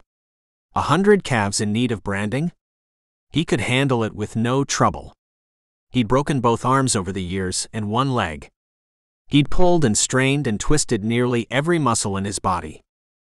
He'd shot rabid coyotes who threatened the stock. He'd faced snakes, storms, illness among the herd. A fire. Somehow, the thought of sitting down to dine with these 5 women was worse. His feet were heavy as he walked down the familiar hall, memories of so many evenings spent with Richard swimming about in his mind. He dreaded them at first, then began to find them bearable. Finally, he grew to enjoy them, as he could generally rely on his surrogate father to provide quiet after a long day's work. Except he'd never taken a meal with Richard in the dining room. The plasterwork around the base of the chandelier flaked a bit, and the silk wallpaper was a bit faded near the windows where sunlight had bleached it over time. Otherwise, the silver on the buffet gleamed after being polished during Molly's feverish cleaning spree, and the platters cook had provided, cold chicken, cold beef, cheese, fruit, and rolls, made his mouth water. This is quaint, Kate offered, sounding cheerful. No more quaint than anything we enjoyed at home. Honestly, all of you, anyone who didn't know us would believe we were raised on champagne and cake. Stop putting on airs. I wasn't trying to. Kate sounded genuinely wounded. I was trying to make the best of the situation. I think you can agree this isn't ideal, Holly pointed out as she helped herself to chicken. At least it's temporary. Lewis couldn't help but look at Molly, only to find her looking at him. What's that? What's that all about? Rachel pointed to her sister, then to him. What's what about? Molly asked with a breathless giggle, which was highly unusual for her. She may as well have hung a sign around her neck with the word guilty written in red. Why did you look at him that way? Are you too aware of something we don't know? Let's sit down to eat. No. Rachel's hands found her hips. Now. What is it you've been waiting to tell us? Molly finished fixing a plate and took a seat at the head of the table. I hoped this could wait until after everyone rested and ate and felt refreshed. What is it? Molly's hands trembled as she unfolded a napkin to place over her lap. This simple display of weakness touched a place in Lewis' heart he wouldn't imagined anything to do with Molly could touch. She wasn't as strong as she pretended to be. Not just then. Not up against 4 demanding sisters who would surely have the same reaction she had on learning the terms of their father's will. Which was what led Lewis to do something truly, truly foolish. He took the brunt of their wrath on himself. If you wish to claim the ranch, the terms of your father's will state that you must live here for 1 year. Starting today. All 5 of you. The document is in the study, and you're all free to review it once we've enjoyed our dinner. Lewis took a seat opposite Molly and lifted a drumstick to his lips as though nothing was remotely wrong. Silence. Then the opposite. All hell broke loose. What? Holly shrieked, hands slamming against the tabletop. You can't be serious. Rachel gasped. Here. We have to live here. Kate squealed, eyes the size of saucers, the color leaving her cheeks. We can't go back to Baltimore?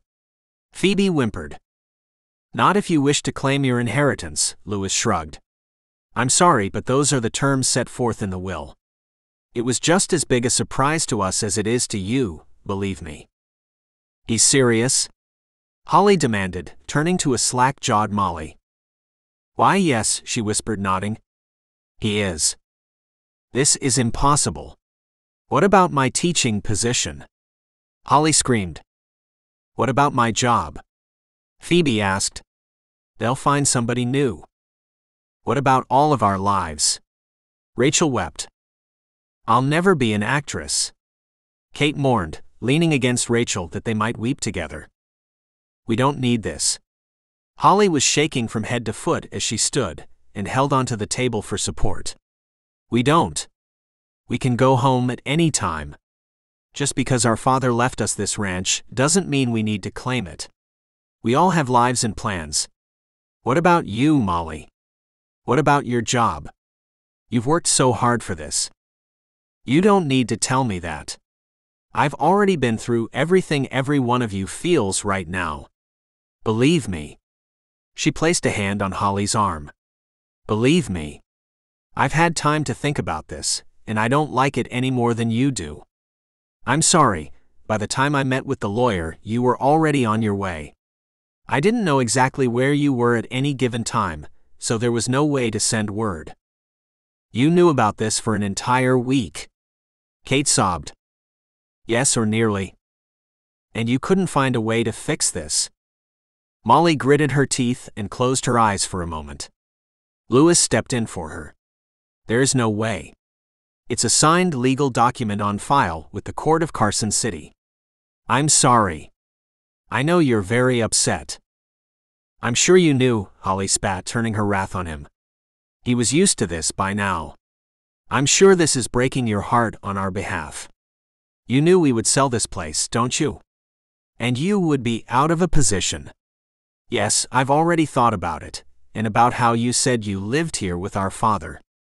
I think I see the entire thing very clearly.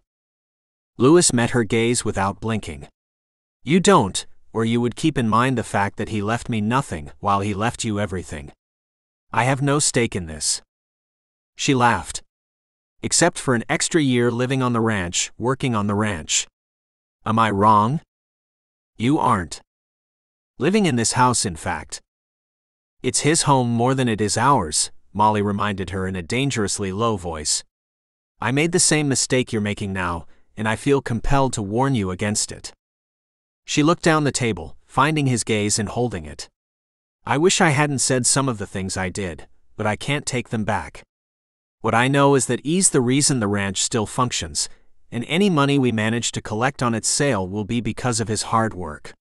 None of us know how to manage a ranch, for heaven's sake, and we would run it into the ground before we were eligible to sell. By then, no one would want it. This would all be for nothing. We don't need it. Rachel had gotten a hold on herself, though Kate still sobbed inconsolably. The girl was fixing to work herself into a fit. Perhaps not at this very minute. Molly tapped her index finger against the table, as though driving a nail home. But we will. Mama's money won't last forever. This will mean security for us. So we give up a year. It's only a year which would have passed regardless. At the end of the year, we'll have so many more options than we ever would have had otherwise. Travel, land of our own if we wish to make it so. None of you would have to fret over how you'll manage to land a husband. Oh, don't gasp, Phoebe, Mr. Sutton knows all about our concerns. I didn't think we needed to keep secrets, not if we need each other as we do. All were silent. And we do, Molly added, looking around the table. All of us. If we walk away from this, we'll be the biggest fools in the world. It's a year. A single year. I promise that when you spend a little time thinking this over and adjust to life here, you'll feel better about it. And you'll see how much better off all of our lives will be once we've collected our inheritance. But we need to stay together. Stick together. For all of our sakes. Oh, hang it all. She was magnificent. Like a sunrise or a field full of wildflowers, or the joy of watching a foal enter the world and stand for the first time. She was a thing of magnificence. And he cared far too much for her. One by one, the girls left the table and went to their rooms. None of them said a word. What else was there to be said? He avoided their eyes as they avoided his. When they were alone again, Molly let out a heavy sigh and sank back against her chair cushion. That went well, don't you think? Chapter 14. Molly plunged the last of the sheets into the bucket of soapy water, muttering the same stream of swear words she'd been indulging in since she'd begun this silly, unnecessary chore. Why did she always give herself more work to do? Meanwhile, where were her sisters? Asleep. While she didn't begrudge them their rest, she did begrudge the fact that she cared about their comfort almost as much as they did. It was no one's fault but hers once again. One day, she would stop being the oldest sister and start being herself. One day. She lifted the entire sodden mass and wrung most of it out, then dipped the sheet into a tub of clean water to rinse out the soap before wringing it out and hanging it over the line to dry with the rest. The late afternoon sun was a beautiful shade of gold, which turned the grass waving on the horizon into the same golden sea. Molly leaned against the wooden post supporting one end of the clothesline and dried her hands on her apron as she stared out over it and took a deep, soothing breath. One thing this place had which Baltimore would never offer: simplicity. She never knew how she'd longed for simplicity. Silence. Peace. Maybe this was why she'd always loved her walks, especially when they took her past the harbor. In the early morning or early evening, there was typically less activity, and she'd been able to enjoy the light sparkling on the water while her tangled thoughts loosened and eased. She had always walked alone, and not just because she'd preferred it that way. None of her sisters were ever interested in simply walking for the sake of getting outside. There always had to be a destination. She started walking then, untying her apron strings and tossing the garment aside. Every footstep took her one step further from the house, and what awaited her inside. They would come around. They had to. It would take time, but what else did they have? An entire year of it. She had Lewis on her side at least. The girls would come around on him as well. Just as she was reluctantly beginning to do. It helped that he had thrown himself into the fire to spare her. She could never repay him for announcing the terms of the will, so she wouldn't have to. He had borne the brunt of their initial rage and disbelief, allowing her to sit back and assume a role as another injured party. He seemed to know what she needed without asking. What did she need now? For the next year to go by as quickly as possible. For Cory and her editors to understand. To be allowed to return to work. Writing for herself in a diary wasn't the same as writing something thousands of people would read, or might read. It was certainly not the same as telling a story, revealing a truth. She had never gotten the chance to break a big story. Something she could really be proud of. Cory hadn't worked his way up through the ranks yet, so he wasn't granted his choice of plum stories. Her writing had certainly helped him improve his situation, not to mention her ability to ask probing questions which got to the heart of a matter. She had nearly burst with pride when Cory recounted their editor's praise. How was he faring now? Was he able to keep up the pretense? She had sent her letter from town, so he would know soon enough that she was not returning. It was a terrible thing. It would be quite a blow for him. There was nothing she could do about it. Not for a year. She was far enough from the house by then that she threw her head back and howled at the sky, furious and hopeless and conflicted. She did it again, this time roaring in an almost primal way from the depths of her lungs. Why hadn't she done this before? Damn you, she roared, fists clenched, arms out on either side. Could he hear her, if he had even gone to heaven? Somehow she doubted that. The heaven part. He hardly seemed the type.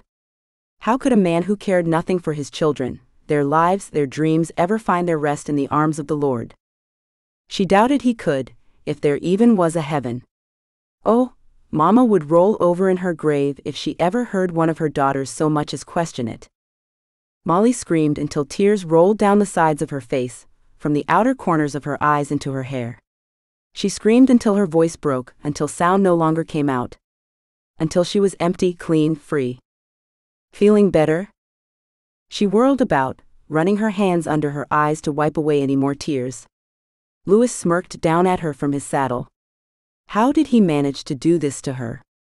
How did he manage to look so handsome in the light from the sinking sun? How long have you been here? Not long. Though I didn't need to be. I could hear you from clear across the ranch. Old Prince here had to know what the ruckus was all about. He patted his horse's neck with obvious affection. I didn't mean for you to hear me so far away. What did you think would happen when I was downwind from you? He stopped chuckling when he took note of her dismay. I'm sorry. I don't mean to embarrass you. I embarrass myself. I shouldn't have. No. He swung a leg over the saddle and landed beside her. No. Don't say that. Don't say what? You don't know what I was going to say. Don't I? I know exactly what was on your mind.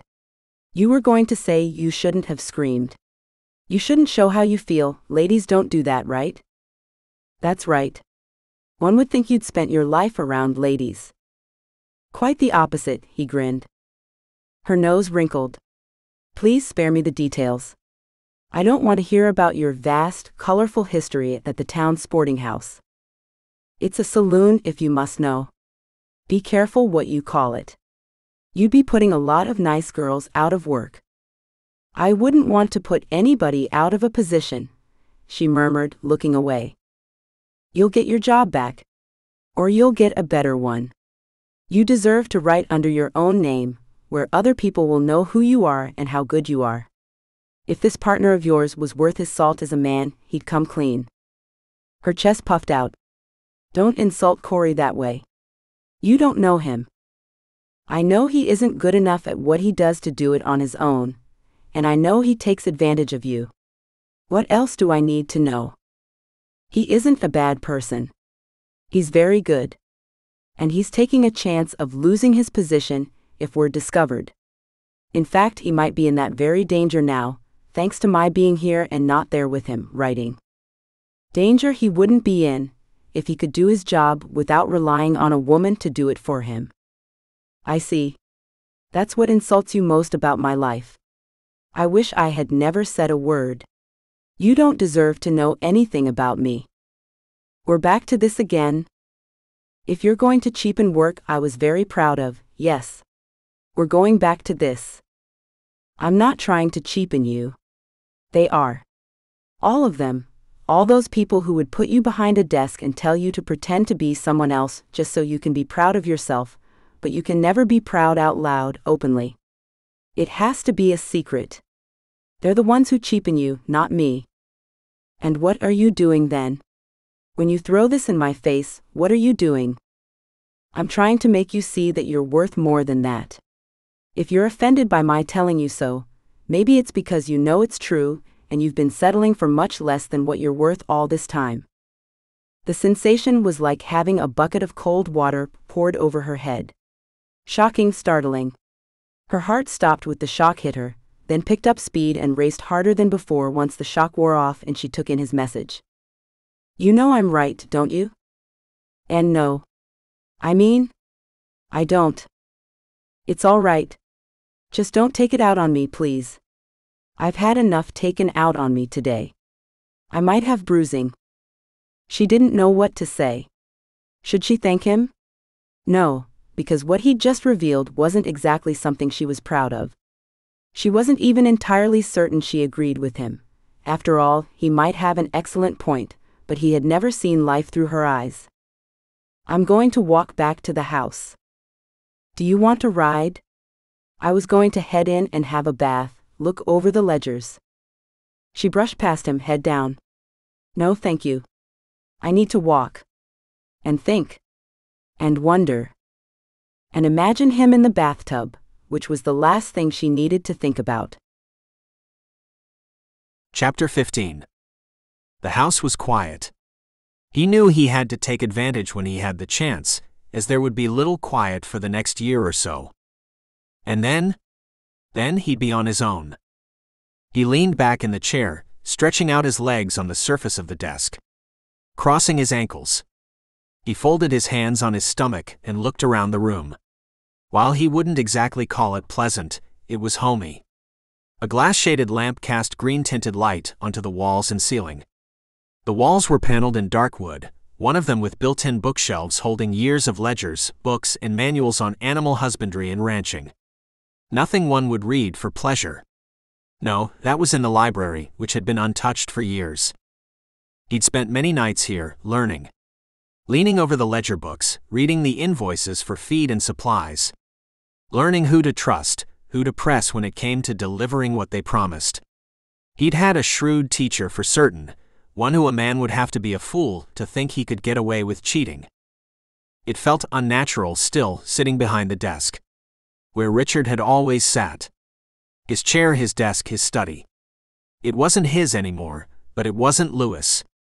It didn't belong to the Reed sisters, either. Whose was it? A man could lose his mind if he thought about it too much. He chose not to. Instead, he would go back to thinking about his new favorite thing, or person. She must have been his favorite, since she had taken control of his thoughts. His concerns. What good did it do him? She slapped him every time, not truly, but she may as well have. And knowing her, it was only a matter of time before she did. Footsteps on the stairs startled him, as he hadn't expected any of the Reeds to be out of bed yet. He fought with himself for a moment, lost in indecision. Should he let them find their way? It was their house once, nothing had changed. Should he let them know he was awake, and around the house to avoid any awkward scenes later? People tended to behave differently when they thought they were alone, than when they knew they weren't. His conscience got the better of him, so he went to the door and opened it slowly, looking down the dark hall toward the kitchen. There was a dim glow coming from inside, telling him someone had lit a lantern. He moved slowly toward it, hoping he didn't frighten whoever it was out of their wits. "Excuse me," he murmured when he entered the room, then he froze. So did Kate, in the middle of packing biscuits into her valise. She was fully dressed, as she had been when he'd picked her up at the train station. "What are you doing?" he asked, looking back down the hall toward the stairs in case one of the others had followed her. I mean, You're planning on running away. Is that it?" He leaned against the wall, arms folded. She lifted her chin to glare at him. "What of it?" "It's the damned foolingest idea I ever heard, that's all." "Oh? Why is that?" "I'm a grown woman. I can come and go as I please. I have enough money saved to purchase my ticket back to Baltimore." "You would do that to your sisters. You would leave the ranch and ruin their chance in claiming what's theirs. You remember what the will said." "Bother the will," she spat. "I hate this place. I had a life in Baltimore, and the chance at an audition for a traveling theater company next month. I thought I would be away from here by then. Back where things make sense. I don't know this place." He softened toward her, but only enough to keep from laughing or strangling her in punishment for her sheer stupidity. A good thing he had decided to emerge from the study, and that he'd stayed up to get some work done too. "I'm sure this is difficult for you. You don't remember it like the others do. It's a strange place full of strange things and strange people." "Yes. It is. Baltimore is my home. That's the only place I ever recall living. I only vaguely remember this place. I tend to exaggerate a bit when I tell stories.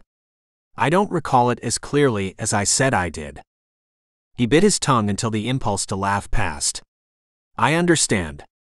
I didn't want to come here either, but I was younger than you when my father took the position as your father's foreman. How is it that you came to live here, in the house?" As long as they were talking, she wasn't thinking about running away, so he motioned to the table and waited until she sat before putting on a pot of coffee. He told her about the fire and how Richard had raised him as he warmed the biscuits Kate had been on the verge of taking with her. By the time he'd finished and took his seat across from her, she was a sopping, tearful mess. "My goodness. I'm sorry. I had no idea. And here I was, resenting you for being here." She had a way with words. "I understand that. Believe me." It wasn't as if he hadn't resented her. "My papa raised you, then? You were nearly a man, But he acted as your father. And he taught you about ranching. He did. And I was here with him when he passed on. Oh, thank you.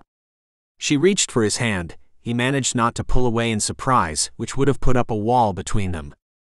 If he was going to keep her from getting herself killed, he was going to have to be her friend. You did a great service. You could do me a service in return, he said, patting her hand. What do you want? For you to stay. Before she could protest, he spoke over her. How far is it to Carson City? How long of a ride? Do you recall? She hesitated before shaking her head. Do you even remember which direction to ride in? It isn't a straight line, you might recall. Or you might not. When you reach Furnish Ranch, do you turn right or left? Do you even know which ranch belongs to Mark Furnish? And how did you intend on getting there? I was going to borrow a horse and leave word with the station master that you would likely come to fetch it. I see. You thought that part out at least. But nothing else. It's 1 o'clock in the morning, and it would still be dark by the time you arrived in town if you even remembered how to reach it. There's a far greater likelihood of you getting hopelessly lost and praying somebody found you. There's a lot of land out here, Kate, and it stretches on for miles and miles. Sometimes you can't see anything but more land and grass and mountains in any direction. No house, no stables, nothing to tell you that you're going in the right direction. And it would be dark, Kate, for at least 4 or 5 hours. The odds aren't in your favor. She let out a heavy, put-upon sigh. Molly wouldn't let me leave if I told her I wanted to go. No. She wouldn't. Not because she doesn't understand how much you want to go. Believe me. He chuckled wryly at the memory of her tirades. She's given me more than an earful on the subject. She has screamed at the sky and at me, and it didn't change anything. She stayed because she felt like she owed it to all of you. Now you might not feel the same way. That's your right. But the least you can do is sit down with your sisters and tell them what you plan to do. It's better than going off half-cocked and getting yourself into a heap of trouble. She looked down at a half-eaten biscuit. They won't let me go. Maybe they will. Maybe you'll be what they need to admit that they don't think they can handle this, either. Maybe one of you just needs to be strong enough to take the first step and say enough, this is finished, I can't manage it. You may be right. Hope dawned on her face so much like her sister's. If he could only make her so happy so easily. Are you going to give up this fool notion then? Running away like a thief in the night. Yes. You're right. I would have only gotten lost. I'm glad you caught me, I suppose. Though I would appreciate it very much if you didn't tell my sisters. Especially not Molly. She rolled her eyes in a dramatic fashion. I'll do my best. He was smiling as she left the room, the sounds of her retreating footsteps up the stairs a relief. What would Molly think if she knew he was a hero? He asked himself if he should tell her, and decided to keep his promise. Kate was young and tended to go off half-cocked, but she wasn't foolish enough to endanger herself. And he would never earn back the trust he would lose if he broke his word. They had to get along together, all of them, which meant trusting each other. It was with this in mind that he turned off the lantern and went to bed. Morning came around early, after all. Chapter 16. Have you seen Mr. Sutton this morning? The fact that it was Kate and not Phoebe asking this question came as a surprise. Molly looked up from where she was changing the linens on her bed. No. Here. Help me. Kate obliged, spreading the sheet over the bed. So you haven't spoken with him? No. Why are you asking?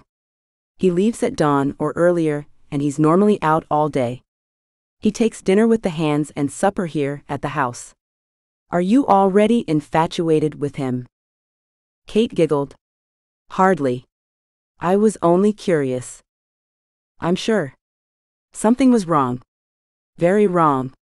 He hasn't said or done anything untoward, has he? Gracious no. When would he even have the chance? That's true. I only asked, because I want to be sure you're not avoiding him. No, that's not it. I wish I had never asked. Kate plumped the pillows with a little too much zeal. What's on your mind? Molly took a seat on the bed and patted the space beside her. Out with it. You know you can't hide anything from me for long. Kate sat with a groan. I can't stay here. I don't want to be here. You've hardly been here an entire day, and you spent most of that time sleeping. It doesn't matter. Molly, you have to understand. Kate took her hands, eyes wide. I know you do because you said so. You didn't want to be here when you first heard of the conditions of the will. It took time for you to come around. And you'll come around too. No. Kate's voice was as flat and dull as the light in her eyes. I won't. I don't have a year to spare. Perhaps you do, but not me. Excuse me? Molly withdrew her hands and clasped them tight, so as to avoid shaking some sense into her youngest sister. Just what does that mean, pray tell? Why is your life so much more important than mine? Not to mention the others? Or did you forget about them? I knew it. I knew you would never understand. How many times do I have to explain to you that just because someone doesn't agree with you doesn't mean they can't understand? I do understand. I was inconsolable when I first heard the news, if you must know. I wept all through the night. Do you think it would be as simple as waltzing back into the paper's offices and announcing my return? They'll never take me back, and even if they did, the chances of my working again with Cory are slim. He'll have another so-called secretary by then, and I would be too busy working where they place me to do any writing for him. I'll never get this chance again.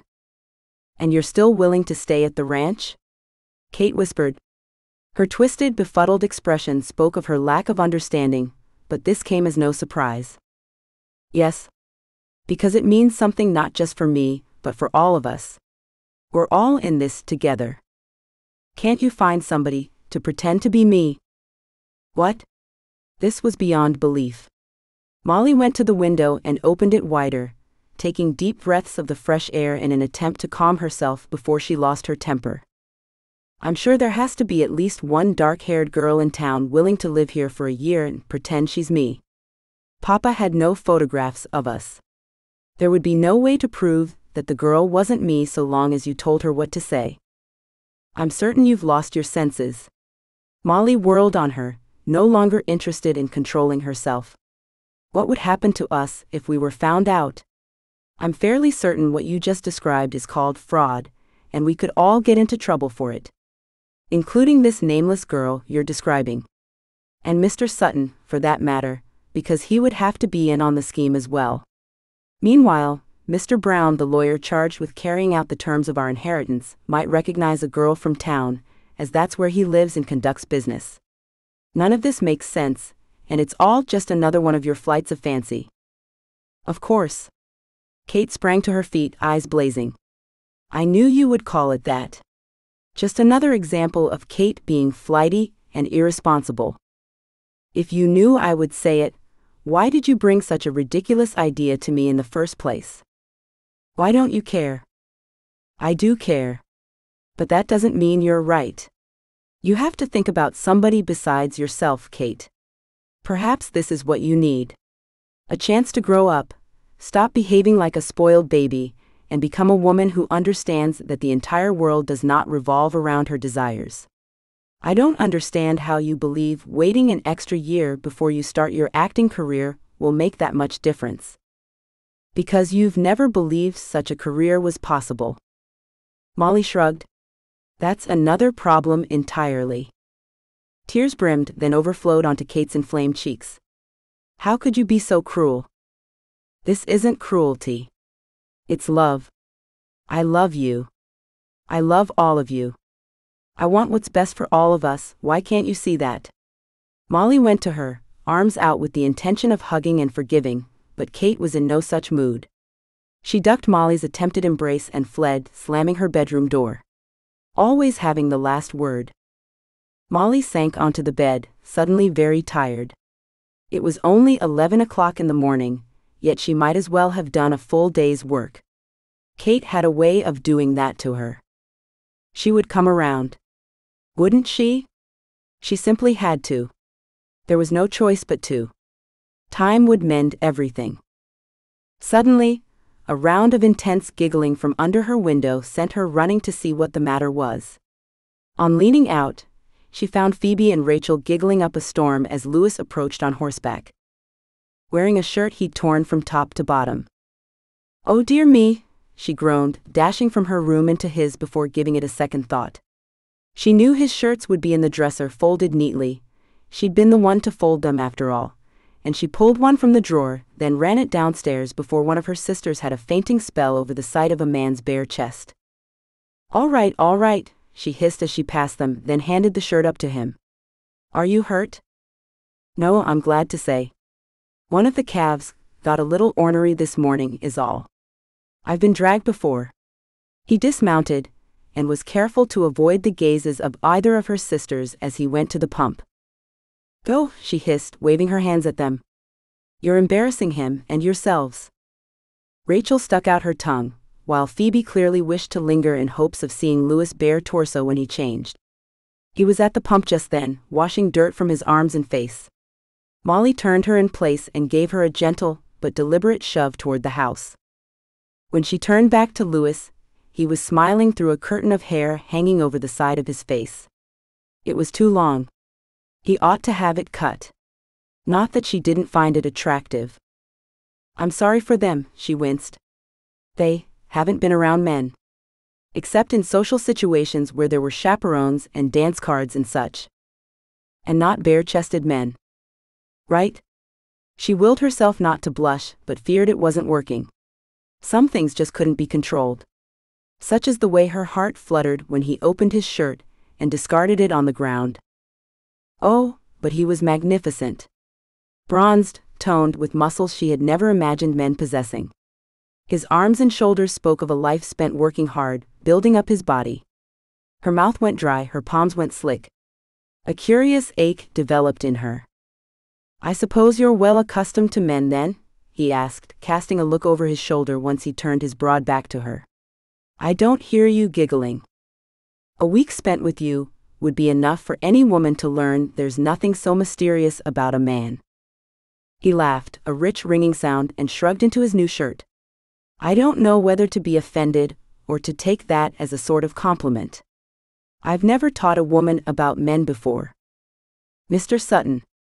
She glanced up toward the open bedroom windows. "It's one thing for us to have an understanding, but another for my sisters to hear us talking like this. They'll get all sorts of ideas." His eyes flickered upward as well. "I understand. My apologies." "Not at all." She bent to retrieve his discarded shirt at the same time he did, and they both stopped where they were. "Oh. Please. Go ahead." "No, you." "I don't mind." "Oh, for heaven's sake." He picked up the shirt and studied it. "I think I like it more when we're cutting each other down. This politeness might kill me." "I'll make it a point to stop being so polite then." With a quick motion, she snatched the shirt from his hands. "Thank you. That's much more like it. Though really, fetching my clothing from the ground is a little much. But I thank you for bringing me a fresh shirt before one of your sisters swooned." She offered a nod. He looked up at the windows again, and his voice dropped to a whisper. "Would it be indelicate to tell you I heard screaming coming from the house as I rode up?" "You did? Who was it?" "Kate." A look of understanding passed over his face, but it was gone as soon as she noticed it. What happened between those two that he seemed unsurprised to find it was Kate who'd started a fight? "She's unhappy? What about the others?" "None of them have said anything to me, though they don't need to."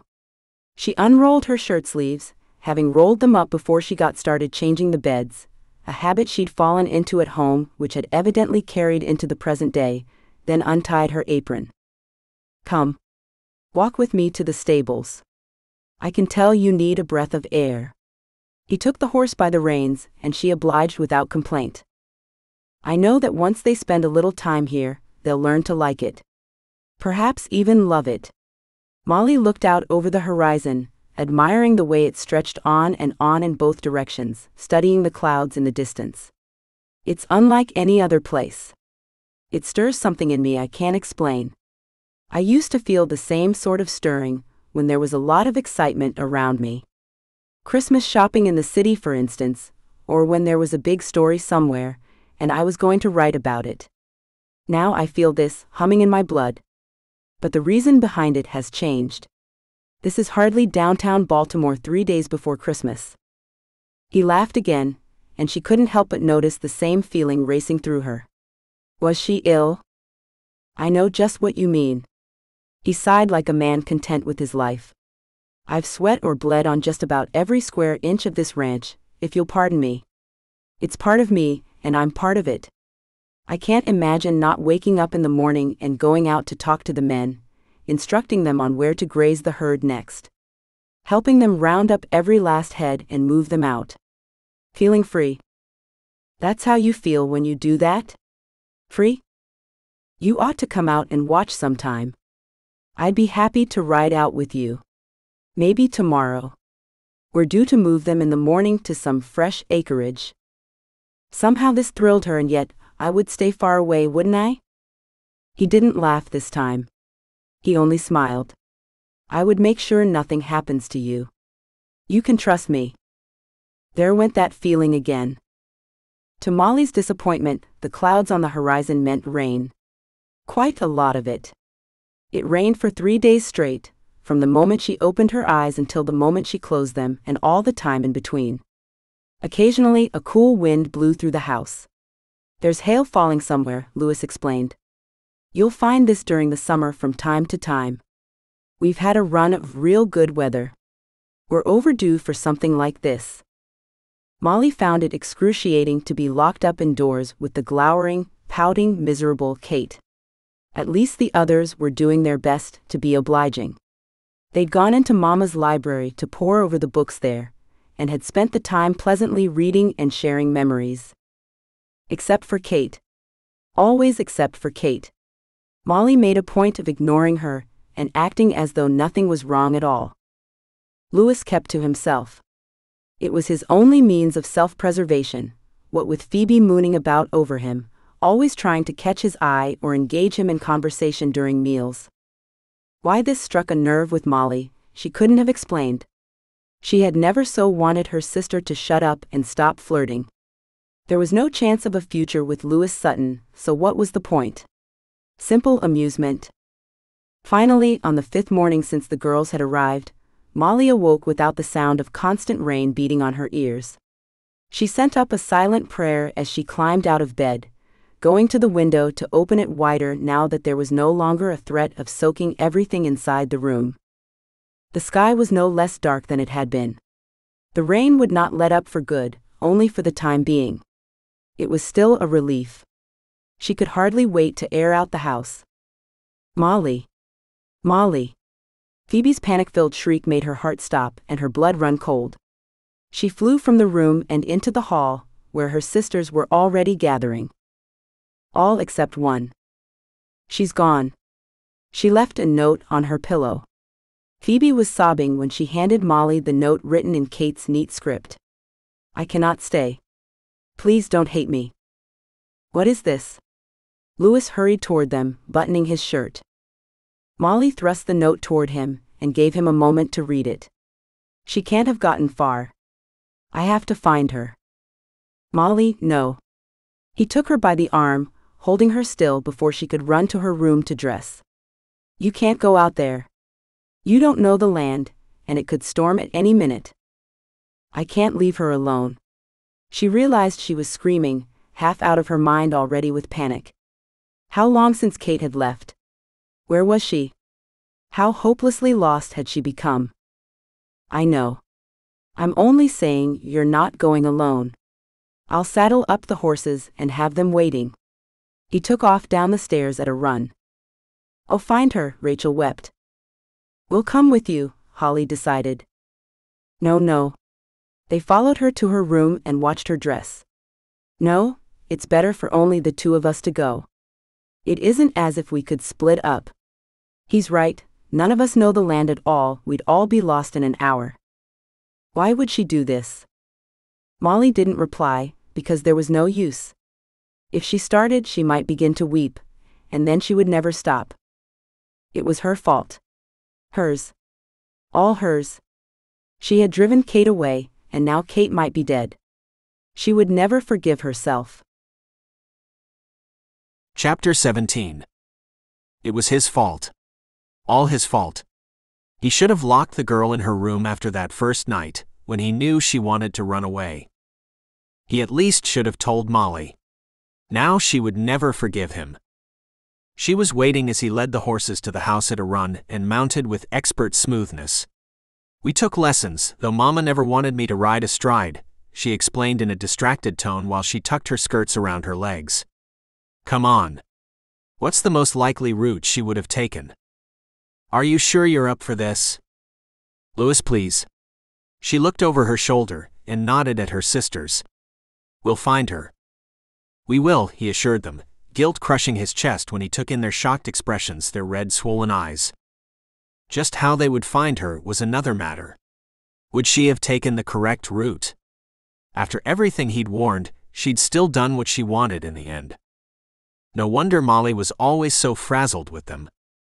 "We will find her," he assured Molly as they rode away, the horses trotting to warm them up before going any faster. "She's mad. Mad. I can't believe she would do anything this foolish. I should have told you. Better to get it out in the open now, for it would choke him if he didn't." "What? Told me what?" "She wanted to run away the first night. I talked her out of it." "You what?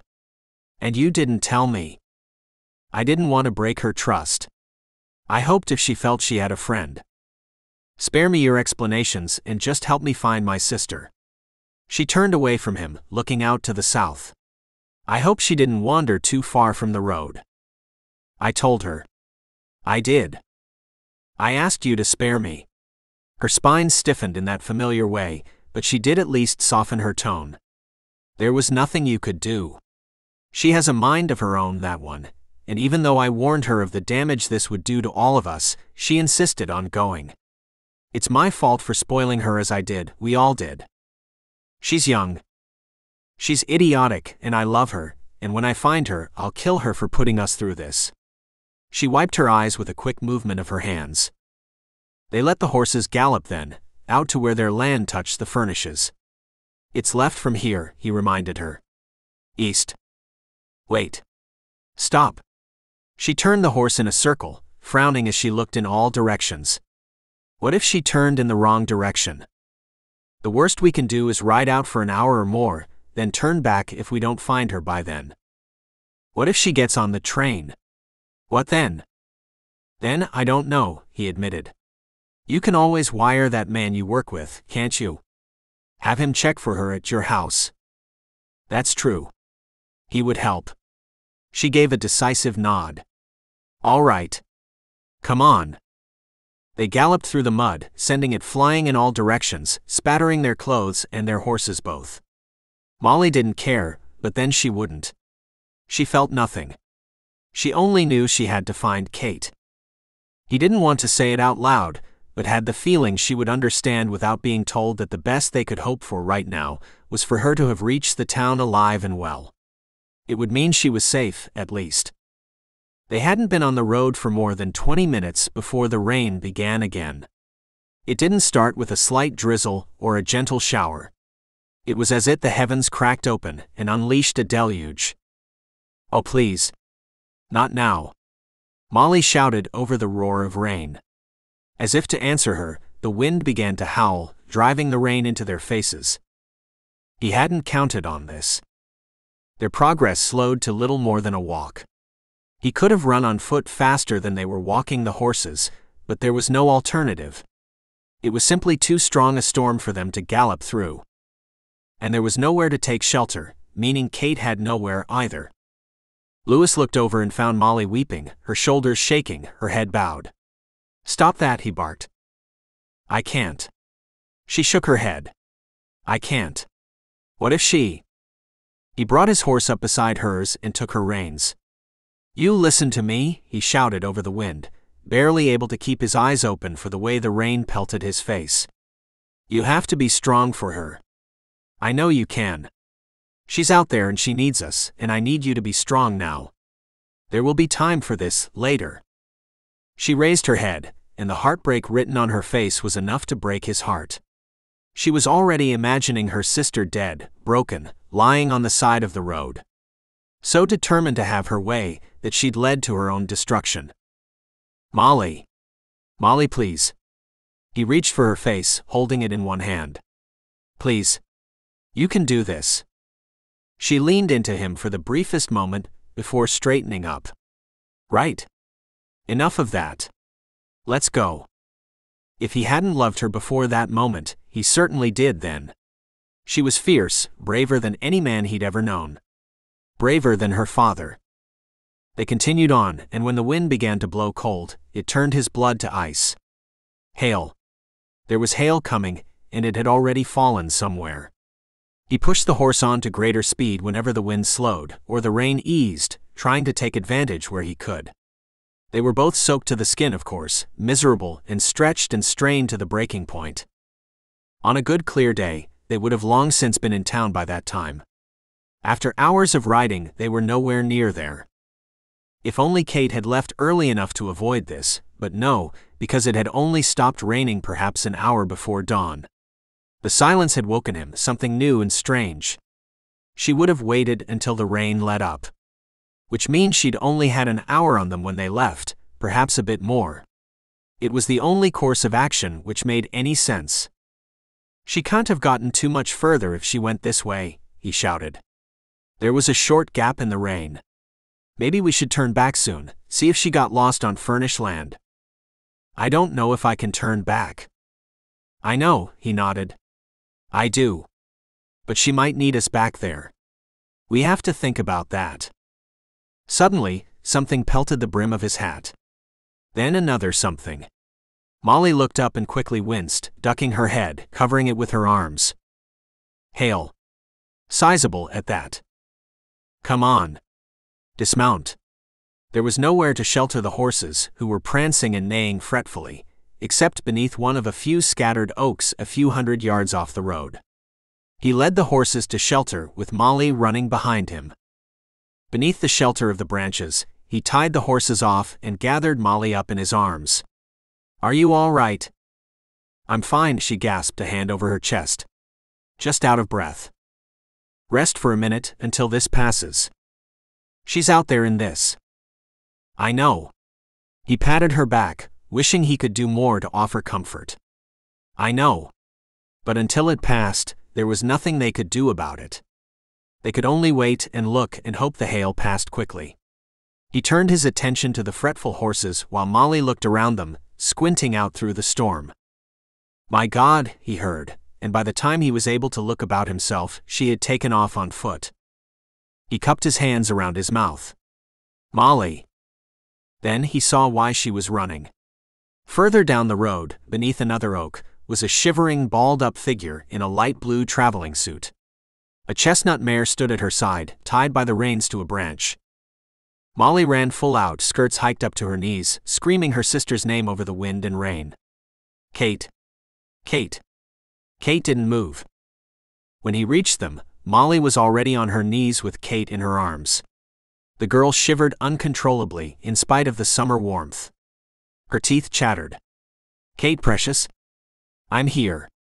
I'm with you." Molly rocked her back and forth, crooning close to her ear. Lewis had the suspicion the girl couldn't hear her.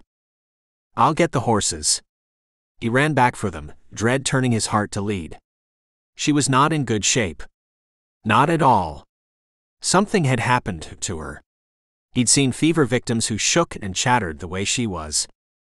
When he returned, Molly was tapping Kate's cheeks in an effort to wake her. "Is she burning up?" he asked. "Yes. She's so hot." Molly's stricken eyes met his.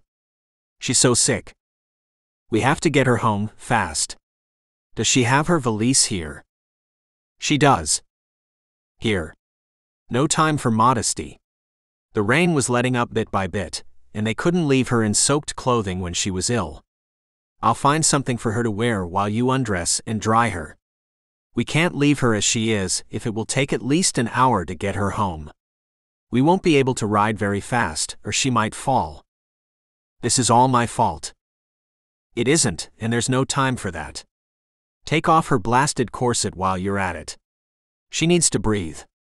He averted his eyes after digging a dry shift and nightgown from the valise, then took the sodden clothes from Molly and draped them over the chestnut's saddle. Do you think you'll be able to lead the chestnut? I'll have to ride with her. I'll do what I have to, Molly assured him, grunting with the effort of changing a woman who wouldn't cooperate. Her limbs hung heavy. It was difficult for him to not jump in and help, but that would be too much. There were still rules a man had to follow, even in an emergency. All right. She's ready. It was an effort, getting her into the saddle. Molly propped her against the tree while Lewis mounted, leaving him to reach down and lift her up in front of him. His shoulders and back ached as he strained his muscles, but soon he had her settled in place. The movement stirred her to wakefulness.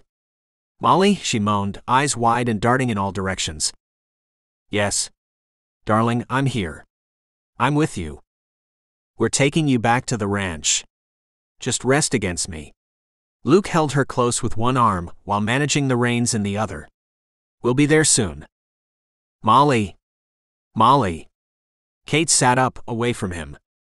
Molly, why can't I open my eyes? They're open, precious. You're looking at me now.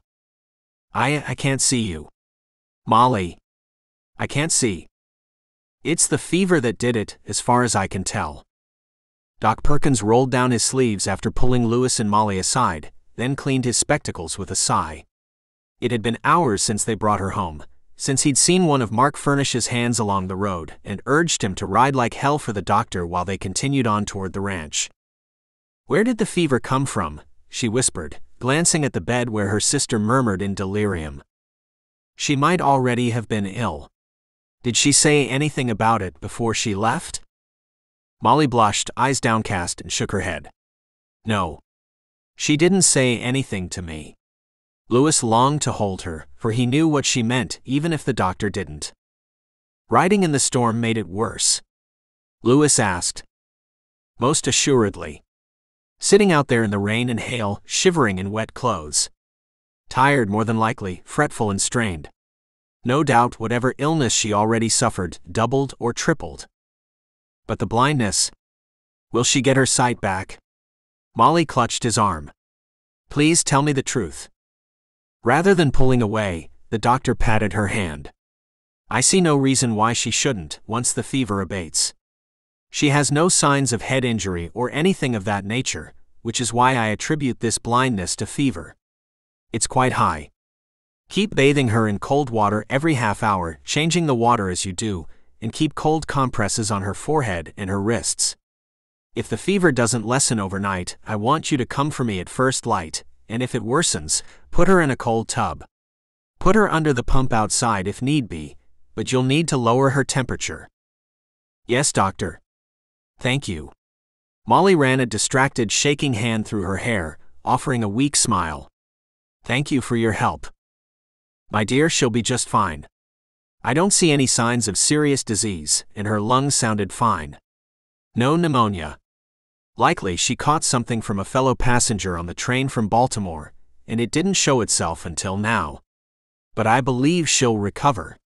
Just give her time. Molly returned to Kate's side where her sisters bathed her with cold towels while Lewis walked to the doctor downstairs. Thank you for coming on the run like you did. It means quite a lot to everyone. That's what I'm here for, he smiled. And be sure to make that young woman take care of herself. She looked about ready to swoon. I'm sure she was ready, but I don't know if she'd listen to me. Lewis shook his hand and held open the door before releasing a heavy sigh. A similar sigh sounded behind him, and he turned to find Molly coming downstairs. I suppose I ought to eat. I haven't all day. Yes, Doc Perkins told me to make sure you took care of yourself. Should I fix up something for you? No, you don't need to. You've done more than enough. She took hold of the newel post at the bottom of the staircase, however, swaying slightly as she did. Enough of this. He rushed to her, taking her in his arms to hold her steady. You don't always have to be strong. Not after what you've been through today.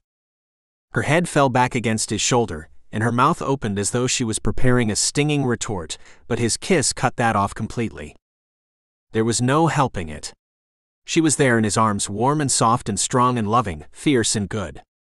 He'd only wanted to kiss her for days as it was, and the day they'd had made the need more overwhelming than ever. What was there to do but kiss her? She didn't fight him. In fact, her arms circled his neck and held him fast, and the soft sigh in the back of her throat urged him on. His embrace tightened, crushing her body to his, while his mouth moved over hers. Sweet, soft, firm, he tasted and explored. She tasted like fresh strawberries, only they had never grown when he put his lips on them. Please, please, no more, she whimpered, weak in his arms and breathless, leaning against him. I can't breathe. I can't stand. He kissed the top of her head, her throat, her shoulder. Molly, Molly. Please, Lewis. After everything today, please. Give me time. She met his gaze firmly, frankly, if still a little wide-eyed.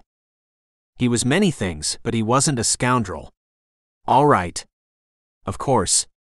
He released her and followed her to the kitchen, where beans and cornbread still awaited them in the oven. Just like their first meal. Only this time, there was so much between them he could barely breathe. What did it mean that he had given in to whatever strange thing was between them? What did it mean that she gave in along with him? He almost didn't notice the knock at the front door. He was so busy eating and thinking and questioning whether he'd made the right choice, while worrying over Kate, as he knew Molly was. The second knock got his attention, and he shook his head when Molly began to rise. You eat. It's probably the doctor. It wasn't the doctor. As Lewis approached the screen door, he knew he'd never seen the man before. Tall, sort of gangly, with dark curls and a serious expression which turned to confusion the closer Lewis came. Yes, he asked, suspicious. Is this the Reed residence? Does Miss Molly Reed reside here? Who wants to know?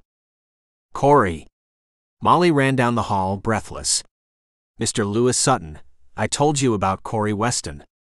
My friend from the newspaper. He's here evidently. She let out a nervous giggle, while Lewis wondered if he should shoot the man now or later. Chapter 18. What are you doing here? How? His familiar smile should have brought her comfort, but instead he left her cold inside. This was wrong. He didn't belong here. It made as much sense as a pair of pants on a duck. They simply didn't go together. Especially not now. I wanted to come and see this for myself. He was still smiling, though when she didn't return the expression, his face fell. Was I wrong to come? No, of course not, she stammered, her mind racing wildly for a way out of this tangled mess. I'll go upstairs to check on your sister and see if the girls need anything. Lewis shot Cory a stern look before leaving them alone, taking the stairs with a heavy tread.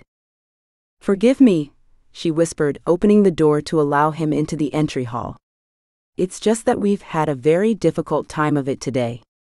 Kate is quite ill, she took a fever and now she can't see. Oh, Molly. His touch on her arms was foreign and not altogether unpleasant, but not altogether wanted either. I'm so sorry. I had no idea. How could you? She realized too late that she'd snapped at him. I'm sorry. I'm very tired and concerned, of course, and you have nothing to apologize for. You're going through so much. Is there anything I can do? She stopped short of asking him to go home. At any other time, she would have welcomed his presence. She would have been happy to see him, would have killed the fatted calf in his honor.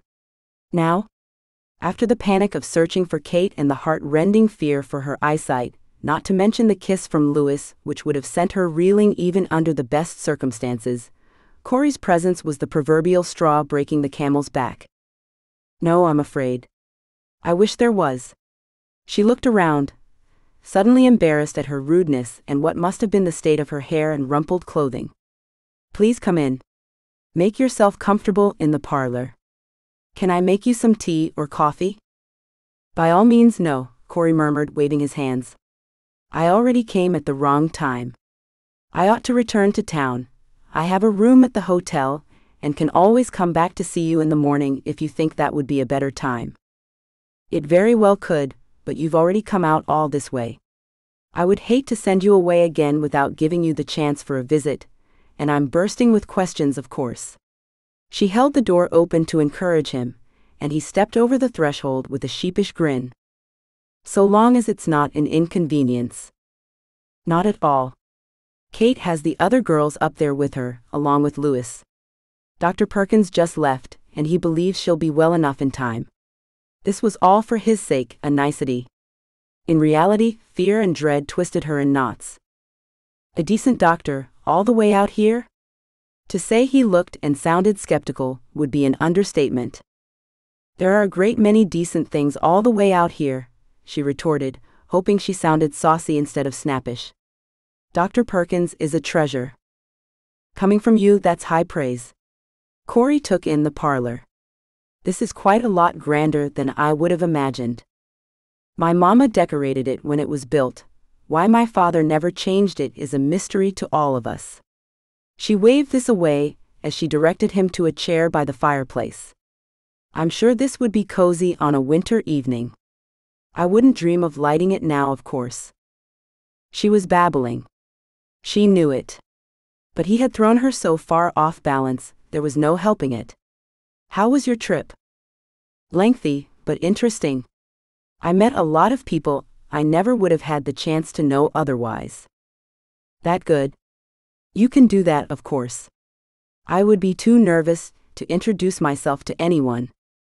He glanced at her hands, the way they twisted together in her lap. You look nervous right now.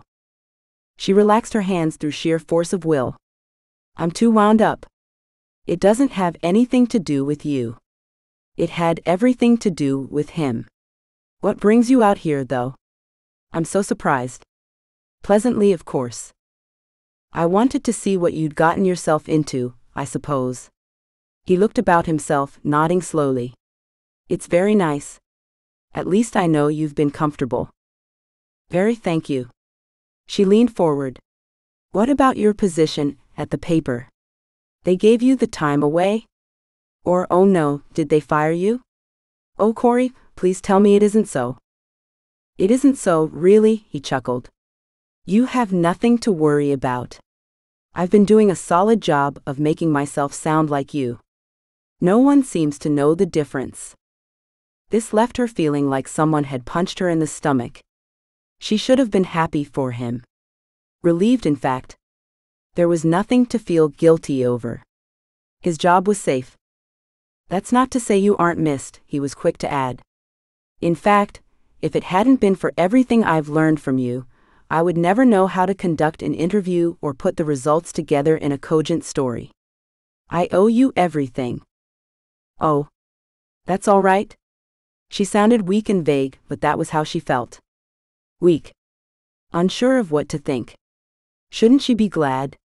And his thanks were sincere and honest, as she had taught him to be a better reporter. Lewis' admonitions came back, as fresh as if he had just accused her of allowing others to take advantage of her. His words still stung as they had before, only more so. Because now she had the proof in front of her. Admitting to it.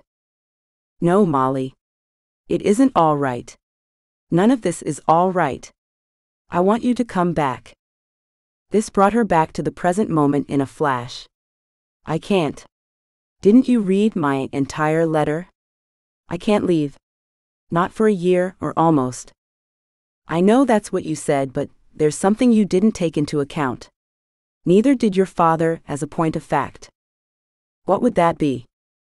He never considered that any of his daughters might be married by the time he passed on. He knew nothing about any of you, after all. Married? Of course, none of us are married. You know my sisters. You're not understanding me. Then suddenly, she did understand. Completely. You want me to marry you? I always have. You must have known that, Molly. I've never made any secret of how deeply I care for you. Now the thought of living without you for a year, while you're out here, it made the need to confess my feelings and present my intentions greater than ever. I had no choice but to come out as soon as I could. It was a nightmare. Plain and simple. Cory. I know. And now there was a sharp stinging behind her eyes, and the tears brewing there weren't tears of joy. Closer to disappointment for him. But you also know that I've never considered marriage before. I've simply never wanted a husband. I thought I would provide for myself, and once my sisters were married, I would live as I wished. You honestly want that for yourself? You never want to have a home, a family? Children, Molly. What about that? What about it? A fair question. I don't know. I've spent so much of my life taking care of others. I've devoted years to the girls, especially since Mama passed on. Maybe I've used up all of those feelings, the maternal instincts as they call them. He frowned. Just because you've seen the worst of what marriage can be, doesn't mean it would be that way for us. You know I would never hurt or disrespect you, and I've waited for you for a long time. I'm devoted to you and to us. Molly closed her eyes. This was all too strange to be true. What did a woman say in this situation? If only Mama had instructed her on how to turn down a proposal. It had always been a matter of how to lure a man into proposing, never how to get him to back down. She had certainly never imagined it this way. Cory, I'm honored and flattered by your offer, but I'm just so tired and overwrought at the moment. I don't feel as though I could give this the consideration you deserve. I need time to think about this. You have time. I don't intend to take the train back to Baltimore for another 4 days. As I said, I have a room at the hotel, and I can return at any time. Tomorrow morning, if you like. No. No, give me a full day at least. I must discuss this with my sisters too. And I'll need to ask the lawyer if this is in accordance with the terms of the will. I would be happy to speak with him on your behalf. There's no need, I assure you. The last thing she needed was for him to speak for her. She could speak very well for herself. No, my sisters and I will take care of this. Thank you. Of course. You know nothing is too good for you.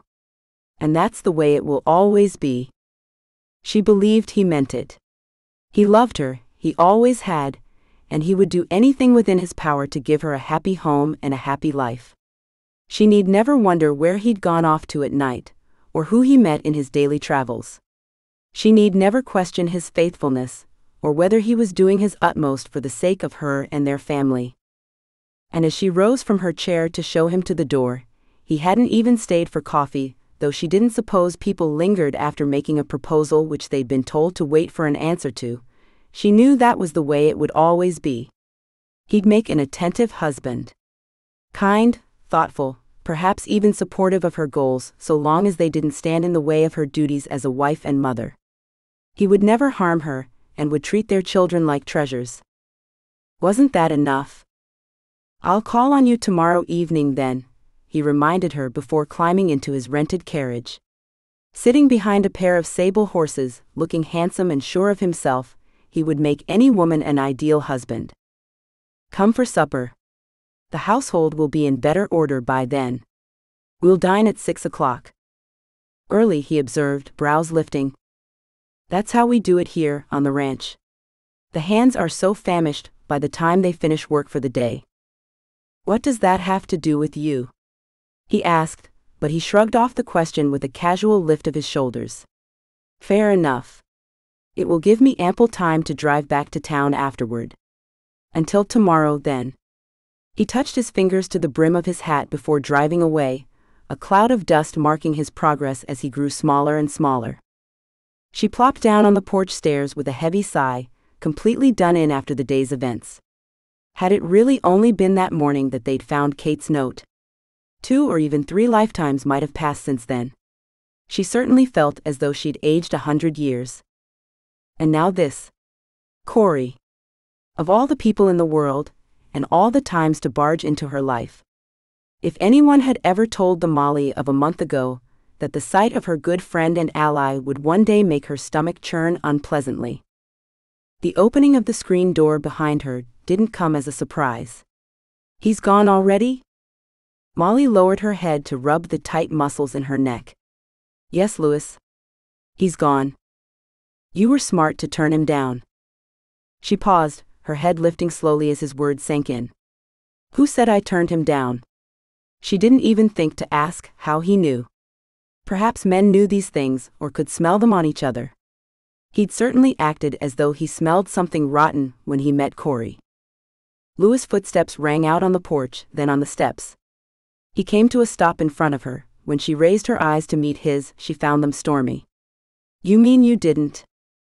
"I didn't tell him one thing or another. He's coming back tomorrow to have supper with us, and I told him I would give him an answer then. And incidentally, this is none of your affair." "Like hell it isn't. What do you think we've been playing at? Do you think I consider you some good time girl, one of the gals back at the saloon? Do you think I'm gonna let some city slicker come in and take what matters to me?" She couldn't help herself. "Since when do I matter to you?" "Since always." "Ah, damn it." He kicked at the dirt, throwing his hands into the air. "I only mean to say you're worth more than what he's willing to give you. A lot more." Her heart throbbed. If only he had answered differently, but she was used to not getting what she wanted from him, wasn't she? "How do you know what he wants to give me unless you were listening?" she asked instead, incensed at his overfamiliarity. "I was in the study once I came back downstairs, if you must know, but I don't need to eavesdrop to understand his type. He'll give you a home for certain, and he'll make sure you're always heavy with his children. Don't put on delicate airs now. We're far past that point." "I wasn't going to." "He'll tell you that you can do whatever it is you want. Whatever your heart desires. He knows how bright you are, how hardworking, and he knows the dreams you've longed for. You can still fiddle around with that sort of thing, maybe have a little column in the paper with women's tips or what have you. But that's all. You'll never have anything more than that, because anything more might take time away from rearing the little ones and managing the house and making sure supper's on the table for him at a certain time every day. And he won't ever run around on you. You won't need to worry about him spending all his money on sporting gals or gambling or liquor. He won't ever come home in a temper. You can sleep well at night knowing he'll be there in the morning and every morning. Isn't that right?" Heavens above, how did he see everything so clearly? More than that, how did he manage to name the very things she'd been thinking to herself while Cory was in the process of proposing? "Do you think that's enough, Molly?" Lewis' voice lowered. Softened. It was no longer the gruff, berating voice questioning her foolishness. It was the voice, well, of what she would imagine a lover would sound like. Soft cajoling. Reaching into her heart and wrapping itself around that tender organ until she couldn't remember a time when it beat on its own. What else is there?" she whispered. "You don't know?" "You know I don't. I've never seen a happily married couple. I don't know anything about it. My mother wanted us to marry. That's all I ever knew. Marriage meant security in a difficult world, and I don't see how that's changed much in the few years since we lost her. I'll grant you, the world is a difficult place, especially for a woman. But a man should offer a woman more than a bank account. I've always seen it that way." "Cory would be a great deal more than a bank account," she informed him in a cool voice. "He's loved me for a long time. I've known it. Maybe I took advantage of it. Yes, he wasn't the only one taking advantage. I worked my way around his misgivings because I knew he was in love with me and would do just about anything I asked. I'm not a very good person. Looking back, I can see that. Perhaps this is what I owe him. It isn't as if he ever made a secret that he wanted us to be more than friends one day." "You don't owe him a thing." "I do. People owe each other. Just because a man says he loves you and was foolish enough to let you have your way because he wanted to be more than your friend, doesn't mean you owe him the rest of your life. Is that what you think? Come now. I gave you more credit than that. What does this mean to the ranch? Did you ever stop to think of that? I've thought of nothing else in the last 3 weeks, and you know it, she snapped. Ever since I received your letter, but especially since meeting with Mr. Brown. I think that since no allowance was made for any of us being married, it can't go against the terms of the will for me to leave. Leave? Lewis? Do you think I would stay here? I would of course return to Baltimore and get married. I couldn't live out here while my intended was across the country. And he's not the sort of man who would agree to his fiancée keeping house with another man. Oh yes, I'm sure he would give me the thrashing of a lifetime. Lewis snorted. Stop this. She dropped her head into her hands. This is tearing at me. I don't know what to do. I think you know exactly what to do. You're just too scared, or too used to thinking about everybody's feelings over your own to come out and admit it. Do us both a favor, and quit telling me about myself like you know me. There isn't much in this world that infuriates me more than the sound of anybody, man or woman, acting like they know what goes on in my head. Nobody does. I'd thank you to keep your opinions to yourself. That's fine. I'll be happy to, since talking to you is about as helpful as talking to a brick wall. He stomped up the steps and across the porch. But just remember one thing, I know who you are. Whether you like it or not, I know all about you. I know you could never be happy for the rest of your life with a man who looks at you with big puppy dog eyes and adores you. Marrying him would be the same as turning off everything that makes you who you are. He would never understand you or what makes you feel lit up inside, so he could never give it to you. Not if he tried every day for the rest of his life. The door slammed shut, leaving her alone again. This time with even more questions than before. Chapter 19. Absolutely not. No. Lewis wouldn't allow it. She was actually considering marrying that city slicker.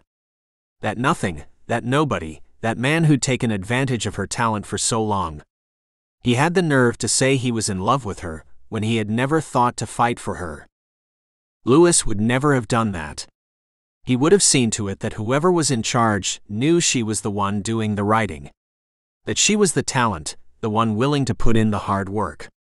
He would have fought God himself on it. All in the name of getting her the recognition she deserved. And he said he loved her. As if he deserved her. The man didn't know a thing about earning a woman's love, especially not a woman like Molly. Then again, neither did Lewis. Because she didn't love him. Even after a kiss into which he'd poured the entirety of his heart, she was willing to consider another man's proposal. That spoke volumes for how little he knew of a woman's heart, for he had almost been certain she loved him too. He did something that night he'd never done before. He got rip-roaring drunk all by himself. He'd been drunk before. Many times. More than once had he fallen into a warm, welcome bed at the saloon, one of the women there telling him he was in no condition to make it home. He'd been drunk enough to believe them. Hell, it might even have been true. Yes, he'd torn it up in the days of his misspent youth, Saturday nights and Sundays being the only time he was ever allowed to have to himself. He knew his way around a bottle of whiskey. But never alone. That was one lesson from Richard Reed he'd taken to heart. A man rarely got drunk alone, for that led to trouble. Dependence. Until that night, Lewis had chosen to do his heavy drinking in the company of others, in establishments which allowed for such behavior. Richard had despised men with no control over their habits, and thus so had Lewis. This was different. This was a special night. And Richard had never known his grown daughters. If he had, he would have seen plenty fit to get himself in a blind stupor on a regular basis, locked safely away in his study, where they couldn't claw him to pieces with sharp tongues and stubborn ways. He hadn't known Molly. Stupid woman. Foolish. He'd been wrong to think her any better than others of her gender. She was no different from any of them. Her head turned at the slightest distraction, the slightest hint of something new or different. Better.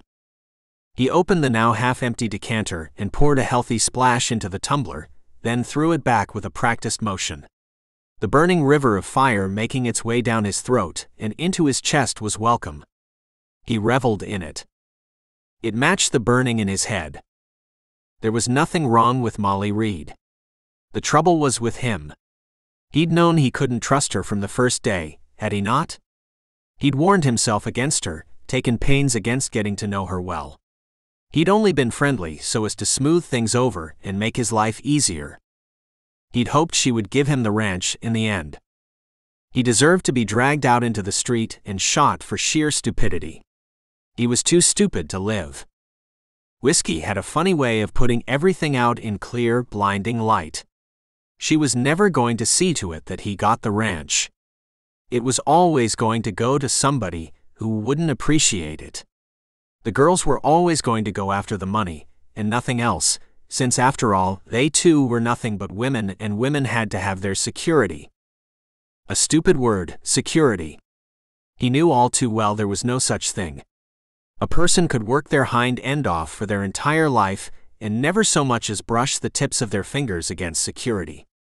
It was that elusive. Like smoke. He'd learned it young. 12 years old. Nothing was permanent, nothing was really his. It could all go away in an instant. Yes, Richard had been there to catch him, but look where Richard's care and concern had gotten him. Nowhere. Yes, he'd taken him in and kept him from starvation, he'd taught him everything, but to what end? This misery. Being on the ranch all his life had left him with nothing but the ranch. This ranch. The ranch he loved. His blood. He would rather die than give it up. That was exactly what he'd have to do. He took another drink. Then another. He might be able to drink enough to forget the taste of Molly's mouth, how sweet and firm, how warm and inviting. Yes, there might be enough bourbon in the entire state of Nevada to wash her away. Lewis woke with a mouthful of cotton and a bass drum beating in his head. His chest was on fire, his stomach threatening to spill its contents every time he so much as moved. He'd fallen asleep with his head on the desk, on top of his folded arms. Not the most comfortable position, not by a sight. When he ever so slowly lifted his head, taking care that it didn't fall off in the process, the muscles of his back and shoulders groaned in protest. Why not? Why shouldn't every part of his body ache? There was noise coming from outside the door. What a surprise. Feet going up and down the stairs. Blast them, didn't they know he was dying? Did they have no compassion whatsoever? He ran his hands over his face as if to make sure it was still attached, before making a tentative attempt at standing.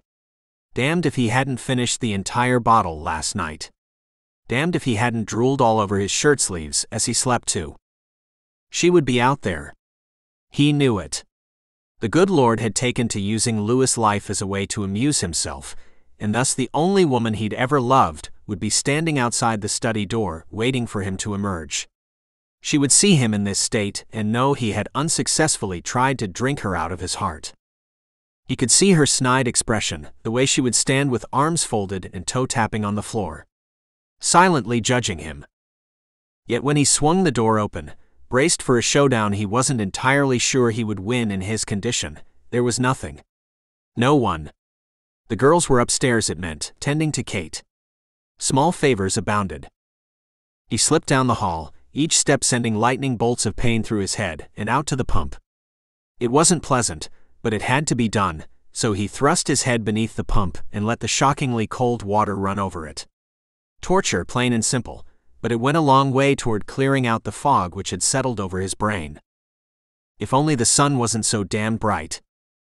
There was coffee on the stove, and he drank, though his stomach was one too pleased with the prospect. He found sausages in a pan beside the coffee, and fixed himself a pair of biscuit sandwiches, knowing from experience how the greasy, fatty food would bring him around. Now that he'd had his chance to act a fool, it was time to make the tough decisions.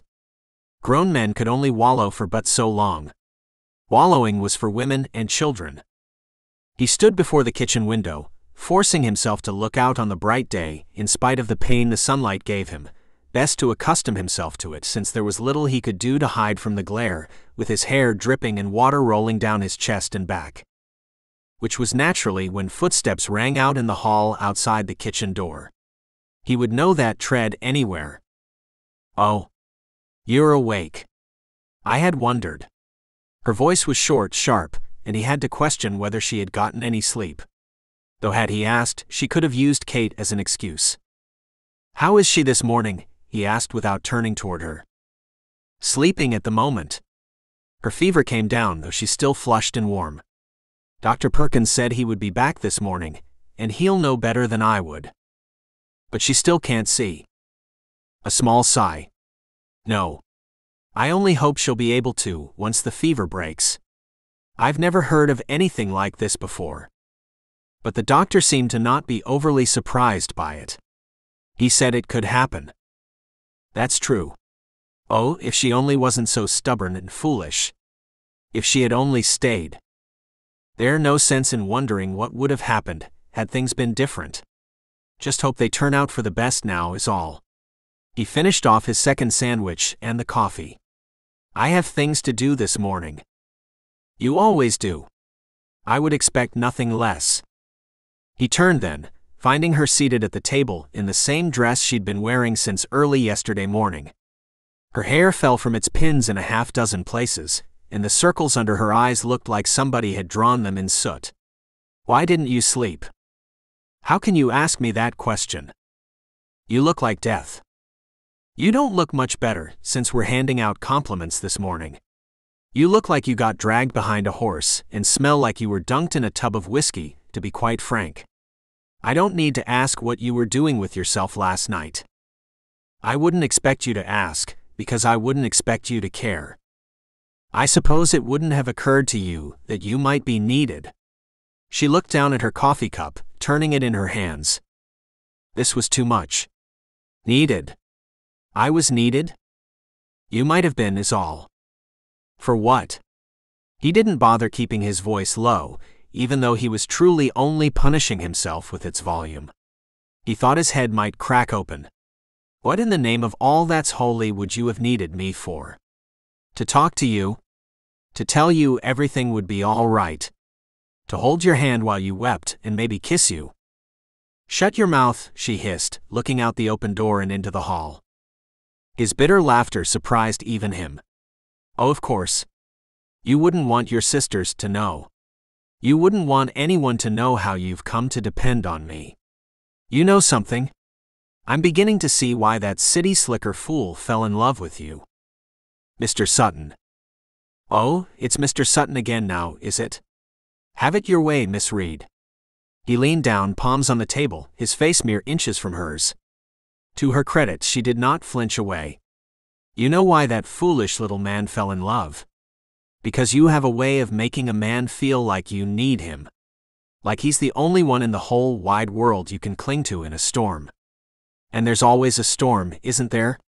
You're either one woman facing down the tyranny of men so you can make your mark, or you're a poor, scared, helpless little woman who doesn't know how to ranch, and doesn't know how to break the news to her sisters that they're stuck all the way out here for a year. You're trying to hold your family together, and you don't know how. You're the only one with a grain of sense, as we both know, and the rest of them are bound and determined to get themselves in trouble. Like Kate up there. You needed me to help you find her, and we did find her, and you clung to me like you never wanted to let go. Because that's what you do. You make a man feel like he's protecting you, and that's one thing a man can never resist. Being a protector. Is that a lesson your mama taught you?" Her hand shot out like a flash, but even with a towering hangover, he caught her wrist before her palm made contact with his cheek. "You can strike me all you want," he whispered, "but that won't wipe away the truth. You know I'm right." Her hand shook, and the pulse in her wrist pounded at a furious rate. Tears filled her eyes. "I hate you." "Congratulations."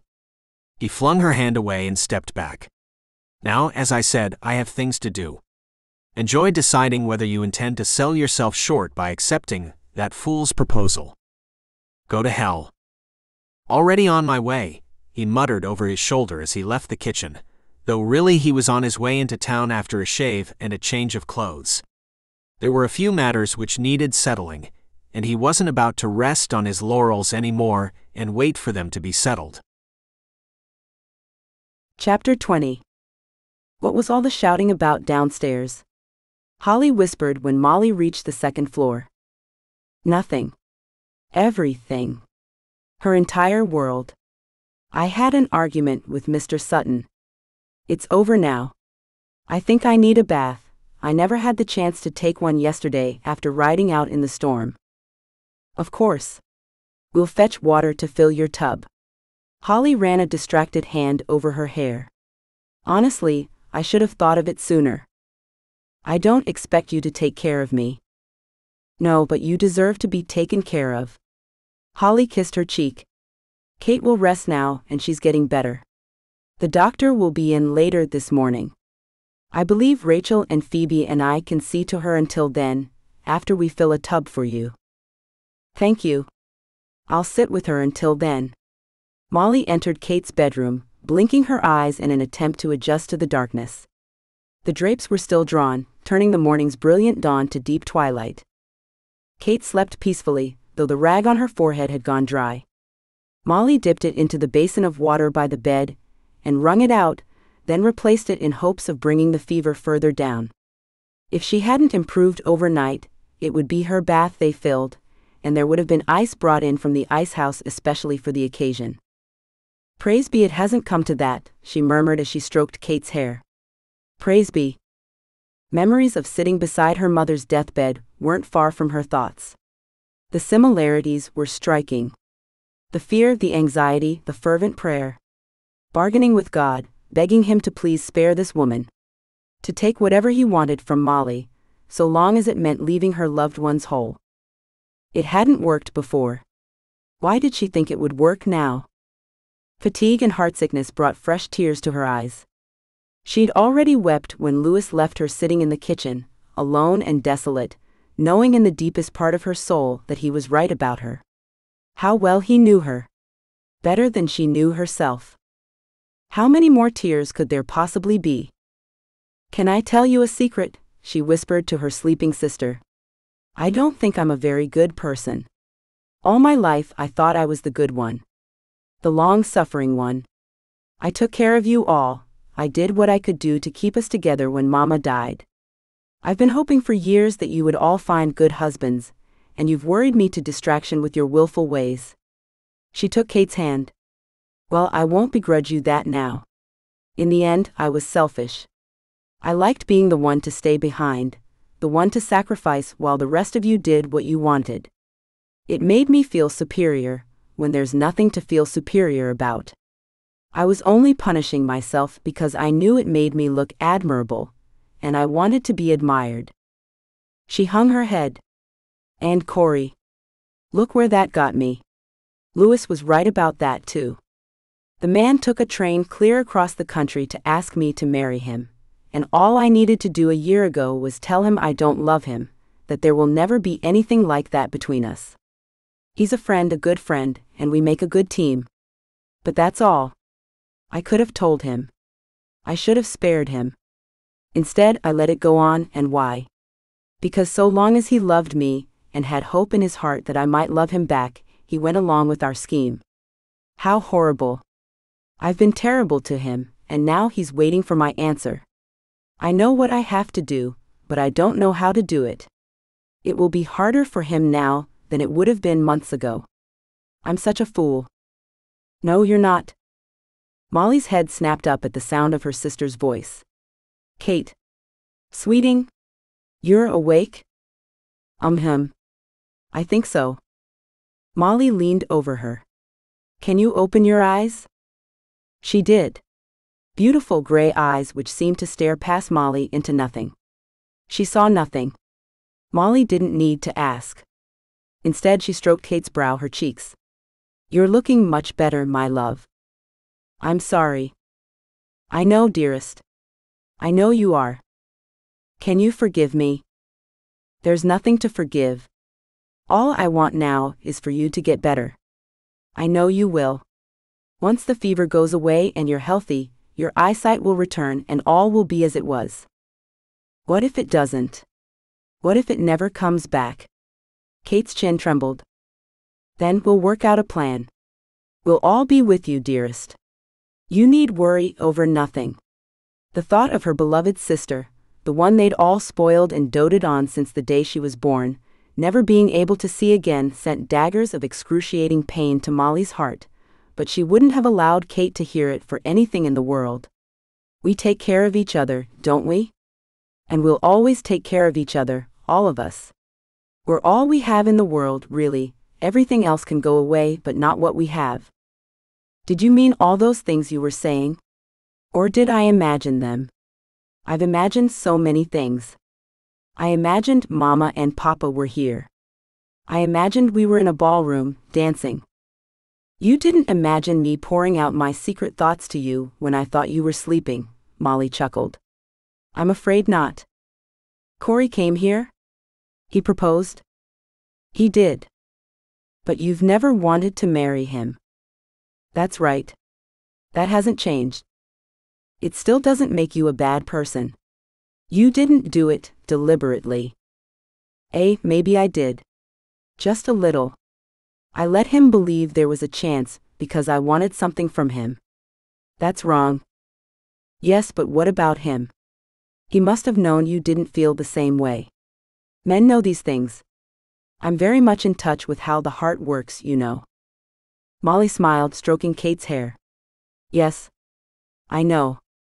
He must have known, because you gave him no encouragement.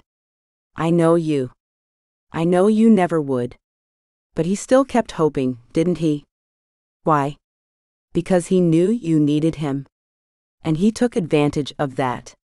He kept you near him by working with you in secret. He knew you couldn't turn him down flat, or else risk losing your friendship. And your chance to write. How was it that a girl of only 18, who was still half sick and blind, could see so much more clearly than Molly ever could? Yes, there were two sides to this. Lewis hadn't accounted for that. Or more likely, he had accounted for it but wanted to hurt her. Thank you, precious. Molly kissed her forehead. Thank you for being in touch with the human heart. I could learn a great deal from you. All it took was this to get you to admit it, Kate whispered as she fell asleep again. By the time supper came around, Molly had bathed and slept and put on a clean dress. She felt much more herself when Cory's rented carriage rolled down the road. He should have been her knight in shining armor. He wasn't. There was no such thing. Here he comes. Phoebe whispered, clutching her arm as the two of them stood at the door. Do you know what you're going to say? I believe I do. You're not going to marry him, are you? Phoebe, please. Well? Are you? I fought with myself over it all day. Molly. You don't love him. No, in that way, but I could learn to love him. He's a good man. Decent. He would never stir your blood, Phoebe whispered. Molly smacked her hand. That's none of your business. My blood and whether it's stirred or not is my concern, thank you very much. But he wouldn't. I don't want to talk about it anymore. You know who I think stirs your blood? Phoebe Elizabeth Reed, so help me, if you don't stop this. All right. I won't mention Mr. Sutton if you don't want me to. Phoebe ducked away before Molly could reach her. Please. This is difficult enough without you mentioning that awful man. Could you go and make sure supper is ready? He'll be hungry and I know I'm famished. Are you going to speak to him after supper? Yes, and I would appreciate you spreading word to the others that I'll have no whispers, no giggles, and no snide questions, thank you. Keep him talking about news from home. Phoebe rushed off to where Holly and Rachel were preparing the dining room. It might have been considered poor form to keep the man waiting on her decision, but she couldn't imagine anything more tortuous than sitting through a meal after turning him down. He made a grand sight, alighting from the shining leather carriage. Today's team was a snow-white pair, absolutely breathtaking. Cory wore his best suit, one she recognized, and indecision stabbed her heart once again. He was so hopeful. "How is Kate?" he asked upon entering the house. Just the right question. "Better, thank you. Her eyesight is still gone, though the doctor maintains hope that it could be recovered within the next several days. She is still quite ill, though the fever has lessened. He believes she might have caught something on the train from Baltimore, in fact, and that it only, what's the word he used, manifested itself when she was under strain. Which of course she was, riding through the night in a storm, lying out in the rain. Poor girl." He shook his head mournfully. "A terrible way to have to learn a lesson." "I think she did learn it. Though between us, I would hate to see it take away any of what makes her so endearing." He patted her arm. "You've always been like a second mother to them. They're so lucky to have you." "I agree," she grinned. "Come on. Supper should be waiting for us." He hadn't pressed her, or even mentioned his proposal yet. A good sign. She might be able to get through the meal alive. And she did, thanks in no small part to her sisters.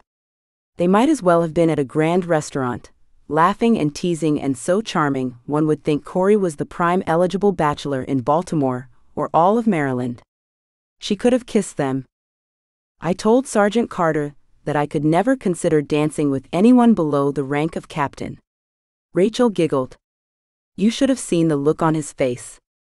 I think he turned blue. "I would have liked to see that." Molly laughed. "Did you dance with him, though?" Cory asked. "Of course. At the end of the evening, and I told him I was only teasing. I think we ended the night as friends." Rachel's smile faded somewhat. "I suppose it doesn't matter now, being here." "It will matter when you return. I'm sure he couldn't possibly forget you." Molly patted her hand. "Indeed. Men tend to remember the impertinent women who tease them," Cory winked. "Never fear. I'll make it a point to drop in on Sergeant Carter, and I'll keep your name fresh. By the time you come home, he'll be half crazed with love for you." Cory would make a good surrogate brother for them. He was pleasant and helpful, charming, and he put them at their ease. "Who would you marry him for? Your sisters?" That was Louis' voice in her head, Louis' nasty tone. Knowing and needling. She hadn't seen him since that morning, and in fact didn't think he'd come back from riding out to town. Good riddance. Maybe he'd fallen and broken his neck along the way. One less problem in her life. Just like him to work his way into her thoughts, when she should have been concentrating on Cory, and what was to come. It was to come soon too, as the girls stood and excused themselves. "We should check on Kate now," Holly announced with a meaningful look at Molly. "Tell her I'll be up later," Molly called after them. If they had only lingered a little longer. If they could only spare her what was to come. Cory looked expectant. It was now or never. Her knees only shook slightly as she stood. "Let's go to the parlor. Would you like some port or brandy?" "No thank you," he murmured, walking slightly behind her. She considered pouring one anyway, as he might very well need it by the time they finished. She considered pouring one for herself as well.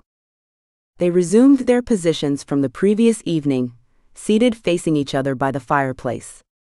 "I hope you know I've given your proposal a great deal of thought," she murmured, hoping beyond hope that her sisters would stay away from the closed parlor doors and leave her some privacy.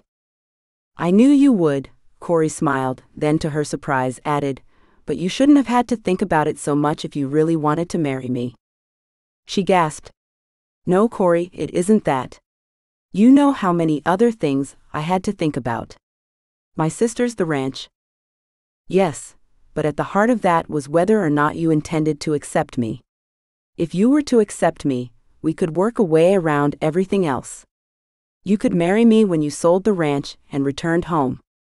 I could come out here to be with you. Yes, I would do that if it meant being with you. I would find a job here. There's bound to be a newspaper in town.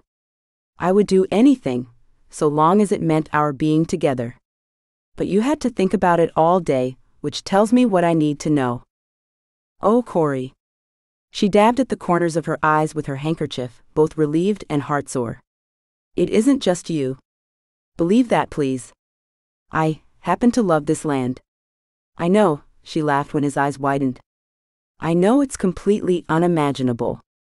I never would have pictured myself on a ranch, especially not this one in particular. But here I am. And I love it, I do. I'm not entirely certain I'll want to sell when the time is up. The ranch is extremely profitable, and the girls would have more than enough to support themselves in style if that was what they chose. Maybe this was what our father hoped for all along. I think once they've spent the year here, they'll feel as I do. It's in our blood just as much as life in Baltimore is, on Mama's side. I suppose I should have taken that into consideration, Cory chuckled. I never thought I'd see you riding a horse or whatever it is you do out here. She laughed as she reached for his hand. Neither did I. Now I can't imagine going back to city life. I would miss the fresh air, the openness. The sunrise, the sunset for that matter. I didn't know I'd missed it until I came back. You're happy here? Why did Lewis' face flash before her mind's eye when he asked that? As happy as I can be, I think. When Kate recovers, life will be pretty much perfect for me. You'll miss writing. You know you will. She rewarded him with a sly smile. Yes, but as you said, there's bound to be a newspaper in town. He covered her hand with his and took a deep breath. I respect your decision. I want you to know that I'll still wait for you. I know it's ridiculous, he was quick to add before she could protest, and I know you know your own mind, but I can't help wanting to wait. I'll wait out the year back in Baltimore, and if by then you still want to stay, I'll understand. You're too good. Do you know that? It's a shame it's never done me any good, he murmured with a half-hearted smile. I'm very glad we're friends, and I know you'll make a success of it on your own in Baltimore.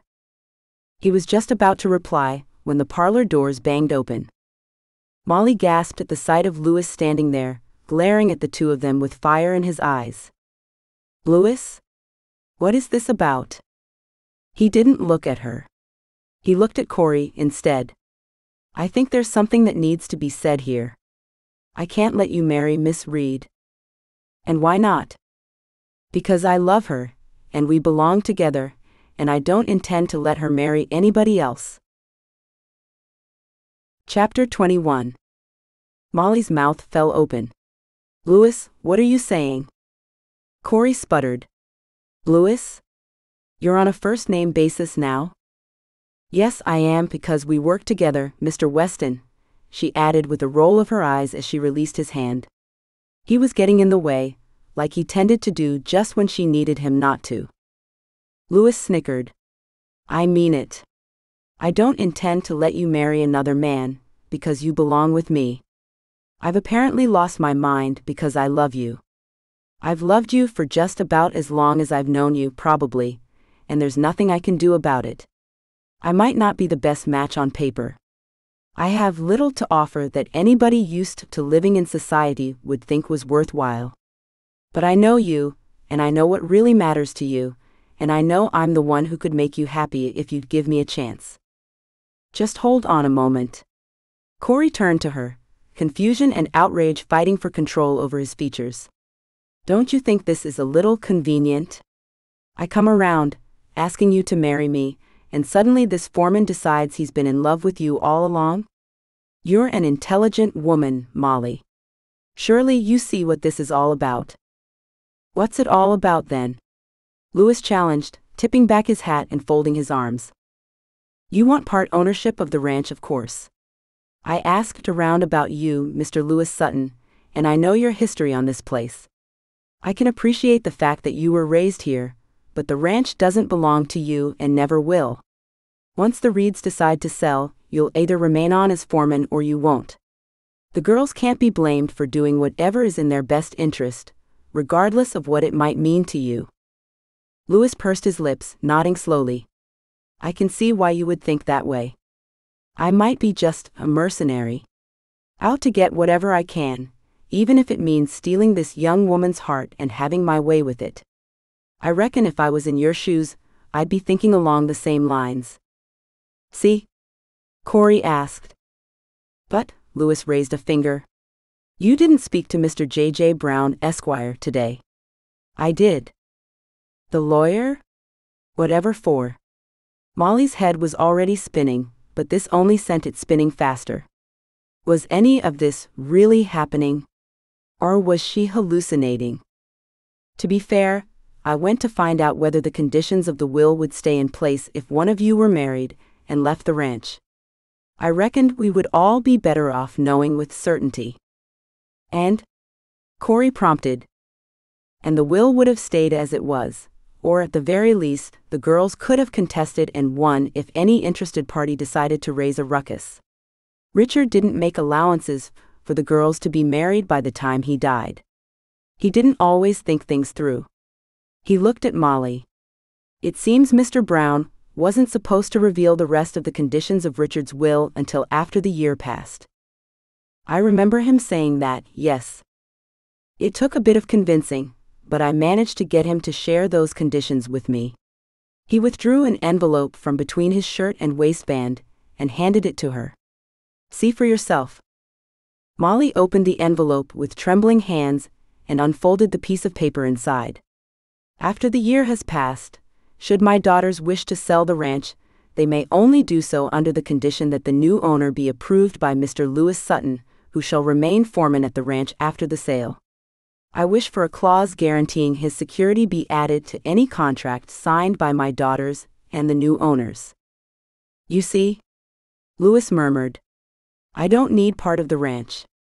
I'm the one who says yes or no to anyone who wishes to buy, and I'll be here as long as I like. Molly closed her eyes, causing the tears which had welled up to roll down her cheeks. He loved her. He really loved her. He didn't need to propose in a desperate attempt to stay on the ranch. But I did want to make sure that no matter which decision Molly made, she would be taken care of, as would her sisters, Lewis explained. After that, it was a matter of deciding whether it was worth taking my life in my hands by coming back and declaring my intentions. It appears as though you felt it was worthwhile then, Cory observed. Breaking in on a private moment as you did. I only hope I was in time to keep Molly from making the biggest mistake of her life. Lewis strode across the room, removing his hat as he did. Molly. I mean what I say. I know we keep missing each other, rubbing each other the wrong way, but we both love this ranch. I know you do, I can feel it in you. And I love you. I think you might love me too, but I haven't made it easy for you to do it. I've said terrible things, things I can't take back which I said out of hurt and frustration. I can only imagine that I wouldn't make it any easier in the future. I'm too much like your father in too many ways, and so are you, which makes us probably the most ill-matched pair of people in the state of Nevada. You're not doing a good job of pleading your case, Cory muttered. I'll thank you to keep your opinions to yourself, Lewis snapped. Now. Molly's joy was boundless, endless, without limit. He loved her. She wasn't crazy for thinking he loved her. And she loved him, she knew it, just like she loved the ranch. They were both in her blood, and she would never get them out. She touched Lewis' arm. As a matter of fact, Mr. Weston and I just came to an understanding before you made your grand entrance. She bit the inside of her mouth to hold back her joyful laughter. You did? He looked from her to Cory. Cory, meanwhile, looked at her. I see it all now, and I understand. He leaned down to kiss her cheek, before turning to Lewis with his hand outstretched. As for you, Mr. Sutton, I'll be in town for another 2 days. I'd be glad to buy you a drink at the saloon, should you be so inclined. You can find me at the hotel. Lewis shook his hand, looking a little dazed. I'll be sure to call on you. I'll see myself out. With one more look at Molly, Cory left the parlor and closed the front door quietly behind him. She heard the carriage rolling away and sent up a silent prayer for his happiness. He deserved it. What the hell's going on around here? Lewis demanded, throwing his hat on the sofa. I feel like I walked in, and everyone was suddenly speaking a different language. She covered her face with her hands, not knowing if she should laugh or cry or do both. She settled for gentle laughter. I had already turned down his proposal when you came in. You what? He took her by the arms and turned her to him. Look at me. You turned him down. She lowered her hands and looked at him, and the anxiousness and concern and barely controlled excitement told her yes, he did love her. He loved her tremendously. I did. I told him I couldn't marry him. Why though? Why did you do it? Not because of what you owe your sisters. No. Not because you were afraid of leaving and losing the inheritance. No. Why? Because I didn't want to marry him. I don't love him. I love this place. I don't want to leave. He pulled her closer. No other reason? What other reason does there have to be, Mr. Sutton? She could barely speak over the pounding of her heart. I can think of one, Miss Reed, and when a man storms into a room and lays his heart bare in front of a woman and a complete stranger, I think he deserves an honest answer. Is there any other reason why you refused him? Only the fact that I happen to love you. His hands tightened. You're sure? You mean it? I mean it. And you'll marry me? The sooner, the better. He released her arms in favor of holding her face between his hands. Oh, my love, he whispered as he drew her to him, until her tears were on his cheeks and his mouth fit against hers, and all was as right as it had ever been. He kissed her as though the fate of the world depended on it, as though everything might cease to exist if he didn't pour his heart and soul into this single moment. His arms cinched her waist, leaving her pressed against him and clinging as she kissed him right back until her lips ached and she thought she might swoon. This was real. No more pretending, no more holding back what was in her heart. She was going to claim her happiness, and never for a moment take it for granted. When it ended and they were both breathless in each other's arms, he held her and stroked her hair.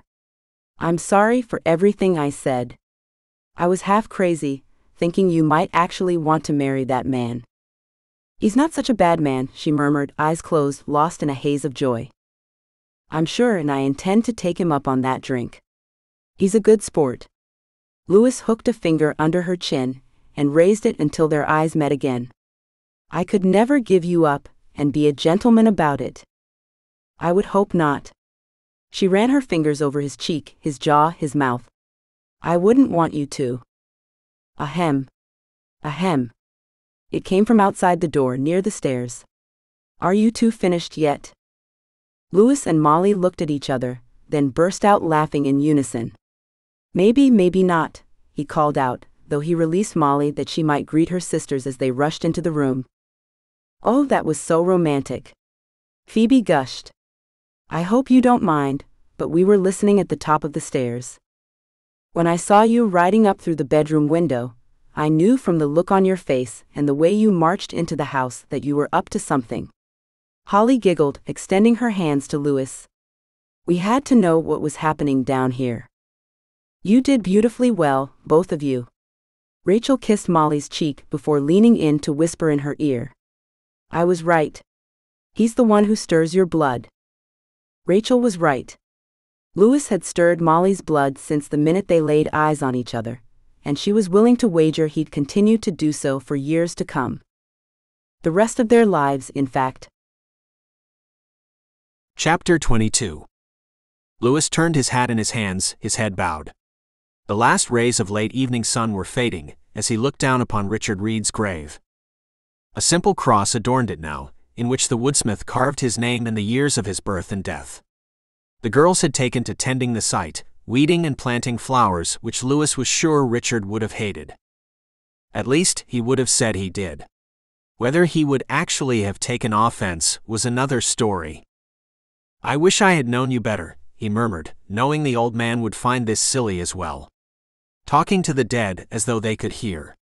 This didn't stop him. I wish I had understood you. I wish you had let me.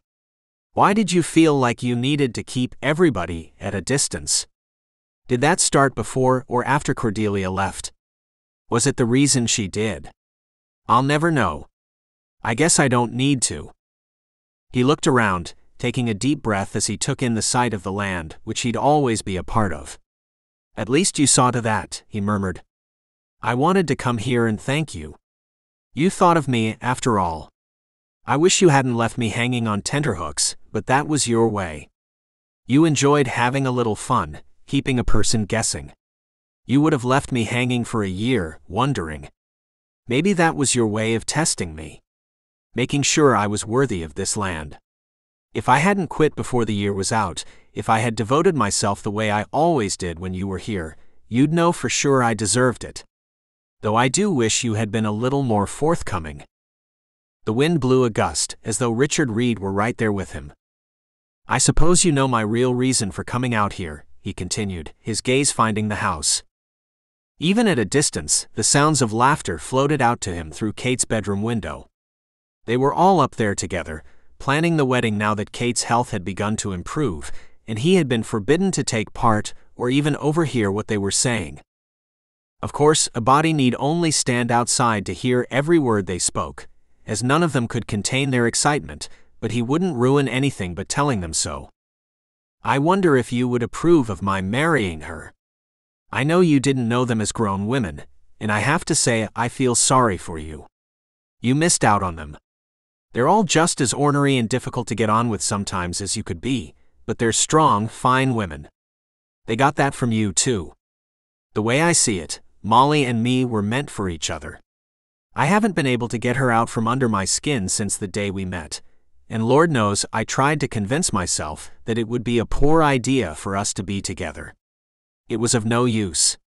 I'm stuck on her. I only hope I deserve her. More laughter mixed with squeals. He could only imagine what they were going on about now. I'm sure you thought it would be amusing, leaving me in a house with 5 women. You must have had yourself an awful laughing fit over it, knowing how they would drive me to distraction. Knowing I've never had what you might call long-term experience with women. Just the usual sort of hello and goodbye kind. But they're not bad, now that we're getting used to each other, and now that I'm sleeping in the bunkhouse until the wedding for propriety's sake, they have a little more space to settle in without me always being around. I can't say that I know yet whether they'll decide to stay or go elsewhere once the year is over, but it won't be as bad a year as I had feared. He knew time was slipping by, and he'd be called in for supper soon. But there was one more thing he wanted to say. Thank you, Richard. What you did for me, you didn't have to do it. Maybe we helped each other, I don't know. 2 people both without a family. You needed somebody to raise, I suppose, and I needed a father and a direction in life. If you raised me to be the sort of man who deserves your daughter, then you did a damn fine job. I could never thank you enough for that. The front door opened, and out stepped the woman in question. She ran a hand over her upswept black hair when a breeze blew through and tousled it. Her shadowed profile had already etched itself in his heart, and he admired it as he stood at her father's grave. A fine, beautiful, proud woman. His woman. She turned and caught sight of him, then waved. It's almost time for supper. I'll be in a minute, he promised with a wave of his hat. If she thought there was anything odd about his standing there, talking to a dead man's grave, she didn't act as though she did. But then she wouldn't. It wasn't in her nature. Besides, she understood. He knew she did. I don't know what I did to deserve her, he murmured, glancing at the wooden cross, but I'll keep doing it every day of my life so long as it means she stays happy and she stays mine. She was waiting for him in the doorway, or maybe she'd just gotten caught up in the sight of the early sunset and the colors it splashed across the sky. No matter the reason why, he found her leaning against the doorframe, her head resting against the wood. Here, he smiled, holding her that she might lean against him instead. They stood there together, watching the sky change from one minute to the next. Her head on his shoulder, his arm about her waist. I went into town today, she whispered. Oh. To speak with the editor at the newspaper. A harried man, hardly has any idea what he's doing. He needs organization and more people on his staff, I'll tell you that. Do you think you might happen to be one of those new people? He looked down at her, waiting to see where this was headed. I don't know. Perhaps? What does he think? Is he the sort who wouldn't want a woman writing for him? I think he would take a semi-literate raccoon at this rate. They both chuckled. She glanced at the sunset, as though she didn't want to lock eyes with him. However, it's so far away. We agreed that if I could ride into town twice a week to pick up assignments and deliver my work, we would start from there. That's wonderful. You really think so? She straightened, looking him in the eye. It would mean my taking time away from the home and working while I was here. I wouldn't be able to. Let's get one thing straight. I don't need a woman who stays chained to the stove all day. Besides, there are 4 other women in the house for at least the rest of this year. Once they leave, if they do, we'll work it out after that. I'm a man of simple needs, and this house didn't have a woman in it for many years before you arrived. We managed just fine. Her eyes lit up, and it was then that he knew she'd been downplaying her excitement. She wanted this. Badly. She had sorely missed writing, working, feeling worthwhile. You mean that? I don't say what I don't mean. I told you it's my intention to keep you happy for the rest of your life, and I mean that. Don't expect that to change once there's a ring on your finger. She threw her arms around his neck with enough force to nearly knock him off his feet. Thank you, thank you. I love you. I love you too. And I'm proud of you. I want everybody to know what a fine wife I have. Excuse me, you two. They turned to look at Holly, who stood in the kitchen doorway with a wooden spoon in one hand. If you could finish making eyes at each other for a while, you might want to wash up for supper. Yes, ma'am, Lewis chuckled. I know better than to keep you ladies waiting. He was a man of many faults, but he wasn't stupid. Chapter 23. Molly turned away from the looking glass. How do I look? Like a dream, Rachel announced. Like an angel, Holly sighed. Like what I've always imagined the ideal bride to look like, Phoebe beamed. And you? Molly leaned over her sister's chair. How do I look? Like you're wearing Mama's brooch, Kate grinned. Yes. I can see it. Hallelujah. Molly kissed her tear-stained cheek. Kate's vision had been slowly improving over the last several days, and Doc Perkins was certain it would return entirely within the week. For a wedding we threw together in 2 weeks, I think we did ourselves proud, Phoebe announced, twirling in a circle to show off her silk and lace. The girls wore their best gowns, brought in from Baltimore, the rest of their belongings having arrived on the train only days earlier. Molly had worried herself half to death over the trunks not arriving on time, but all had turned out in the end. If they had known they were coming for a year, they would have brought everything with them from the first.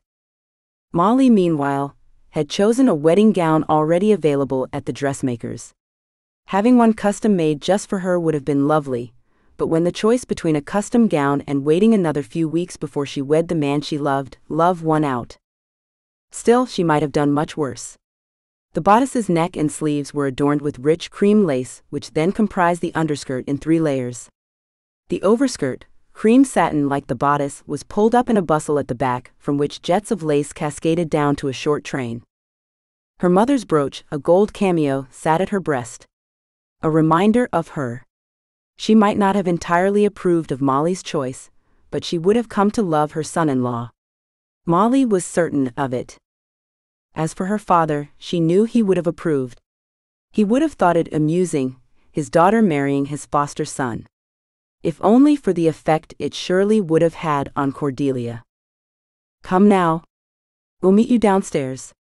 Holly handed her the bouquet of orange blossoms before kissing her cheeks. You are the most beautiful bride I've ever seen. Your veil frosts your hair just perfectly. You're a vision. You're radiant, perfect. Phoebe touched a handkerchief to her eyes before following the rest out of the bedroom and downstairs, where their guests waited. The Furnishes were there, and the Cunninghams and the Beltons. Ryan Belton's sister was there as well, with her husband Edward and Abigail Belton's little sisters. They were her neighbors, and would one day be her friends. They would toast to the bride and groom before dancing in the ballroom, finally opened again, where finishing touches were being put on the decorations and refreshments. They would finally use Mama's ballroom, just as she'd always wanted. Good people, her new neighbors, all of them. Strong, good people who shared with her and Lewis a love of the land and each other. They were willing to work hard for the rewards they earned, just as she was. And they took pleasure in the simple joys in life, as she did. Such as looking into the eyes of the man she was minutes from marrying, as she slowly walked through the parlor. If only her father were there to give her away, but then again, if he'd lived, there would have been no reason for her and Lewis to meet. Flowers festooned every possible surface, a testament to the energy of her sisters and their new friends from the surrounding ranches. Roses from the Furnish and Belton gardens brought tears to her eyes, as they were such a personal gift. And Lewis. There was Lewis at the fireplace, which had been decorated with even more flowers and candles. Their flickering lent an air of magic to the room, or perhaps that was just her imagination working itself into a frenzy to go with the frenzied beating of her heart. The touch of his hand brought her back to reality. He always steadied her. That hadn't been the case at the start, however, and she looked back on those first days with a rueful grin whenever they came to mind. How could she ever have not known what he meant to her? How could she have been so wrong? Now she saw everything, which was what he was to her. Everything. Her partner, her trusted confidant, her love. The one man out of all others who could convince her that love and marriage were worthwhile. There was such a thing as living happily ever after, just like in the stories Mama used to tell them before they fell asleep at night. This was her happily ever after. Right here in this room on this ranch with this handsome, brave, infuriating man. She could hardly wait for the rest of her life to begin. I hope you've enjoyed this latest production. Don't forget to subscribe and to ring the bell to be notified of new releases.